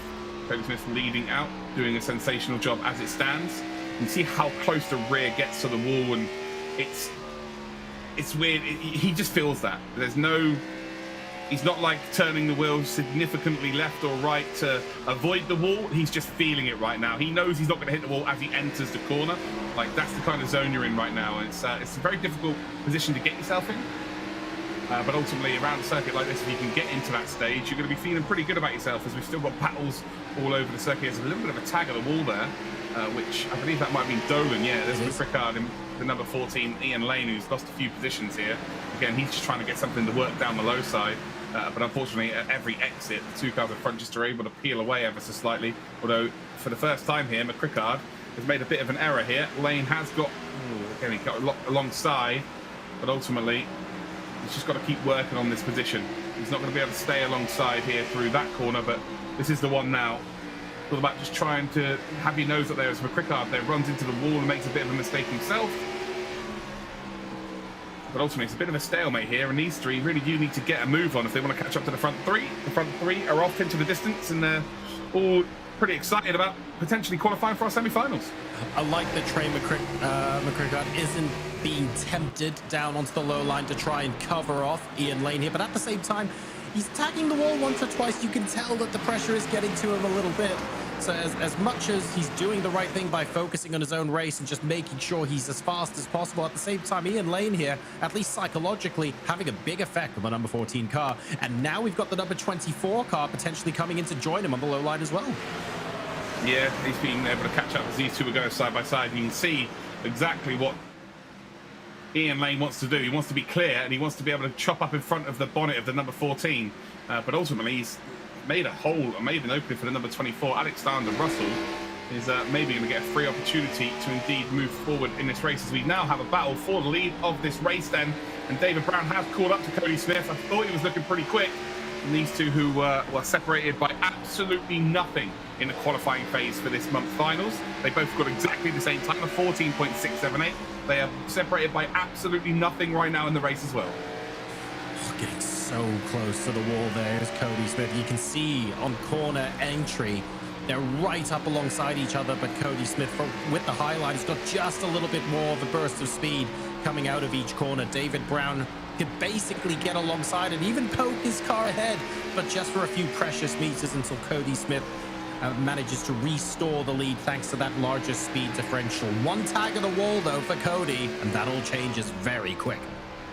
Yeah, 100%, and Brown won't want to be putting too much pressure on this situation as well. You can see there, he goes down nice and deep, but he just quite comfortably then runs in behind. I think he's happy with the pace that these two are both indeed doing right now. Zachary Robertson's got Malachi Drake to contend with now, and Jack Dolan has actually fallen a bit further back. So we've got a genuine battle for P3. Again, none of these drivers have already qualified.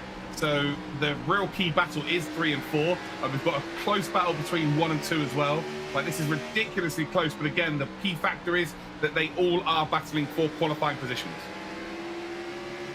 Going all the way down to 15th place before a car is 12 seconds behind here, and we're on board now with David Brown as he looks to try and find some way past. I think he's comfortable with where he is. He just wants to see if he could pressure Cody into a mistake, and at the moment neither driver is blinking. They're sort of happy to hold station. Many other drivers by this point would have accidentally tagged the wall or something after looking in the mirrors one too many times. And now we get into the part of the race, Luke, in my opinion, the juicy part, where both of these drivers are going to have to negotiate back markers as we get halfway. This, I think, might separate Cody and David, but I don't know who's going to win out. Yeah, this is the tough part. This is where you've got to keep your concentration. They're at the halfway point of the race. The tyres aren't going to be in great nick now. You know, taking the optimum line is great for you, but you're not going to be able to do that now, lap in, lap out. So you can see here we're watching the number 20 car. This is a lot further back, actually. It's Connor Anton, who's just got past an Alexander Russell. Really nice move there. Well, they've done very, very easily indeed. So don't know what's happened there to Alexander Russell, but maybe starting to struggle with his pace. Data-driven insights powered by Splunk as well, especially for Connor Anton. Incredibly useful in this case. He started this race, Luke, in 20th position, and he's just overtaken a car to go into P6. Bloody well done. And now up top as well. Well, the back markers, they're getting in the way. Yeah, they are. Looks like Cody Smith has just managed to gain a little bit of time out of that. No, did he gain? No, David Brown. Yeah, David's overtaken. Managed to gain the lead. Yeah, he's managed to gain the lead here and use the back markers to his advantage. But yeah, keep an eye out for Connor Anton. He is absolutely flying here. And again, he will need to find another 4 seconds. But with the back markers now, drivers are not only going to be making mistakes because of their own tyres, but they're going to be slowed down. It's all about how you negotiate traffic and how kind they are to you. We have a Quantum Pay replay of that overtake. While we were taking a look at Connor Anton, we had the lead of the race swapped now between our two drivers. They couldn't even be separated in qualifying. Let's see how that happened with the back marker in tow. Oh, it looks like it's really clever driving here from Brown, isn't it? So does he box him in? Yes. Yeah, he does. Brilliant. Absolutely superb stuff there. Again, it looks like he's just squeezed. He just squeezed Cody Smith up towards the back marker, so he's forced to then slow up and just, yeah, basically give up the position. It's pretty much a freebie that just position your car in the right place, and that's leaning on your experience, ladies and gentlemen. David Brown takes the lead. Brilliant stuff from him. They've got Malachi Drake, though, who's now caught up because of that. So 8 tenths now separates the front three, and it can change in a blink of an eye around this circuit. It's such a short track, and you've got to be so wary of your surroundings and dealing with the back markers that you can lose seconds, you know, in seconds. Not 100% sure what happened to Zachary Robinson there. No longer in a top 3 position, but crucially, over a second behind Malachi Drake as well at one point. So maybe a minor error caused him to slip back a little bit, but he's able to stabilize. He's in P4 at the moment. Malachi Drake, the next driver, with an opportunity to try and close up on our front two. I love how when we go past that TV screen in the middle, by the way, we still got someone doing donuts. I'm thinking, hang on a second, haven't you got better things to be doing right now? Yeah, it was good when he introduced the screens into this game. Let's like talk about Connor Anton here, John. Like, he's now P5. He's moved up another position, right up behind Zachary Robinson. We know how quickly things can change in this race in terms of the back markers and losing time. So could we potentially see Connor Anton get up towards the lead in this race? After starting in P20, to be perfectly honest with you, Luke, I want that to happen. He's very much the Octavio Rondoletto of North America, as far, in my eyes right now. P20 to P5 in basically the first half of the race. I'd love to see how much further he can make it. In the meantime, though, Malachi Drake, we're following him in third, and he is closing the gap slightly towards the lead. As you can see there, this is going to become a group of 3 in the next 2 laps. Yeah, it's going to become a group of 3 very quickly indeed, but with 20 laps to go here, Connor Anton is now closing up to this group in front. So he is now 4.5 seconds off of the lead. He's gaining by about a tenth a lap at this stage of the race as well. A tenth a lap isn't going to be quick enough, but if they catch up to more back markers, again, it might be an opportunity. But Connor Anton is absolutely flying here, ladies and gentlemen. It's now 4.4 seconds to the momentum swing. He can see the 3 cars up in front of him as well. And if he negotiates this back marker here very cleverly and doesn't lose too much time, I think you'll find that we could see the potential of him catching up and maybe getting into that top 3. What a story that would be.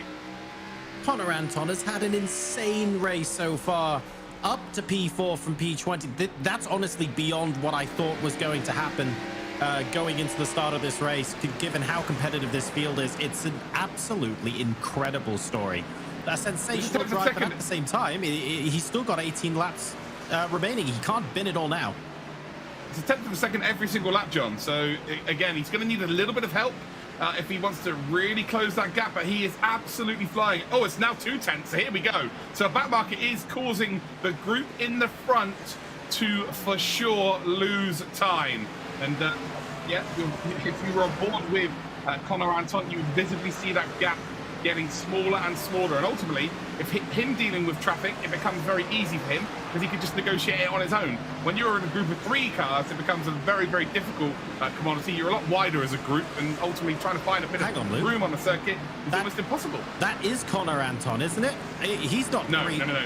Is that the back marker? Okay, good. I was going a yellow car. I swear that car's about a second behind. That can't be Connor Anton, can it? This makes a lot more sense. If he managed to close that, that would have been impossibly incredible. Okay, I had a hard and thrown moment there.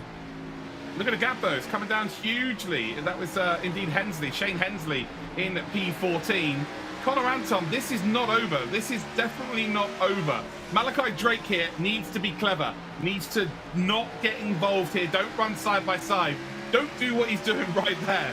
Don't get involved. Don't slow the pack down. You've got to work together, these 3. They would all get their safe passes through to our semi-finals if they do stay like this. But Connor Anton is flying. It's going to be under 2 seconds, under 3 seconds now, I think, as we will see the timing change. There we go. 2.8 seconds now. The advantage. 12 seconds to go. Are we going to see well, it's going to be from the back of the grid, isn't it? It's going to be from last to a potential qualifier position from Connor Anton. The Canadian is on a mission. P20 now to P4. It's a lot to ask to catch up to the front 3, but Connor Anton... No, it's not now. Sorry, John. There's 3 other cars, 3 back markers to contend with now here as well. They're going to get slowed down. I think he could close up in the next couple of laps. They're losing so much time here. Malachi Drake as well made a bit of a mistake. Oh, Connor Anton is flying here. He's got nothing to be too worried about. Also, the potential of those 3 together having contact with the group, in front of them is huge here. So they've got to be clever. They can't get it done, look, because these 3 are battling for position. So they're just sitting in behind right now. Cody Smith and Brown are trying to get through. Cody Smith can't do anything here. He's just going to head down to the low side and hope he can get it done. But you're going to see that Anton is going to be right behind them. It's 1.9 seconds on the previous lap, and I think it's now 1.6. There's 0.3 of a second every single lap. So I think if at this rate, he will be right behind them in about 5 laps time. He'll have 3 laps then to work with. man, this is going to go down to the wire here. The back markers have been a huge factor. Again, they are getting out of the way ultimately, but it's just costing them so much time. And I don't think you've got to be worried about Brown. I don't think you've got to be worried about Smith. I think Malachi Drake's the one you've got to be worried about. Although I think Malachi might be in P2. Yes, he is. So I think David Brown's now P3. Connor Anton is going to end up onto the back of it. Well, he is. He's onto the back of the group. There's the yellow car in the background then. And well, look at this. Yeah, Malachi's being completely squeezed down low. Connor Anton with contact then on David Brown. And David Brown, unfortunately, is going to go down low there. I don't think Connor Anton is too much to fault there. Alexa, stop. Everything's going on here. I don't know what's going down, but ultimately, Connor Anton has moved up into a top 3 position. David Brown has ended up in a wall.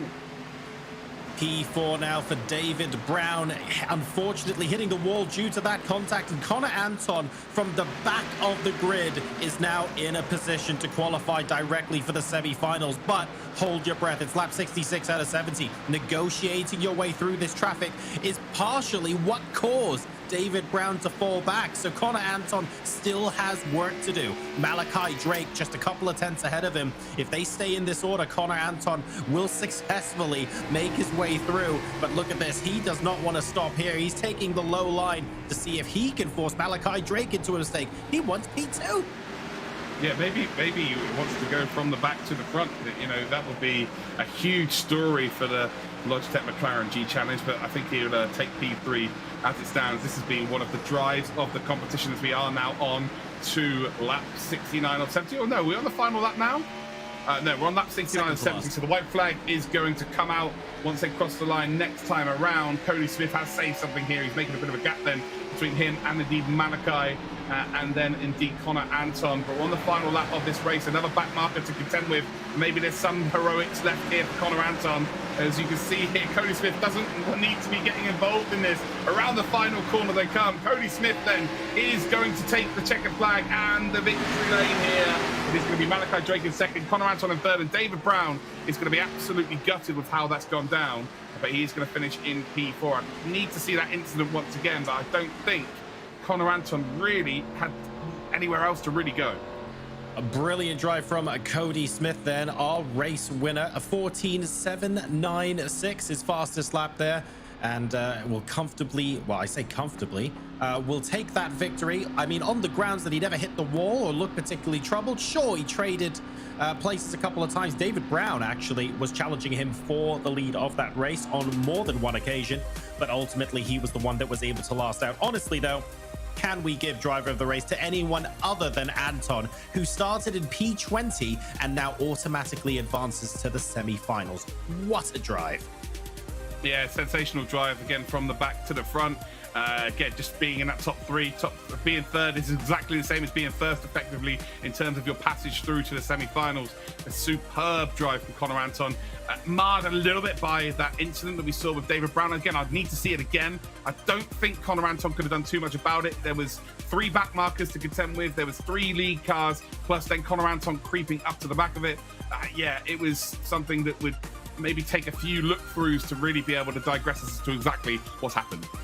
Let's go ahead and take a look at the final results then of that stock car race sponsored by Splunk. Cody Smith will take the checkered flag.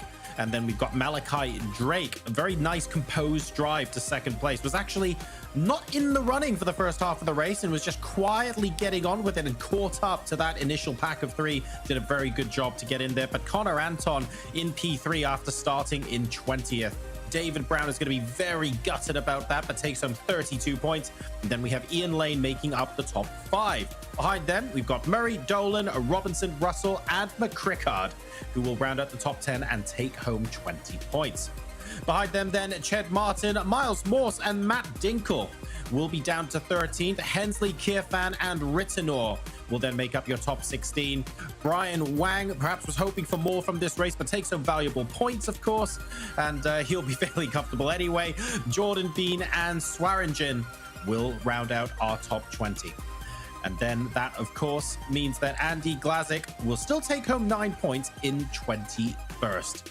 What an incredible race, and what a lovely build up to the finish as well, Luke. All sorts to talk about here.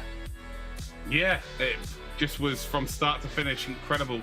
It was actually Cody Smith that went out really hard early in this race, and I was thinking, yeah, he's golden here. But he got caught by David Brown, and then really got helped out by the back markers, I would say, to be honest. Maybe was struggling with the tyres, or maybe just realised actually I need to hang back a little bit here and then potentially have a little bit more to work with near the end. But ultimately, it made it very, very exciting as Brown then got Brown and Cody started battling, which then brought Malachi Drake into the equation, and then Anton indeed at the end got involved as well, ultimately making it into that top 3. But it was just really from start to finish. These drivers will be sweating. If they're not, then well, fair enough. They're a different kind of human than what I am, that's for sure, if they're human at all. But again, this is what cost them in the end, really. Them two battling side by side like this constantly gave Malachi Drake, who you can just see in the background there, the opportunity to catch up. And that was a fantastic move by Brown, really, to indeed gain the lead of this race by using the back marker. But ultimately, it did all come undone later on in this race with the back markers again. As you can see here, this is the reason why the front 3 indeed got caught by Connor Anton. They were just being held up by the back markers, and ultimately their back markers are in their own race as well here. NASCAR's very different to road racing. They don't have to get out of the way, they can race. There was the contact then. So Connor Anton's trying to find a little bit of room up the inside, and Brown was having to check down because of the back marker on the outside line. Ultimately, they did have a coming together into the wall there for Brown, which gifted Connor Anton that P3. And here we see crossing the line, even crossing the line, there were back markers to contend with. But congratulations to Cody Smith. A fantastic drive from start to finish, and thoroughly deserves his victory. Yeah, an absolutely brilliant drive. I think Malachi Drake as well, an excellent story for him. And then Connor Anton in third. Just really good stories all round for all of the drivers that finished up top here. A whole bunch of feel-good stories. A little bit of a tinge there for David Brown, but ultimately, they all, from very different circumstances, drove brilliant races. Cody Smith, though, basically start to finish, cool, calm, and collected. We didn't see a wobble once. He got boxed in. That was a very clever move, and he was very mature while he continued to go through the back markers and retake that position. There was no panic from him as well, and it was just lovely to see him cool as a cucumber. Yeah, and around the circuit such as Daytona, we've been to Charlotte Motor Speedway as well this season so far. Those, you can negotiate lap traffic very, very easily. Again, if you're on a train of cars that's going super quick at a super speedway, you know, you blink and you miss the back markers, you know what I mean? But around a circuit such as this, you've got to be a bit more patient. You've got to find your gaps. You've got to work it so that you're not impeding on them as well, because the last thing you want really is to do something that makes them angry. You don't want someone to go, I'm going to make this a little bit more difficult for him now because he's just not got any patience. I think the lucky thing for these oval cars is, or the NASCAR, is they got no lights on the front to flash. Because if this is Europe, you get all of them just flashing their lights and all sorts of stuff here. So quite thankful that they don't have that, because then you can't make people angry. But yeah, patience was key today, and yeah, fantastic victory for Cody. Well, we've got an interview now. Let's go ahead. Joining us is our stock car champion, Cody Smith. First of all, Cody, congratulations. That was a delightful race. You lost the lead briefly in the tussles with the back markers, but you stayed calm and collected. And in a very similar move, you managed to retake the race and get the victory here. It was a really great drive. How do you feel? Yeah, absolutely. Thanks. Yeah, it was cool to get that done. I don't even know really what to say. Lost the lead, like you said. Some lap cars got together, and I just got stuck. And I knew we just had to finish in the top 3, so I didn't really want to force it there. And then I started to notice that I'd probably saved a little bit more tires. I can't even remember who was in front of me. And then when the lap cars got in his way, I was able to get by him. And I knew if I stayed to the top, there's no way they were going to be able to pass me on the bottom again.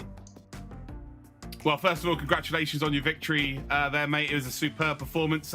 My question really is to you. You went out really hard at the start, and you maybe got yourself about 1.5 second lead. Did you think at that point that, I need to hang back here and sort of preserve some tires? Did you go out a little bit too hard, maybe? Yeah, so from the very beginning, that was on my mind. Just I wanted to keep the lead because obviously track position is important, but I knew those guys running the bottom were going to save a little bit more tires than I was. So I was trying to run the top, maintain that lead a little bit, and save tires at the same time. I think I did a decent job. I know Malachi was a little faster than me, but he just couldn't get by me, didn't get to me fast enough. Well, a fantastic race once again, Cody. And in a field, frankly, where so many of the drivers had such a great story to get to those top positions in the race, you managed to come out on top of all of them. So well done again on your victory, and we look forward to seeing you in the semifinal. Thank you, guys. Looking forward to it. This is pretty cool. So thank you guys for everything. Thanks, Logitech, too. Thank you very much. That was a Cody, ladies and gentlemen, your stock car champion. An absolutely incredible race there to start us off. North America has not disappointed at all. And that's only the first of 3 races that we have in store for you tonight. So that was the stock car. We're next going to be taking on the Dallara IR01s as we go into the open wheel race in the Nürburgring. Really looking forward to that. A massive thank you once again to Splunk, Logitech G, Quantum Pay, and McLaren for helping us put this show on. But we're only a third of the way through North America. When we come back, it's open wheel territory. See you in a bit.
The Nürburgring, home of the Nordschleife, the Green Hell. This historic Grand Prix circuit will be our open wheel battleground for the Logitech McLaren G Challenge this month. Let's get stuck into the lap. The downhill braking zone into turn 1 can catch drivers out, especially in racing conditions where your focus is partly on other cars. Running wide can cost valuable places in a tight race, so make sure you don't misjudge your braking point and get a good line into the infield.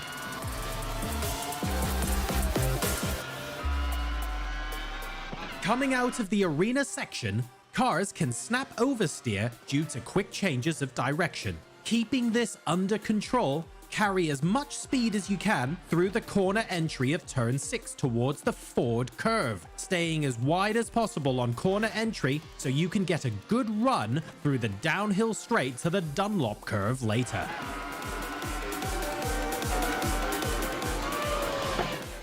The uphill braking zone into the Vidal chicane later in the lap lets you steal a slightly later braking point, but don't be too greedy. The curbs on this corner can punish cars and lap times heavily, so a poorly judged line or braking point will compound your mistake through to the final corner.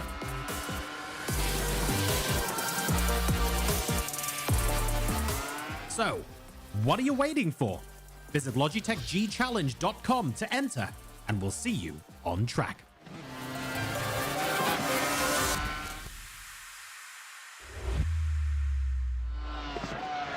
Welcome back to the Logitech McLaren G Challenge. I'm your host, John Sargent. Joining me today is Luke Crane, and we are now moving on to the Nürburgring for the open wheel section of our competition. Yes, we are. It's going to be exciting. Yeah, it's going to be... I don't know. I'm being surprised by all of these races so far during this championship, especially LATAM. I didn't expect to see what we saw earlier from LATAM. And we've seen, obviously, the stock car is going to be incredible with North America, but with 21 drivers here in the open wheel as well. Super excited here, John. This is definitely keeping me awake, that's for sure. I mean, I'm looking forward to seeing Zachary Robinson, who's here as well. And to be honest, I kind of just want to know what color his car's going to be this time, because I feel like that's a little bit of a mystery to us last time out. But let's talk about a different driver briefly. We caught up with Brandon Hawken earlier, and Brandon is a 3-time back-to-back first place winner over the last few events. He has been absolutely insane and an incredible sim racer. Let's see if he tells us how he stays consistent from race to race. The only driver who is perfect in the Logitech McLaren G Challenge, Brandon Hawken, takes the checkered flag. My name is Brandon Hawken. I'm from Lindsay, Ontario, Canada, and I race in the Logitech G Challenge.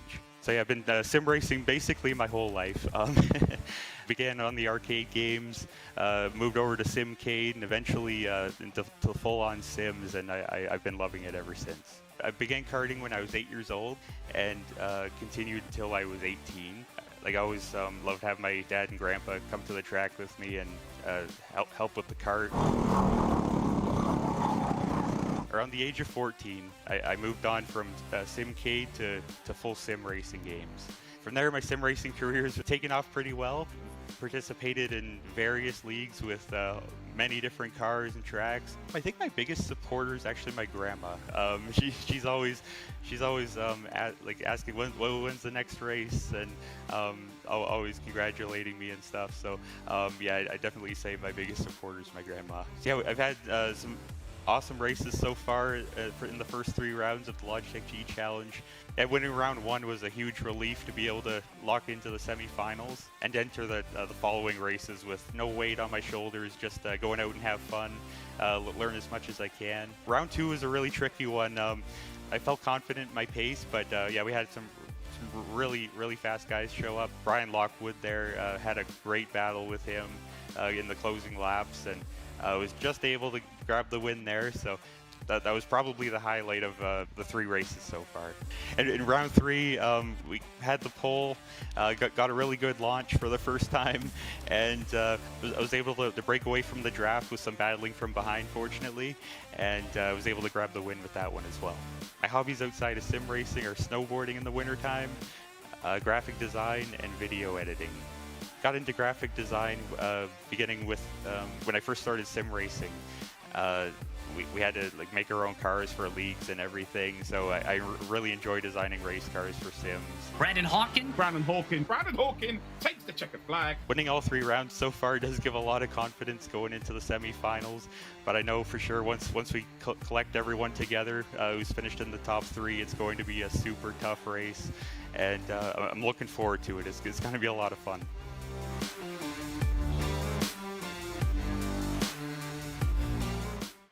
Brandon Hawken, that indeed was Brandon Hawken, who has coincidentally finished first in the last 3 monthly races. So we expect him to do really well here tonight, as well as in the semi-finals later on in the year. I mean, you talk about racing drivers not having an off button, Luke. I think Brandon Hawken is quite possibly the epitome of that. Everything he touches, he's winning this year.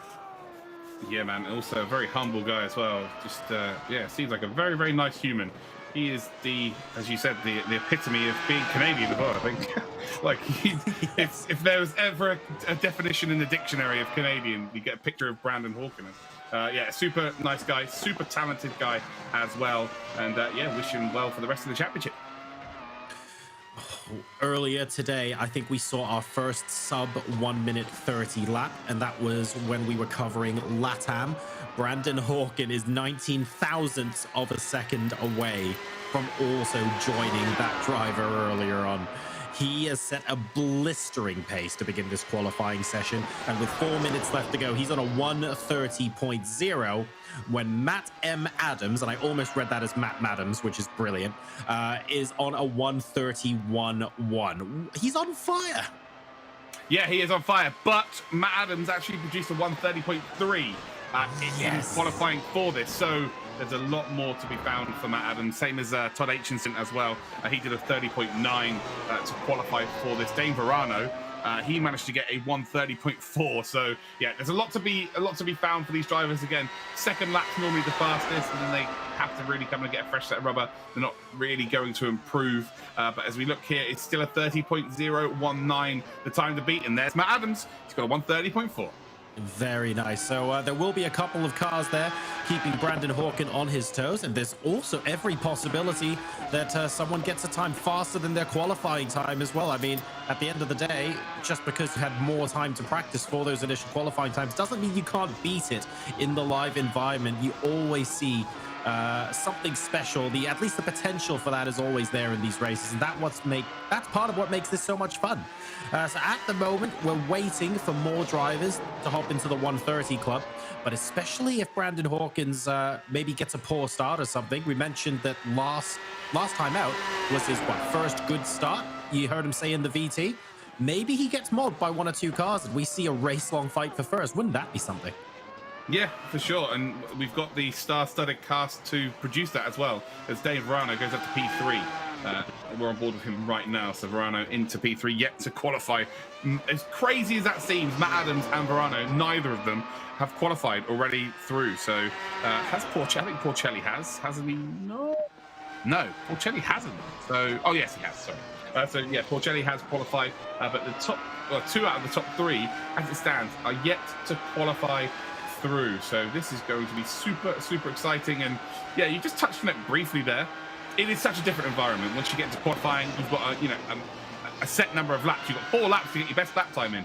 When you're qualifying for this event in the time trials, you've got a whole month to do as many laps. You do as many laps until you hit the time. Yep. You've got to hit the time within 4 laps. It makes it very difficult. You have to be the sort of person who you're not only thriving under pressure, but it's when you produce some of your best work. And unfortunately, channeling my final year self at university doesn't actually cut it on the racetrack, or so I discovered when I attempted a couple of laps on ACC myself.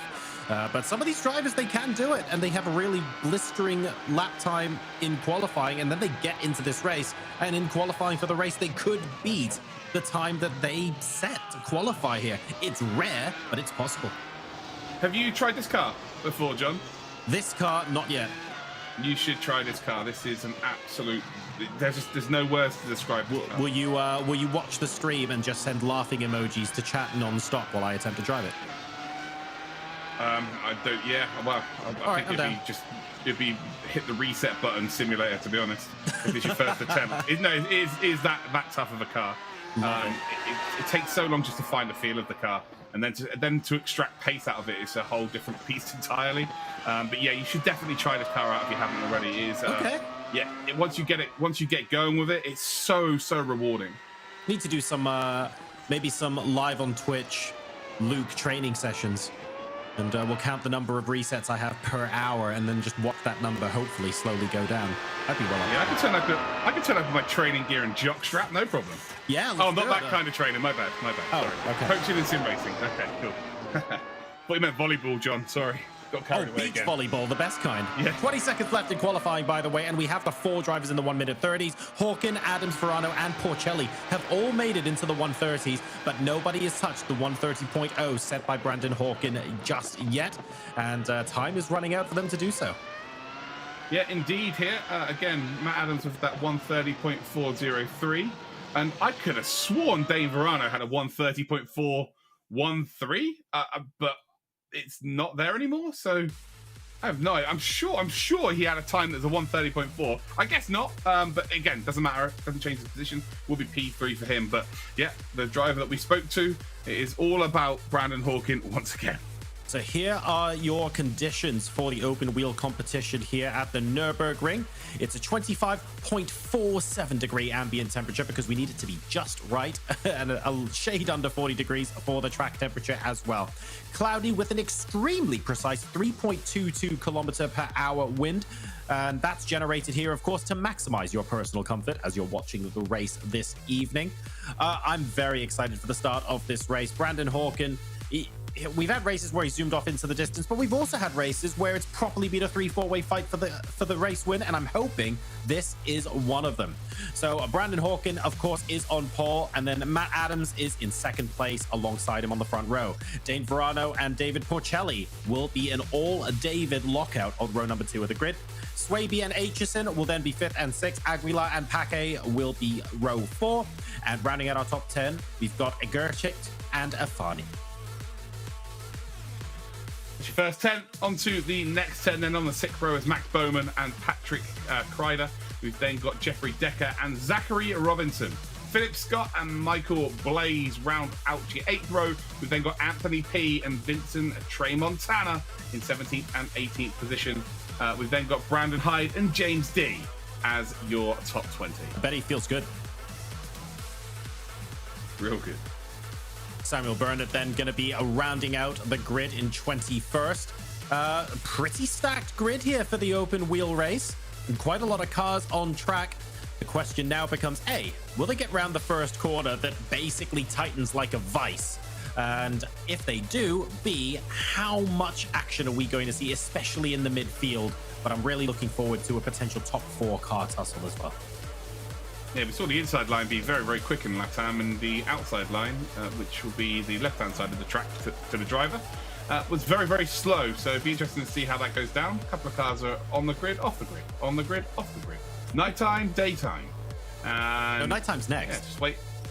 Yeah, it is. It is next. So yeah, it's waiting for them to get onto the grid. Then we've got our 12-lap race. I think this is going to be the most interesting one of the weekend so far. It's got all of the hallmarks of an absolute classic. Let's hope it indeed delivers. I'm really looking forward to seeing if we maybe get some cars get a nicer start off the grid and therefore maybe take a couple of positions into the first quarter and start having to defend. Some of those wheels as well, very, very bright. I'm impressed we can see them from the camera up here. There's very easy to identify a couple of those cars with those delightful rim colors, but it's all dark at the front of the grid. We'll wait and see when we're going to be starting this race. I reckon we should be getting going in just a couple of seconds. We absolutely are. We can hear the engine starting to rev. So we're about to have a 12-lap race here then at the Nürburgring. It is the last open wheel race of the weekend. And Brandon Hawkin, who historically hasn't got a great start off of the line, has got a wonderful start then as he heads down in towards turn number 1. And there's there going to be wheels and carnage. Yes, there is. And there we go. There's a big one in towards turn number 1. We'll have to dissect that a little bit later on. In the mid-pack, though, there was a car that was on 2 wheels. We haven't seen anyone flip. There's the pace car, not involved in a race, unfortunately. That would be quite funny. But yeah, Brandon Hawkin has got a phenomenal start here. Adams in P2, Dave Verano P3. And really, as it started, it is indeed lap number 1, as it was. So the front 4 at least getting off the line cleanly there. A very good start as well for the car in 3rd position, Dane Verano, almost getting up alongside into the first quarter. Wasn't quite able to do so on Matt Adams, but it was a good attempt. So there might be an opportunity for him to do that a little bit later on. Brandon Hawkin now gapping Matt Adams just a little bit in lap 1. We'll see if this continues to be the case once the cars all decide to settle in a little bit. We have a big lunge further back. I think that's David Porcelli on Todd Aitchison. And in the background there is Ray Aguilar, and I believe Porcelli now makes the boost stick. Yeah, I'm not too sure who it is. I think it might be a little bit further back than that, to be completely honest with you. As we head up then towards that chicane. Purple has made it through nicely, though. So, yeah, good old job it was. It's a very good move. Actually, it was Porcelli there. So Porcelli had dropped down. Oh, there's a spinner in the background as well. So the front 4 have kind of got away here. So Lyndon Swaby and Todd Aitchison, I think they may have just had a bit of a coming together. And is that Abigail Paquet now moving up into P5? I guess once they all cross the line, it will figure itself out. And that's Brandon again, then, who was actually outside the top 15. And all the hell broke loose in towards turn number 1. This gifted a few people an opportunity, indeed, to move up the order. Phillips got in P7 as well. Extremely eventful first couple of laps here at the Nürburgring. We have a Quantum Pay replay of what happened in turn number 1. I think Luke and I are going to be watching just as closely as everyone else. What happened here? Well, as you see, hello. Crikey.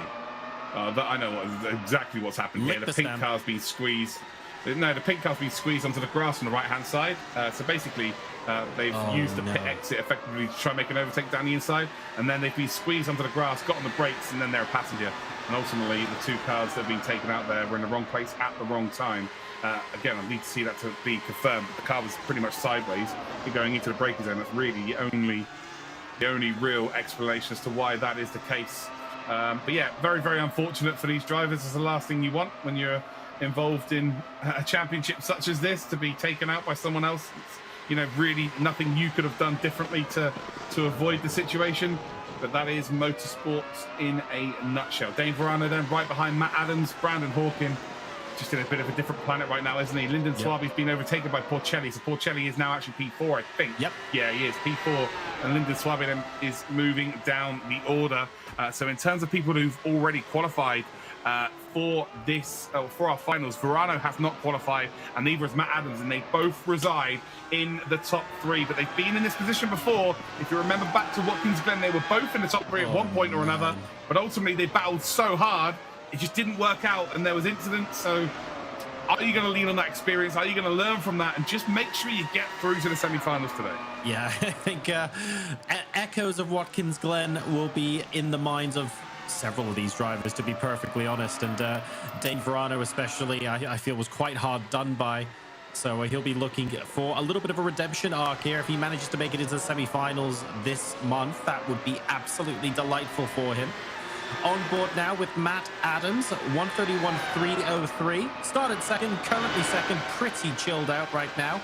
Can't quite reel in Brandon Hawkin, though. That's really the question we've been asking. Matt Adams has been very quick. Are we going to see some race pace to reel in Hawkin? And at the moment, Hawkin is managing to maintain that gap. It's about 1.8 seconds. Granted, it's not growing by a second a lap or anything like that, but he's looking very, very comfortable right now. He's looking really, really comfortable indeed. Again, just doing what he's used to doing at this point, really. Again, he's going to do what Fenalosa did yesterday. Try and break that toe. Can you break that toe? Can you, get a bit of an advantage over the rest of the field in terms of psychological advantage? Going into semi-finals, letting everyone know that no matter what circuit I'm on, I can break the toe. I can go out there and lead the race, get a massive lead, and no one can challenge me. So I don't think he's been able to do here. Actually, if anything, he looks like he might be slowing down. So Matt Adams has caught up potentially. Oh, sorry, no, I'm looking at Porcelli here. No, Brandon Hawkins good. He's 2.1 seconds in the lead. Dave Verano there. It was right up on the back of Matt Adams. It's a little bit of a concertina at the moment. Some laps, he's a couple of tenths behind. Some laps, it feels like he's right underneath the rear wing. I feel like he's trying a couple of different things here and might have a minor mistake creep in. But he's very, very slowly, I think, catching up to Matt Adams here. Ultimately, the race pace of both drivers is so unbelievably close to each other that we sort of need a mistake to accentuate that. But Dane Verano, he's done a great job in the Logitech McLaren G Challenge, not just today, but across the last several months. And he's looking now to punch his ticket to the semi-finals, erase all doubt, and show us that, well, I mean, we already know, but obviously he has to get the points as well and get the podium finish. Show us that he, too, can be lining up on that semi-final grid. Porcelli flying, by the way. There you go, right up to the back here. And he will want to try and get these positions just to annoy them, just to block them from qualifying through here. So this is a key stage of this race. Porcelli right onto the back then of third position. So can he potentially get the overtake done on Dane Verano?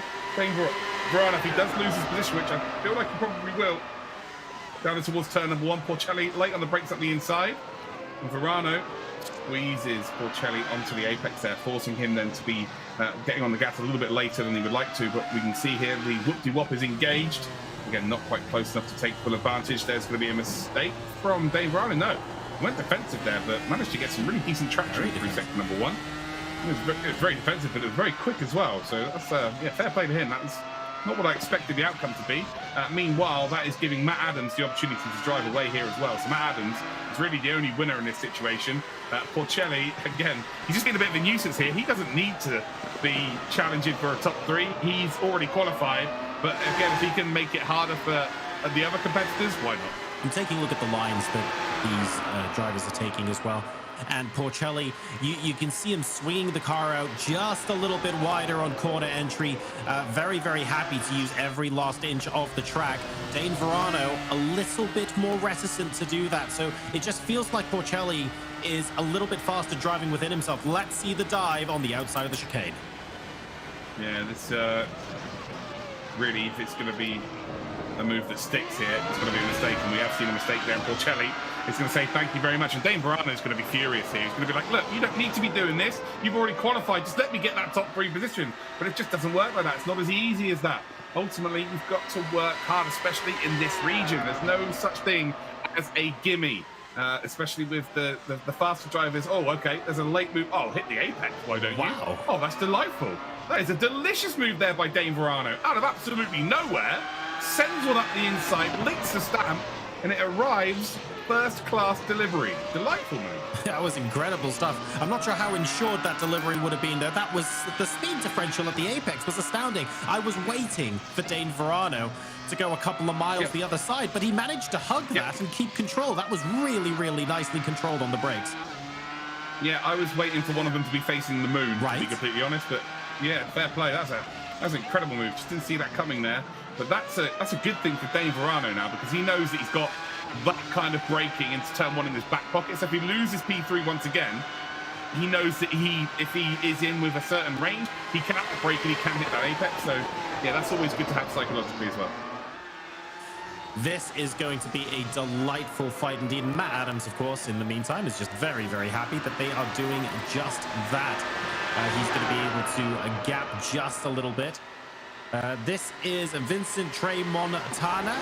Data-driven insights here, powered by Splunk. We can see he started in 18th, and he's in 8th right now. 10 positions. Okay, granted, a couple of cars were involved in a fracas on lap number 1, but what an incredible move from him. And here we see Dane Verano continuing to try and defend from David Porcelli. He's got a little bit more momentum, but is forced to go around the outside.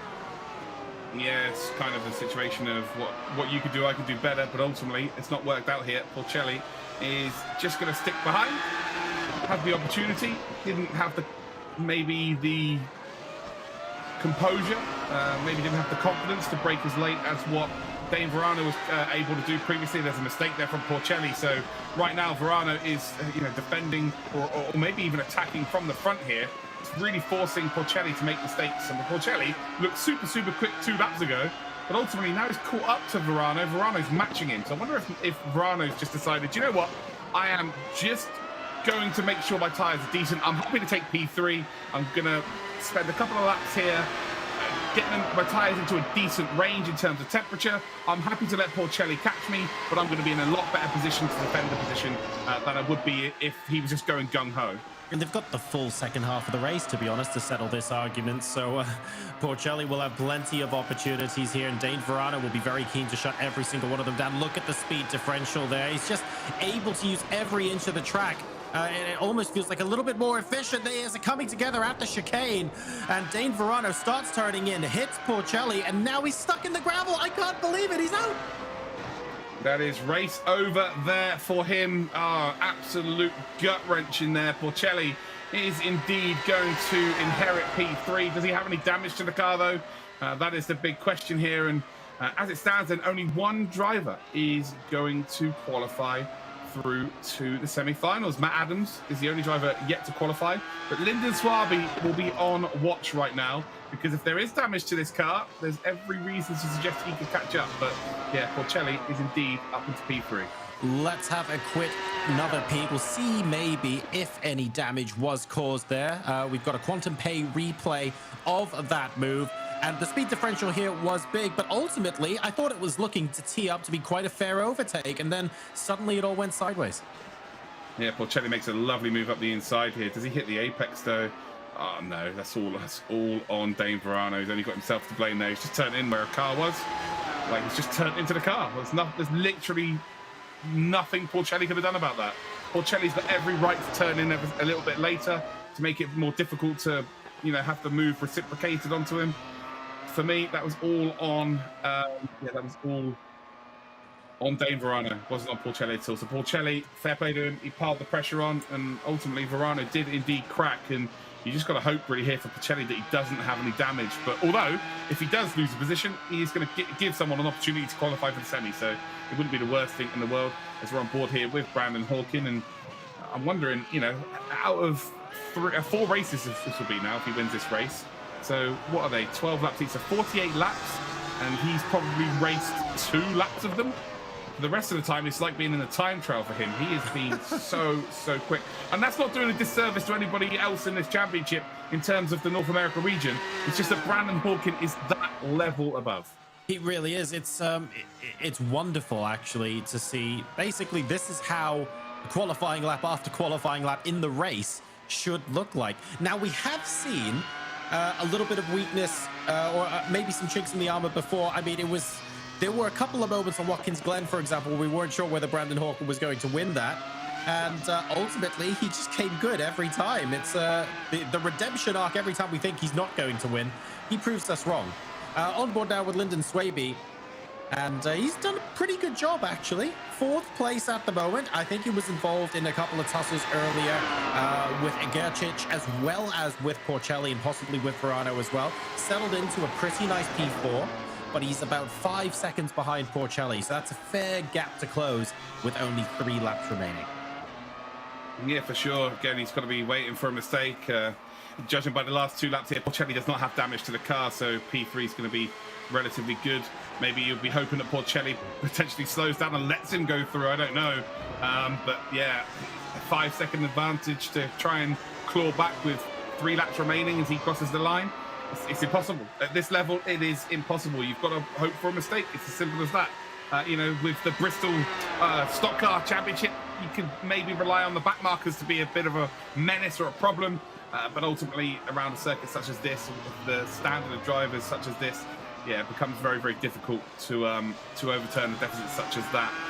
But again, it just speaks volumes of the talent on show. They don't make mistakes very often, and when they do, it's normally catastrophic because other drivers are so difficult to recatch. The only driver on this grid at the moment that's come within a 10th of the fastest time in this race set by Brandon Hawkin is actually David Porcelli.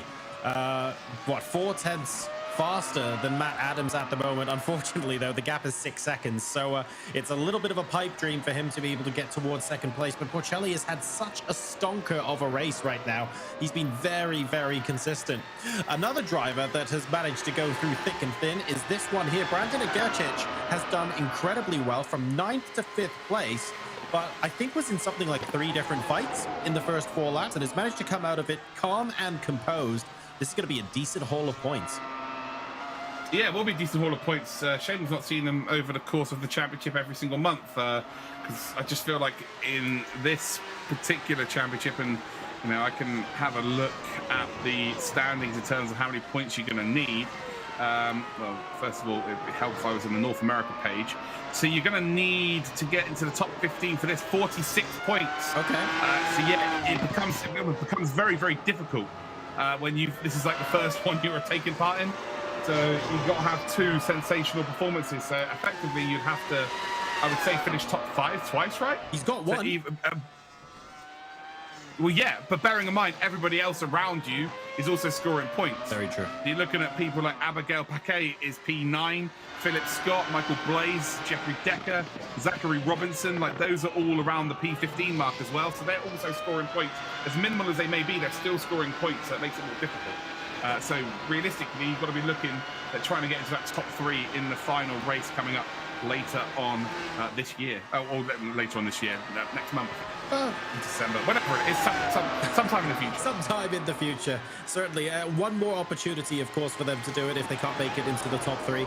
Remember, at the moment, actually, it's not guaranteed that they're going to finish outside the top 3. You never know what could happen in racing, but right now, Brandon Hawken looks to be fairly comfortable. Matt Adams as well, and David Porcelli in 2nd and 3rd. There isn't another car within 3 seconds of any of them. They're pretty chill. And Lyndon Swaby is next up the road, and he's actually got a couple of seconds as well. So the top 5 at the moment. Oh, actually, I beg your pardon. It's the final lap, and Gercic is only 1 second behind, but a second in a single lap is still quite a big ask. Yeah, it's a huge ask. We'll be just about in the slipstream range, so that will help for sure. But we are on board then with Brandon Hawken, and it looks like we're doing more of a parade lap, or we're doing a victory lap, the lap prior to the victory lap. That's how much of a gap he's got to work with here. 5.6 seconds as we indeed exit sector number 1 and into sector number 2 through turn 6 then. Loads of curb on the exit, down the long run towards the hairpin, has no worries in the world about someone diving them up the inside. Gets to the apex really, really quickly here, and it's like a double apex there effectively. Just mid-corner, just move out ever so slightly to open up the second part of the corner, and he just did it absolutely perfectly. Trying to take as minimal curb through the Schumacher S's as possible. No need to take any chances right now. Step over as far right as you possibly can to open up this left-hander, and then we've got one of the most important corners here. It just looks like it's not very narrow, but it is. It's so easy to overshoot there into the gravel. Through the kink then for the final time. And again, it is all flat out until we get up towards the final chicane on the Coca-Cola curve. Again, not grabbing as much curb as we've seen today, not going onto 2 wheels, using all 4 of them, which is obviously the best way of getting around the circuit. Around the Coca-Cola curve we will go, using a lot of curb on the entry, a little bit on the exit, and across the line then for Brandon Hawken. It's 4 from 4, ladies and gentlemen. This man is an absolute monster here in the Logitech McLaren G Challenge. And wow, can anybody stop him? Asterisk. What a performance it is. Nicest monster who possible. knows? Absolute nicest monster possible, but it's a little bit insane. I mean, the amount of dominance in the North American region that Brandon Hawken has displayed, imperious is actually the word to use. I'm looking at drivers that can sort of take the fight to Brandon Hawken, and the honest answer that I'm coming up with, Luke, is that several drivers can match him in terms of race pace, but only if they start ahead of him and they make a bit of a fight of it. He seems to be able to almost drive away at will once he gets past them. I don't think anyone can match him for race pace, whether they're in front of him or behind him, John, if I'm honest with you. The fact that he's been able to catch up to them and overtake them and then drive off just goes to show exactly how much faster he is. A humble guy, a well-practiced guy. It seems like someone that just methodically gets on with his job, doesn't really get too involved with the emotions of the job at hand, and just gets results. It's as simple as that. He is a sim racing team or a motorsport team's dream driver. And hopefully we'll be seeing an awful lot more of him. I love that he's qualified for the semi-finals and he keeps coming back as well. If anything, I think that makes the point situation behind even harder for the likes of Gercic, who are trying to qualify here, because those automatic qualification spots, they haven't been taken. So it's possible that some of those drivers who are currently in the top 15 points, they could have grabbed those top 3 slots and therefore opened up more spaces at the bottom. And with people like Brandon Hawken around, absolutely not for some of these drivers who are hoping to find their foot into the semi-final. So it's making it even more competitive. Let's now take a look at the final results for that open wheel race sponsored by Splunk. Brandon Hawken is 6.9 seconds ahead of Matt Adams, and David Porcelli will complete the top 3. Lyndon Swaby then is in 4th, and Brandon Gercic is in 5th. Philip Scott, Abigail Paquet, James Farnsworth, Zachary Robinson, and Michael Blaise will round out your top 10. Zachary Robinson with a top 10 finish there after we saw them in a separate discipline as well earlier tonight. So pretty good stuff indeed.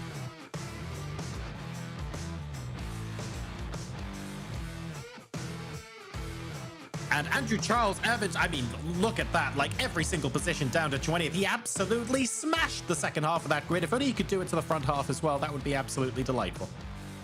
Watch out, Brandon Hawken. You've got 10 versions of Andrew coming for you. You know, it's like almost like a Power Rangers when you sort of summon all the little sort of baddies that all come chasing you at once. Pretty sure that's what that screen was like. But unfortunately, no matter how you look at it, Brandon Hawken is the final boss. I cannot wait to see what He's always will happen. mega morphin time for him. Yeah, exactly. He's just permanently morphed. He's already there waiting for you. There's nothing anyone can do.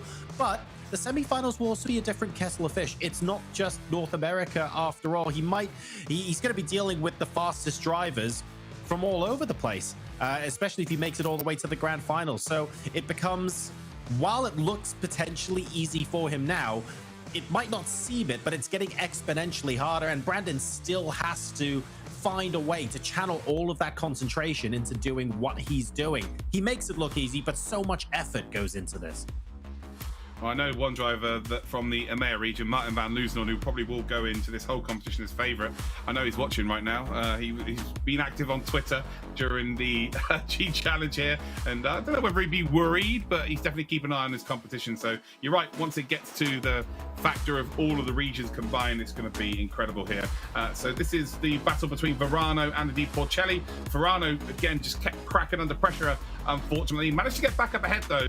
I would imagine the next highlight's going to be this dive. Look at this. There's just no way that's working out. Yes, Way hitting the apex, perfectly executed, runs up nice and wide. And I just didn't think that move was on. As soon as I saw him breaking, I was like, yeah, that ain't going to work out. And here we are. Brilliant stuff then. And actually forcing a mistake there from Porcelli. Porcelli indeed does get back ahead here, and no idea what Dave Verano was thinking there, really. Just turned in, unfortunately. Got a little bit unlucky with the neck hook. Like, the wheel shouldn't be falling off in that situation, really. But ultimately, just shouldn't be turning in. Brandon Hawken, though, across the line and picking up the checkered flag for the 4th time. And he's going to run out of room for flags in his house at this point. He definitely is. A fantastic 4th win for Brandon Hawken, and he shows absolutely no sign of slowing down. Let's go ahead and welcome Brandon Hawken to the broadcast now, our champion. Brandon, first of all, congratulations on your win there. It might be your 4th win, but I'm sure every single one is just as difficult. Talk to me a little bit about how your racing experience outside of sim racing helps you when you're preparing for a race like this, from your karting days and from your in real life racing days. How does that factor into your preparation for this race? Yeah, I think they really go both hand in hand.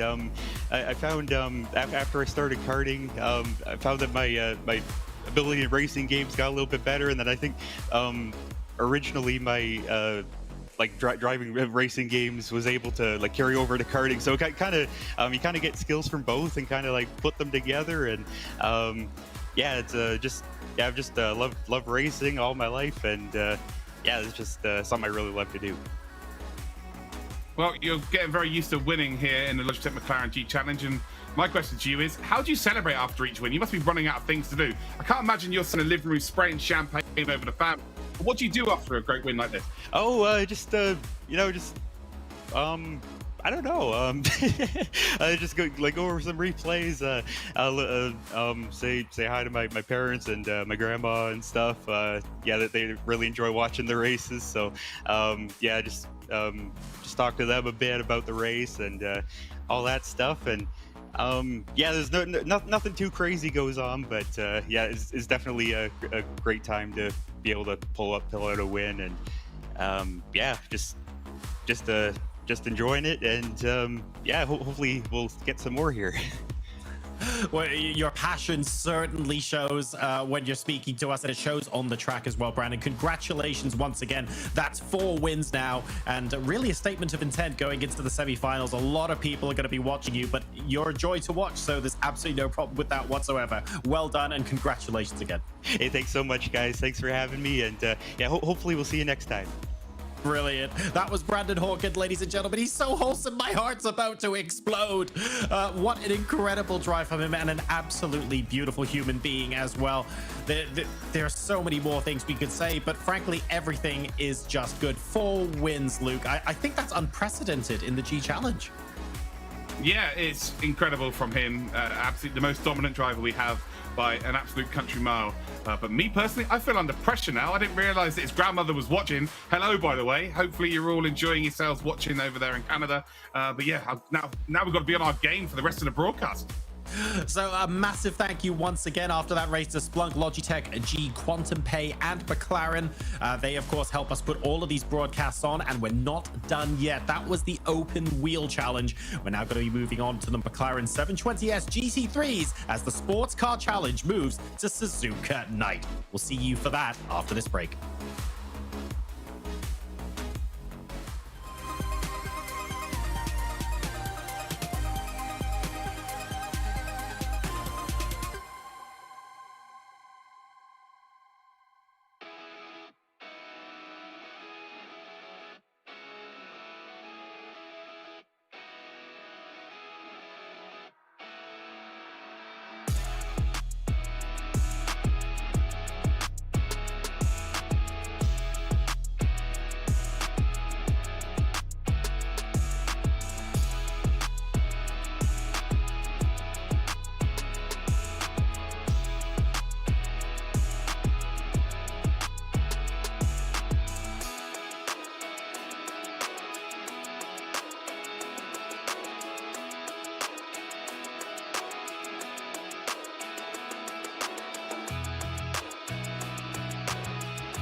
The first racing track to ever be built in Japan, Suzuka is one of the most recognizable racing circuits in the world, known for its figure-of-8 layout, but also as one of the world's favorite drivers' circuits. Let's get stuck in.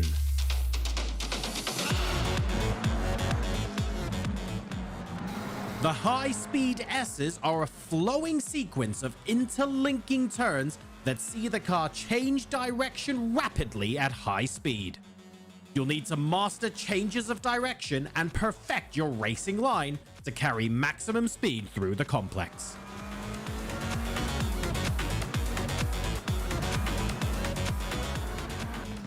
The Degner curve is made up of two tough and quick right-handers. Drivers have to adopt a line that changes mid-corner, which can unsettle the car and force them wide into the gravel. Stability here is key.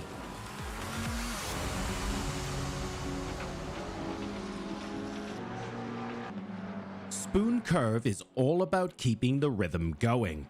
If you're too aggressive on the throttle, you will lose time through turn 14 and carry this deficit all the way through 130R. Be too slow on the throttle, and you'll lose valuable tenths on entry and into the apex. The awesome 130R corner is actually a straight in engine terms, with the driver at full throttle throughout. This corner has been the site of famous high-speed overtakes at the highest levels of racing. What are you waiting for? Visit LogitechGChallenge.com to enter and see you on track.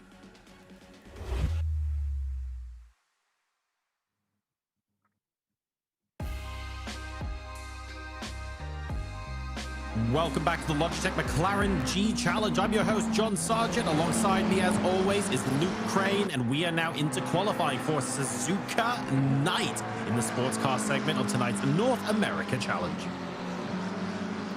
Looking forward to this one. Should be good. Again, it's North America. North America really has stepped it up in terms of its pace, entertainment value, personalities. It's just really grown. You know, it's long gone are the days where it's dominated by one driver, let's say. It's really grown into you just have no idea who's going to do well ultimately, and that's realistically where we'll be trying to get for a few years now. So yeah, fantastic to see. We've got so many talented superstars in our arsenal now. 20 drivers on track with just over 8 minutes remaining. Really looking forward to seeing how they are doing and how we're going to be lining them up. One of the drivers who's going to be looking to improve here and has done reasonably well in the past is Ryan Woodrow. Ryan's competed every single month in the Logitech McLaren G Challenge and has continued to show improvement. Let's go ahead and see how he's prepared for tonight's race. Woodrow looking to try and go around the outside of Gonzalez. Is this a little bit premature? It's not. He's actually got the head in front. Hi, my name's Ryan Woodrow. I'm from Pittsburgh, Pennsylvania, and I'm a professional esports racer for Flashpoint Racing. My username came from back in 2007, with my last name being Woodrow. Everyone as a nickname calls me Woody. Trying to think of a name where I could incorporate that and just failing over and over and over again. And my dad said, how about Shut Down Woody, since you keep getting shut down with your names? And it was the first one that came through, and it stayed ever since. So a motorcycle accident in mid-2016 took away a lot of the sport-related hobbies that I had, one being playing ice hockey. And then after seeing YouTube videos online of people using the wheels and pedals, playing the racing games, especially Forza to start, it looked like something that would be a little bit of rehab for me, but also to replace the ice hockey competition that had kind of been taken away from me. It means a lot that I'm able to sim race after part of my body has been kind of compromised, where it's hard to do things that most normal people do. So this kind of gives me something to be competitive in. Biggest supporter that I have with my racing would be my girlfriend first, and my parents second. My girlfriend has definitely more than one occasion come over in her free time and sat on the couch behind me and bit her nails through a whole hour-long race. And then my parents too, anytime I talk to them about a race afterwards, it's always been really supportive, and as long as I'm happy, they seem to be happy for me. Round one at Spa, the biggest takeaway I took from that was a bit of contact from the rear from my actual teammate, a little bit of a hard pill to swallow. Round two, Kailami, just not quite on the pace, no real excuse, maybe a little bit of setup problems or something, but either way, I remember Blue Gobi just crushed the race. So round three, Brands Hatch, where I made it through in P2. Race felt good. Almost had contact again with my teammate as he went wide exiting turn one. There was a little bit of contact, but I got away with it lucky. Hobbies outside of esports, I still do play a lot of video games. I'm not much of a PC gamer, still stick to console. I do like arcade racing games every once in a while to break the grind of the esports racing. I like first-person shooters, and I like a good open world story game, kind of all Red Dead Redemption, stuff like that, Grand Theft Auto. Also, I'm a carpenter as my career, kind of passionate about that. At the end of the 2021 Logitech G Challenge season, obviously I would love to see myself hoisting the gold trophy, just like everybody else would. But as far as me to be content with my performance would be at least make it to the grand finals. and I would be pretty happy about that.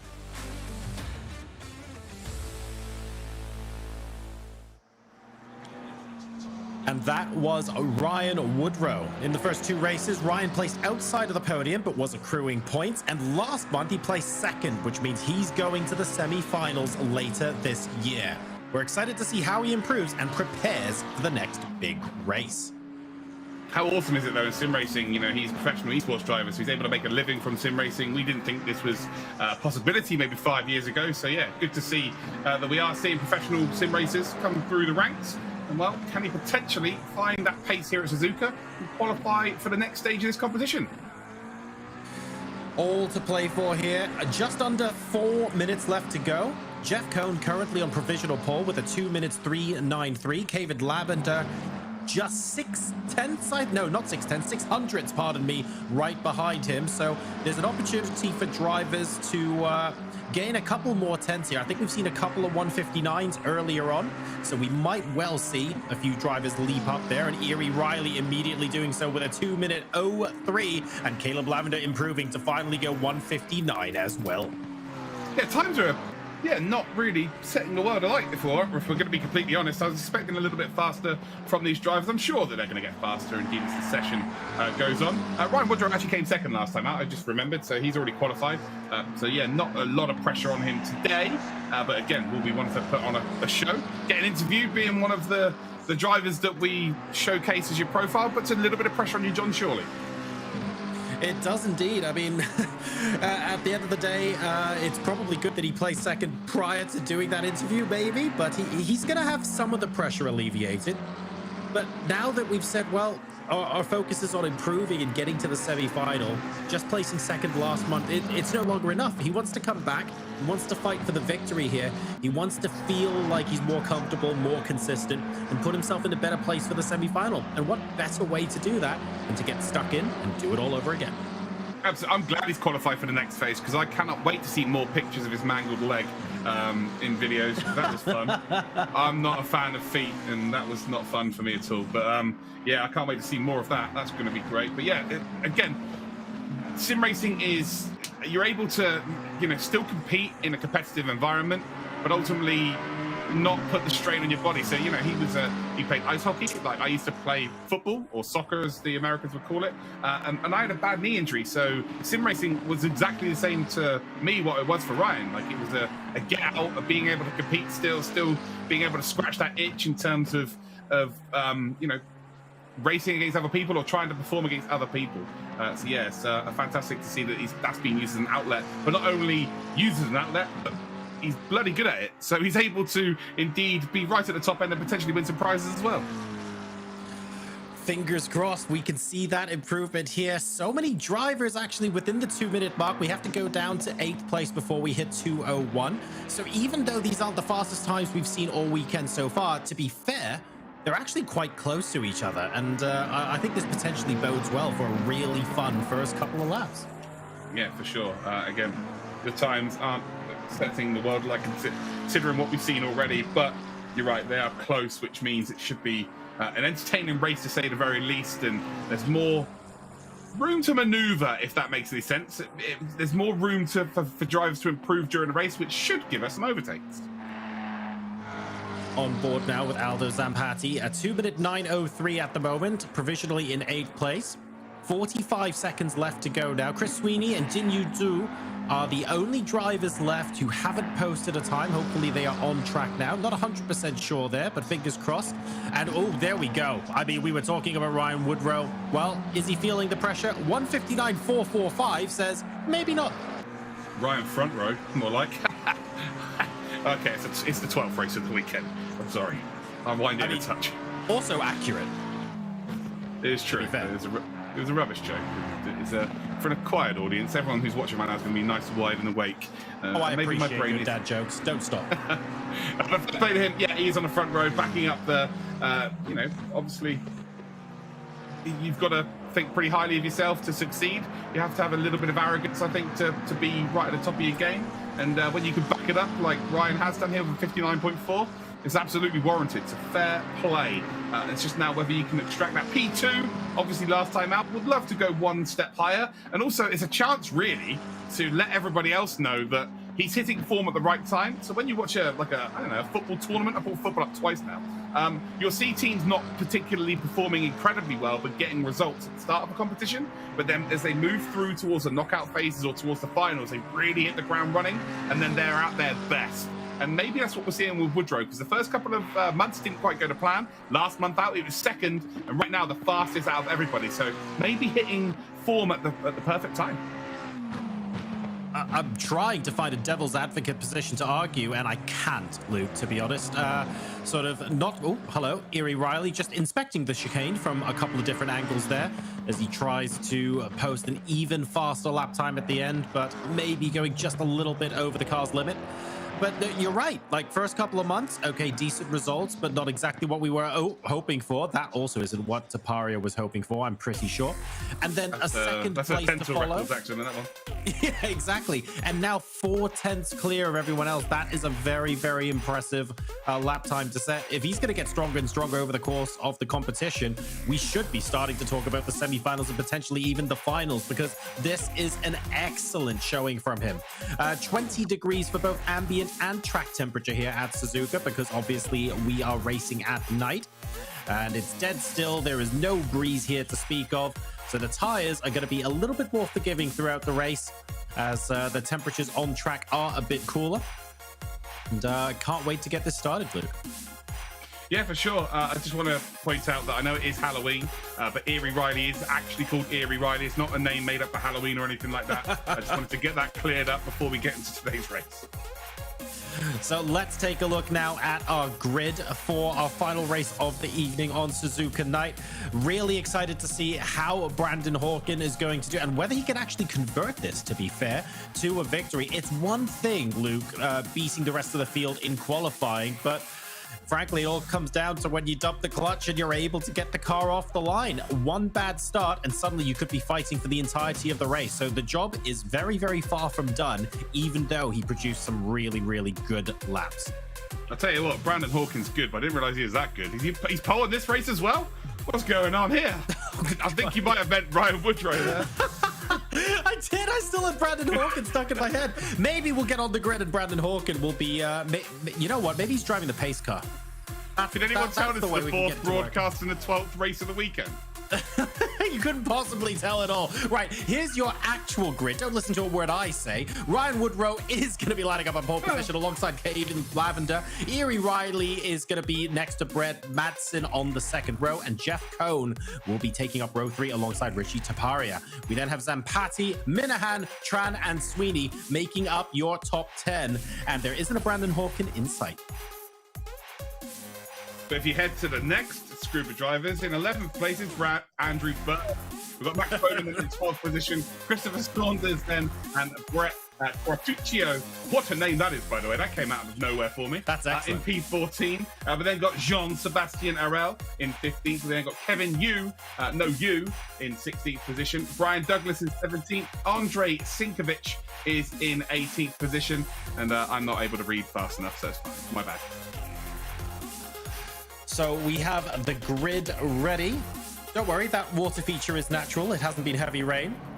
And we are now moving up to the start-finish line, getting this race underway. Going to be very, very exciting to watch whether or not Lavender and Riley will be able to give Woodrow a run for his money into turn 1. Obviously, I want a good race. I actually want to see them do it, and I want to see a big three-way fight. Well, if you want it, John. Your wish is my command. Then I'll cast a curse it. I'm trying to figure out what I was going to say after that, and it's kind of like, hopefully, I guess that's all I've got. Here we go. It's race time, the final race of the weekend. Me and John are struggling here. Well, to be fair, we took rubbish most of the time, so just as well be at the end of the broadcast as well. Final race of the weekend here for North America. We're at Suzuka. It is indeed the nighttime scenario mode for the very final time. We've got the Ferris wheel in glorious green in the background. We've got ourselves 21 North American drivers. Top 3 qualify for our semi-finals here in the Logitech McLaren G Challenge. We're waiting for those red lights to turn green, and we are Green light. Go, go, go. Green light racing. Woodrow off then to a cracking start here. Erie Riley as well is up side by side.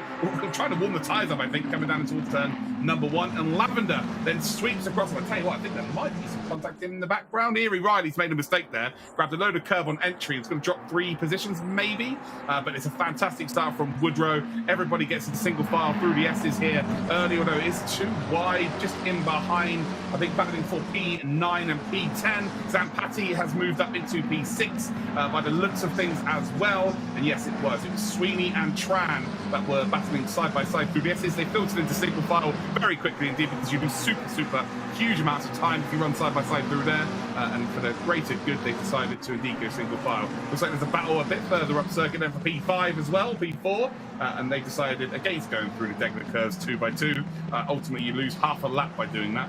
But everyone filters through nicely. Very clean start from everybody, John. Set up beautifully well for the rest of this race. I've worked out what's going on with us into this last race as well. It is the last Sunday in October, and we've actually entered a temporal anomaly where we've been commentating the same hour twice. So maybe that's what's scrambling our circuits heading into this last race. Fortunately, these drivers have no such concerns. It looks like everyone who started the race is still in it. No big pileups or anything like that on lap number 1. And we've got a couple of very juicy fights lining up both up and down the grid in the laps to come. Yeah, we certainly do. Again, the leader, Ryan Woodrow, off into the distance, which we see quite often with Assetto Corsa Competizione. It's a game where getting clear track is a huge advantage. Slipstreaming also not the biggest factor either. We've then got in behind Lavender in P2 as it stands. Caleb Lavender potentially looking to indeed qualify. I'm just trying to figure out if Caleb Lavender has already qualified. No, that's not the case. Caleb Lavender is in a good spot here, and so is Brett Madsen. So those 2 drivers are yet to qualify. So that would be 2 new drivers making it through as well. Woodrow, the driver, though, who is indeed holding on to that position. And I'm just going to throw something out there. Go on. Ryan Woodrow, right, hasn't been right up the top, apart from last time out where, he indeed finished in P2. But then being asked by Logitech, oh, would you like to be interviewed? Would you like to be like a, behind the wheel series? Would you like to be, that surely makes you feel good about yourself, right? Does that give you like an extra performance push, thinking, oh, okay, maybe I am the real deal here? Does that give you more self-belief? Because instantly here, Ryan Woodrow is dominating the lobby. We haven't seen that yet. That's quite true, but to be fair, they also ask us to commentate, and look what we've managed to do in the last half an hour. But Ryan Woodrow, it's quite clearly having a big effect on him. 1.7 seconds clear of the field. He's just getting better month after month. Big mistake from Madsen, by the way, allowing Erie Riley a look in. He's going to have to do this round the outside, but he has got the potential to do it heading into the hairpin. Let's see if he doesn't hang it out to dry. Madsen opts to close off the inside line, and Riley tucks right back in. But knowing that Madsen's made that mistake, Riley's going to be on the lookout for V2. Yeah, for sure. And, Madsen is in that qualifying position. It's all about just keeping yourself in that spot. It's as simple as that. Just keep yourself in P3, position your car in the right spot. You need to be perfect on the exit of the Spoon curve, for instance. Running down into 130R, you then need to be perfect on the exit of the final chicane. And then you also need to be perfect on the exit of the Degner curves. Those are really the 3 main points. So anywhere on the circuit where a long straight is indeed after the corner, you need to make sure that you are perfect. Lavender has got a nice little gap here to work with. Madsen still holding on as they come through the final chicane here. A little dust being kicked up by Lavender. But yeah, really Madsen is the key driver in this, and he's got a okay exit out of the final chicane this time round. And again, he's going to not have too much pressure from Erie Riley. Erie Riley's now got to utilize the S's up towards the Degner curves and try and get an incredible exit out of the Degners, and potentially get a good exit out of Kobayashi corner before they run up to Spoon curve. But right now, Madsen's doing a good enough job, and we saw this earlier from Ayrton Stefano. The pressure told at the start of the race, but then they settled into a really nice rhythm. So the longer that Madsen can hold on here, the more likely it will be where he gets into a rhythm and he can indeed hold on. Erie Riley, of course, is one of the very fastest in the region, if not the fastest. So that's the last person we've got behind you. Knocking on the door of that podium position now is Eerie Riley. Jeff Cohn, though, and a further 3/10 back behind him. He's going to want to follow through if Riley makes a good move onto Madsen here. So we shouldn't write him off either. In fact, this train of 3 cars could potentially become 5 if they start tussling, because immediately behind them we've got Zampatti and Taparia, both potentially having a look in. But you're right. Oh, hang on a second. Big send up the inside by Cohn. He's decided not to wait for Riley to try and take on Madsen. He wants to go ahead and have a gap at Madsen himself. Unfortunately, though, Riley hanging him out there, deciding I'm going to make sure you have to go the long way around going into the next corner. Do we have a second send from Cohn? No, he can't quite pull it off. Absolutely love that. Really love that from Cohn. Wasn't particularly a perfect opportunity to make an overtake, but when, you know, in a 20-minute race, if any kind of opportunity presents itself, you've just got to take it on. It was very, very clean. I think he realizes that Riley isn't going to defend it too much. The Eerie Riley's through, so there's nothing really to be too worried about here. So yeah, expect Cohn to be putting the pressure on again. This is a phenomenal run though through 130R. Door's going to have to be left open around the outside. No, Eerie Riley closes that door, and wow, Zampatti then tries to make the move as well. Maybe sees the aggression from Cohn and thinks, yeah, I'll have a bit of that. And well, there we go. Zampatti comes through to Paria. Not quite close enough to take full advantage there. But Zampatti then found an opportunity. And really, it's because Eerie Riley squeezed Cohn on the entry towards that chicane, which meant that Cohn was going to be slow on the exit of the chicane. So Zampatti just sent one up the inside. I think there might have been contact there. Again, we'd need to see it on board of Zampatti really to give a genuine assessment of the situation. But Zampatti has genuinely taken a leaf out of Cohn's book and really give Cohn a taste of his own medicine, but he made it stick. He did indeed, and I do think there was a little bit of contact as well, although perhaps nothing to necessarily write home about. Well, we may be getting a second look at that. We'll have to wait and see. But Zampatti taking full advantage to move up into P5. This is going to be pretty useful for Eerie Riley, of course, who's now got a 1.2 second gap behind him while these guys start to tussle. And Caleb Lavender, a further couple of seconds up the road, but Ryan Woodrow almost officially in the next postcode along. Yeah, doing a sensational job, actually. But I will say one thing here. Madsen has done a sensational job. Again, Eerie Riley, one of the, very best. Representing the #1 car as well. But dealing with the pressure for, 2.5 laps? Now able to find a gap and now able to settle into some sort of rhythm here. And 12 minutes, 30 seconds away from seeing Brett Madsen qualify for the next phase of this competition. So great stuff from him. Although Zampatti is in a bit of a hurry here, I think, and so is Cohn. So maybe if they can get ahead of Eerie Riley, then Madsen may have something to be a little bit worried about. Zampatti seems to have found some serious pace. Zampatti has actually made it to every single streamed phase of the McLaren G Challenge over the last 3 years since North America were indeed introduced to the championship. Just a little fact there for you. Never missing a race, and to be fair, racking up maximum points as well. So, Eerie Riley, huge mistake, having to bypass the chicane. And unfortunately, that's going to be many positions lost as he waits for a safe opportunity to rejoin the track. That is disastrous for Eerie Riley's race, and he's straight into the pits. Wow, huge mistake there.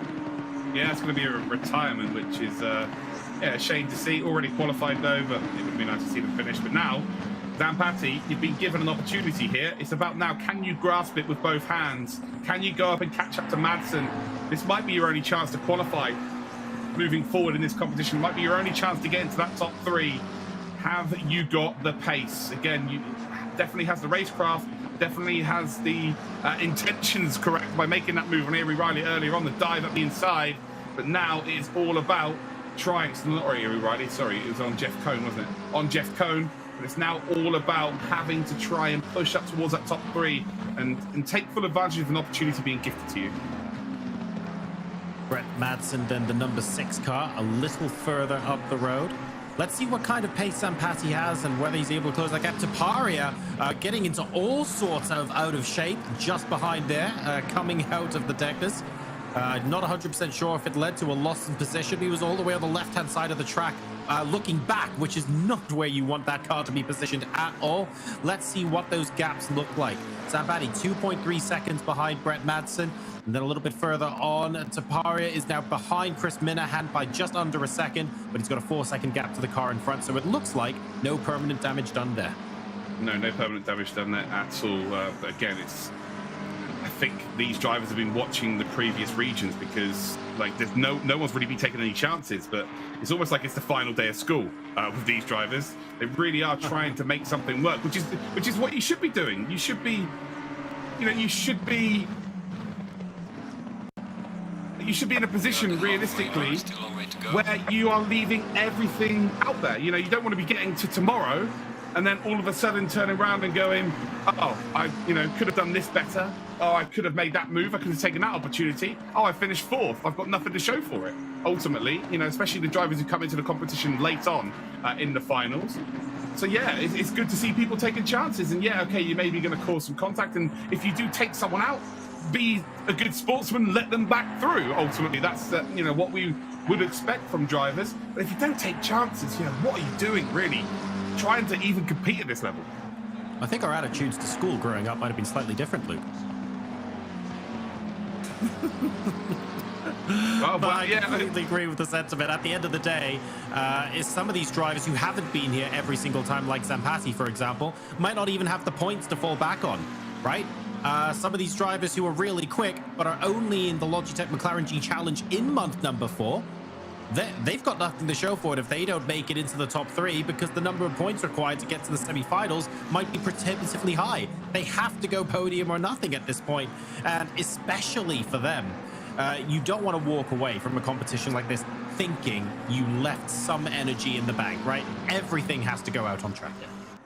Yeah, 100%. So it's going to be interesting to see how this plays out, if I'm honest, in terms of whether Madsen could be caught. I genuinely think it is happening. As Iri Riley, I think, had to take a drive-through penalty because of track limits. I think that was 3 uses of track limits to go past Zoom.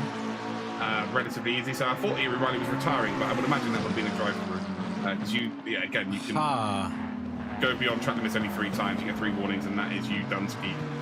So that would be why they went into the pits. There was definitely no damage to the car that needed to be fixed. So yeah, interesting to say the very least. And well, past Jinyu Zhu, next up will be Max Bowman.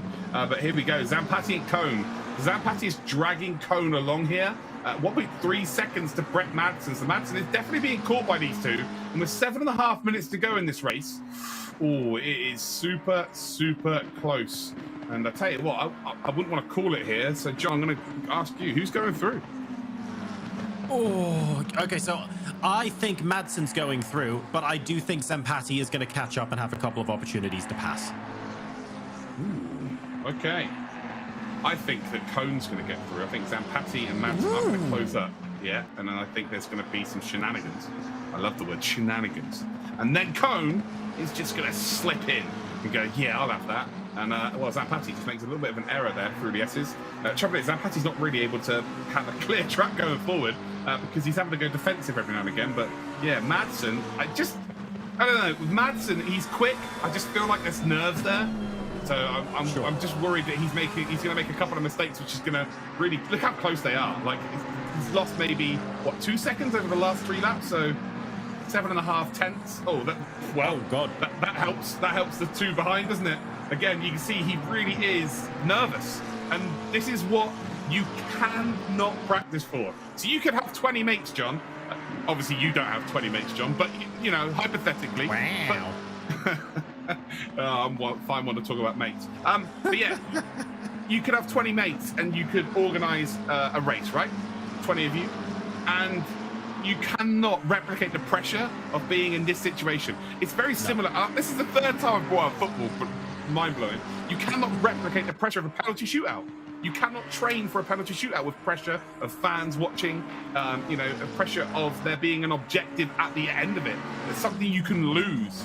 If you're in he's in a winning position right now, and he can lose it. So you cannot replicate that pressure. That's a really good point, and it's a lovely way to think about it as well. You're in a position where you are currently winning, but you've got everything to lose and basically nothing more to gain, because those top 3 positions are the podium positions that guarantee people safe passage immediately through to the semi-finals. So I think that's a great way to summarize it. 5.5 minutes potentially stand between Madsen, well, 5.5 minutes plus a lap, between him just racing and him racing in the semi-final, but with 2 cars that are fiercely competitive breathing down his neck. The only thing he can't make is a mistake, but it's so easy for us to say it and so difficult for you to do it in that position as a driver.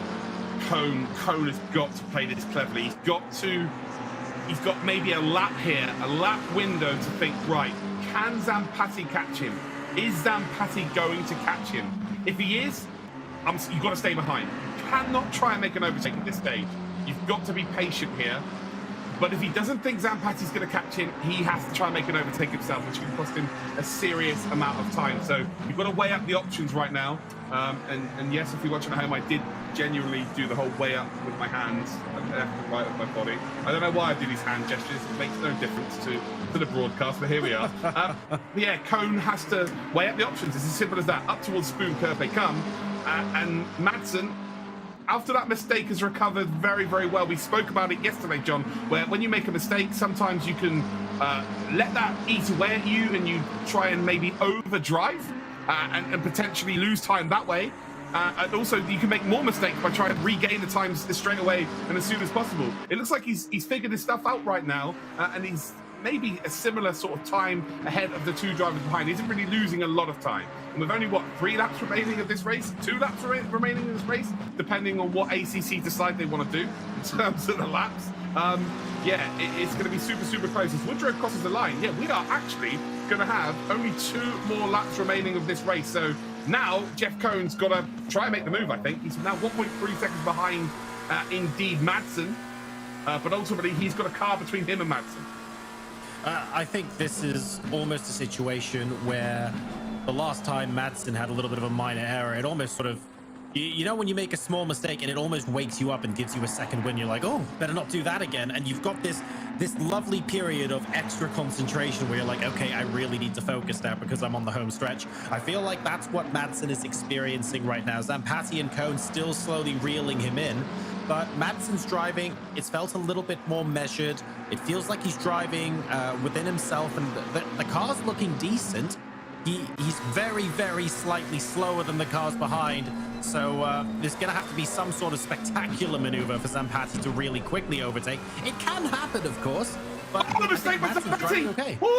Loses the rear of the car as he gets really close to Madsen. Madsen, well, his bottom is going like a rabbit's nose right now. He is proper petrified of the 2 cars behind him. And while Zampatti got really close there, and now Cohn's decision to stay behind Zampatti is kind of not worked out for him. Madsen is living to fight another day, but he is just hanging on. He is making mistakes left, right, and center. He is so nervous about holding on to this position. His lap times, it doesn't matter right now. He would happily take 2 minute 15 laps if he had to, and knows that he's going to get top 3. He doesn't care about setting the world alight in terms of time. He just wants to get across that line, and if he does it, if he does get through this, he will lean on this experience. He will not be this nervous again going into another race. He will know that these feelings do disappear. He will know what these feelings mean moving forward. This could be a very important race in terms of the development in the sim racing career of Madsen. I'm excited to see how this plays out. He has got an advantage of just under a second of the 2 cars behind. And well, again, he keeps making mistakes, especially through the first sector. And can he get through these S's cleanly this time round? 1 minute 40 seconds left in the race. This is going to be the final lap, I'm pretty sure. Ryan Woodrow is out in front, and he's relatively clear. I think barring some major catastrophe, we should expect him to be occupying the top step of the podium in this race. But all eyes really are on this battle for the final podium positions. Zampatti and Cohn really trying to force Madsen into a mistake. Just under a second, but with only 1 lap to do it, I'm not sure they're going to be able to unless Madsen has a moment. Yeah, 100% here, and again, he's very slow here through out the S's into the Degner curves, and I have no idea. This is like a lottery here. Take your pick, ladies and gentlemen. Zampatti has got an incredible run then out of the Degner curves, and can he find a gap here? He's not. I don't know why he's not tried to maybe potentially make a move around the outside. Cohn's now involved here. Ryan Woodrow's going to go win this race. Caleb Lavender's going to finish in P2 here. But who is taking P3? We head then up towards Spoon Curve for the very final time. Madsen just hanging on for dear life. Zampatti trying to force a mistake here. Is he going to be patient? He does. He opens up spoon curve really nicely. But look at Cone. Cone's got the double toe. And well, who gets the best exit then down towards 130 yards? Zampatti's in trouble. Zampatti really is in trouble here. And Cone needs to get ahead of him before 130 yards to then potentially make a run at Madsen. But I think these two battling for position for P4 is going to gift Madsen the chance to hold on to P3. He's going to be an absolute nervous wreck, but I think he's going to do it. Zampatti runs wide. Cone then trying to seize the opportunity here and hope that Madsen makes a mistake as well through the final chicane. It's the final couple of corners then of this month's finals. Cone not quite going to get close enough. Ryan Woodrow takes the victory here. It is going to be Caleb Lavender in second. And Brett Madsen, he does it. He holds on. He takes third spot. He will book his point or his ticket to the semi-finals. Congratulations to him as Woodrow does some donuts there, and I'm sure his girlfriend's behind him on the couch biting her nails. But there we go. What a race that was. He went down to the wire, and fair play to Madsen. He held on. Congratulations to Ryan Woodrow, but what a nail-biting finish for P3 here. An absolutely delightful race all the way through. That story was building and building and building, and I get the feeling that if that race was maybe 2 laps further along, any one of those 3 drivers could have been in P3. You might as well have rolled the dice at that point. But very, very well done to all of those drivers. What a crazy end to that race.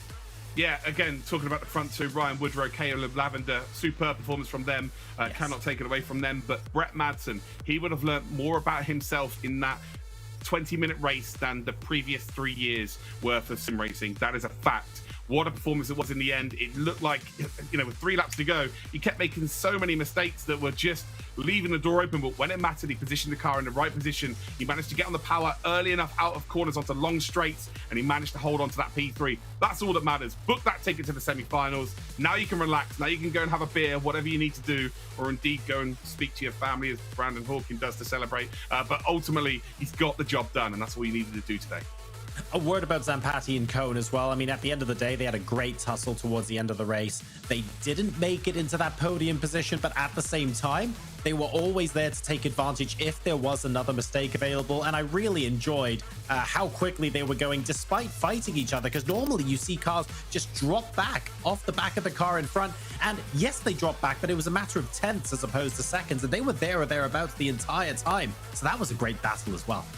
And hopefully they learn from that, because we've seen far too many times now with ACC that it's kind of becomes a bit of a procession. Sometimes you've got to take chances, and yeah, okay, you're going to lose out to maybe the front 2 drivers, and you're not going to get first or second. But ultimately, if you don't take any chances, you're not going to get third either. So you've got to try and push. You've got to try and make overtakes when the opportunity presents itself. So we've got some of the replay action here, some of the highlights, and well, Woodrow down in towards turn number 1 just gets the job done. Eerie Riley swerving left and right, just trying to get some heat into the tyres, but then grabs loads of curb on entry and, well, ultimately drops right down the order. As we again look at the front drivers through the deck and the curves, we'll see one of our first overtakes here. And again, there's not really much room to maneuver as we come then up towards the Kobayashi corner. And you see Cone tries to make a move here on Eerie Riley, and Zampatti's like, nope, thank you very much. Oh, it's brilliant, actually.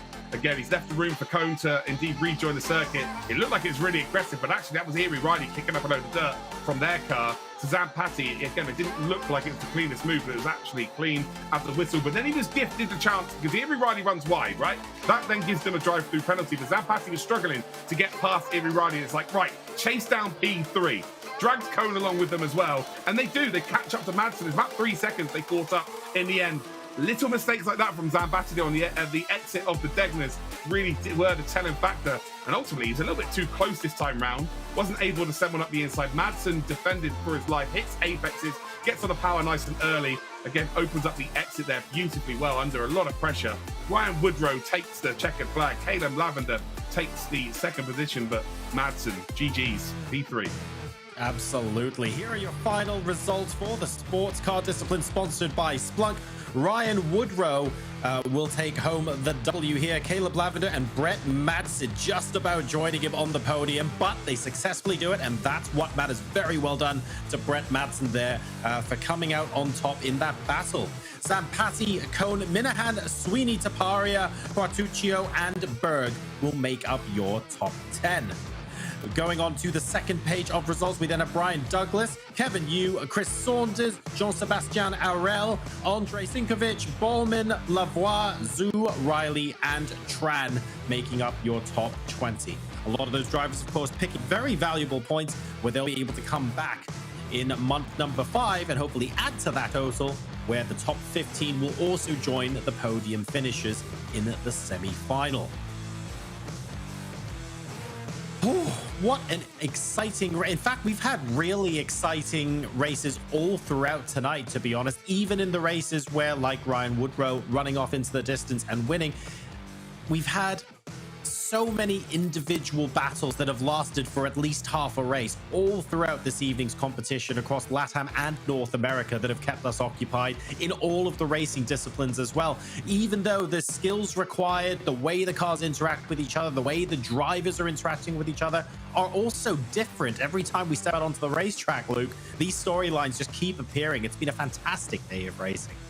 Yeah, it's been an incredible weekend's racing, if we're going to be completely honest, but I just feel like we're just starting to get started here, aren't we? People are now going to take a few more chances. We started to see the chances being taken. We started to see maybe a few dive bombs happening here and there, and moving forward to our last monthly final at the start of December. That is really just gonna be a fireworks everywhere. Things are gonna go off. It's the last opportunity for people to qualify. We're seeing it already in monthly final number 4. Monthly final number 5 is going to be absolutely incredible. Maybe that could be you at home. Make sure that you head to LogitechGChallenge.com. Get signed up. Who knows how fast you could be? We've had so many drivers that have actually booked their tickets to the semi-finals, and they've only ever raced against AI before. They were like, oh, yeah, I'm pretty good against AI, and they've come and tried racing here against real people, and they've realized, actually, I am world level. Why the hell not? Come and get involved, guys. Well, speaking of world level and someone who has already qualified, of course, it's your race winner, Ryan Woodrow. We'd like to welcome him to the broadcast. So, Ryan, an absolutely incredible race from you there. I want to ask you about what the G Challenge journey has been like. You spent the first couple of months accruing points. You managed to qualify with second place last time out, and now you're a race winner here. Now that we're taking a look at how you're improving throughout the journey, is it adding extra pressure on you, or is it actually taking pressure off because you know you're up there with the best of them? I think it's taken some of the pressure off with coming in second place last race, and now actually getting a win for myself. But yeah, it was rough start. Definitely not where I wanted to be, but yeah, definitely improvement for sure. So as we head into monthly final number 5, is the plan to continue to qualify and keep an eye on your fellow competitors? Are you going to be coming back again for the final in monthly final number 5? As long as it's possible for me, yeah, I'll be back in the next round. More so just because this isn't really the car that I main whenever I'm playing just for fun. So switching from car to car, GT3s, but they're very, very different. Well, if they're very, very different and this isn't what you made and you're winning the race now, I'm sure your competitors will be a little bit worried once you get even more practice under your belt. I mean, frankly, that was a great performance, and we look forward to seeing you contest for the victory. If not in month number 5, then definitely in the semi-final. Ryan, congratulations once again on a fantastic race. Thanks a lot. And I saw on Twitter, both of you guys, very nice shirts. Thank you very much, Ryan. That was Ryan Woodrow, ladies and gentlemen, your race winner here. An absolutely delightful drive, and we, of course, will be seeing him in the semi-final. He finished second before. He has now won a race as well. So that was the end of the sports car race, but that was also the last of 3 different races that we had today. Let's go ahead and cast your mind back to the stock car race. Practically all of the races, Luke, have been fantastic. Here are your final results in the stock car. Cody Smith managing to take home in the W there, and then Malachi Drake and Connor Anton. What a drive from Connor Anton. He started that race in 20th place, ladies and gentlemen. Takes home P3. Behind them, we then have Brown, Lane, Murray, Dolan, Robinson, Russell, and McCrickard, who make up the top 10. And then we have Ched Martin, Morse, Dinkle, Hensley, and Kirfan down to the top 15. So 15th place, still bringing home those 15 points to those championship standings. We then have Ray Tenor, Wang, Jordan, Bean, Swaragen, and Glazik finishing up the stock car standings. But what a race that was. It didn't stop there. We then had the open wheel race, which was incredibly exciting. Brandon Hawken taking home the 4th win there. An absolutely beautiful drive with Matt Adams in 2nd place and David Porcelli a very deserved 3rd after a lot of battles up and down the order. Swaby is 4th, Gerchich is 5th, and then we have Scott, Paquet, Farnsworth, Robinson, and Blaze making up your top 10. Behind them, Burnett, Giuliano, Afani, Trey Montana, and Verano, who was all the way up in P4, but still taking home valuable points, to be fair, and we look forward to seeing in month 5, finishes 15th. Behind them, then, we have Aguilar, Aitchison, Hyde, Decker, Bowman, and Creeder, who will be our 21st finisher, but getting 9 critical points.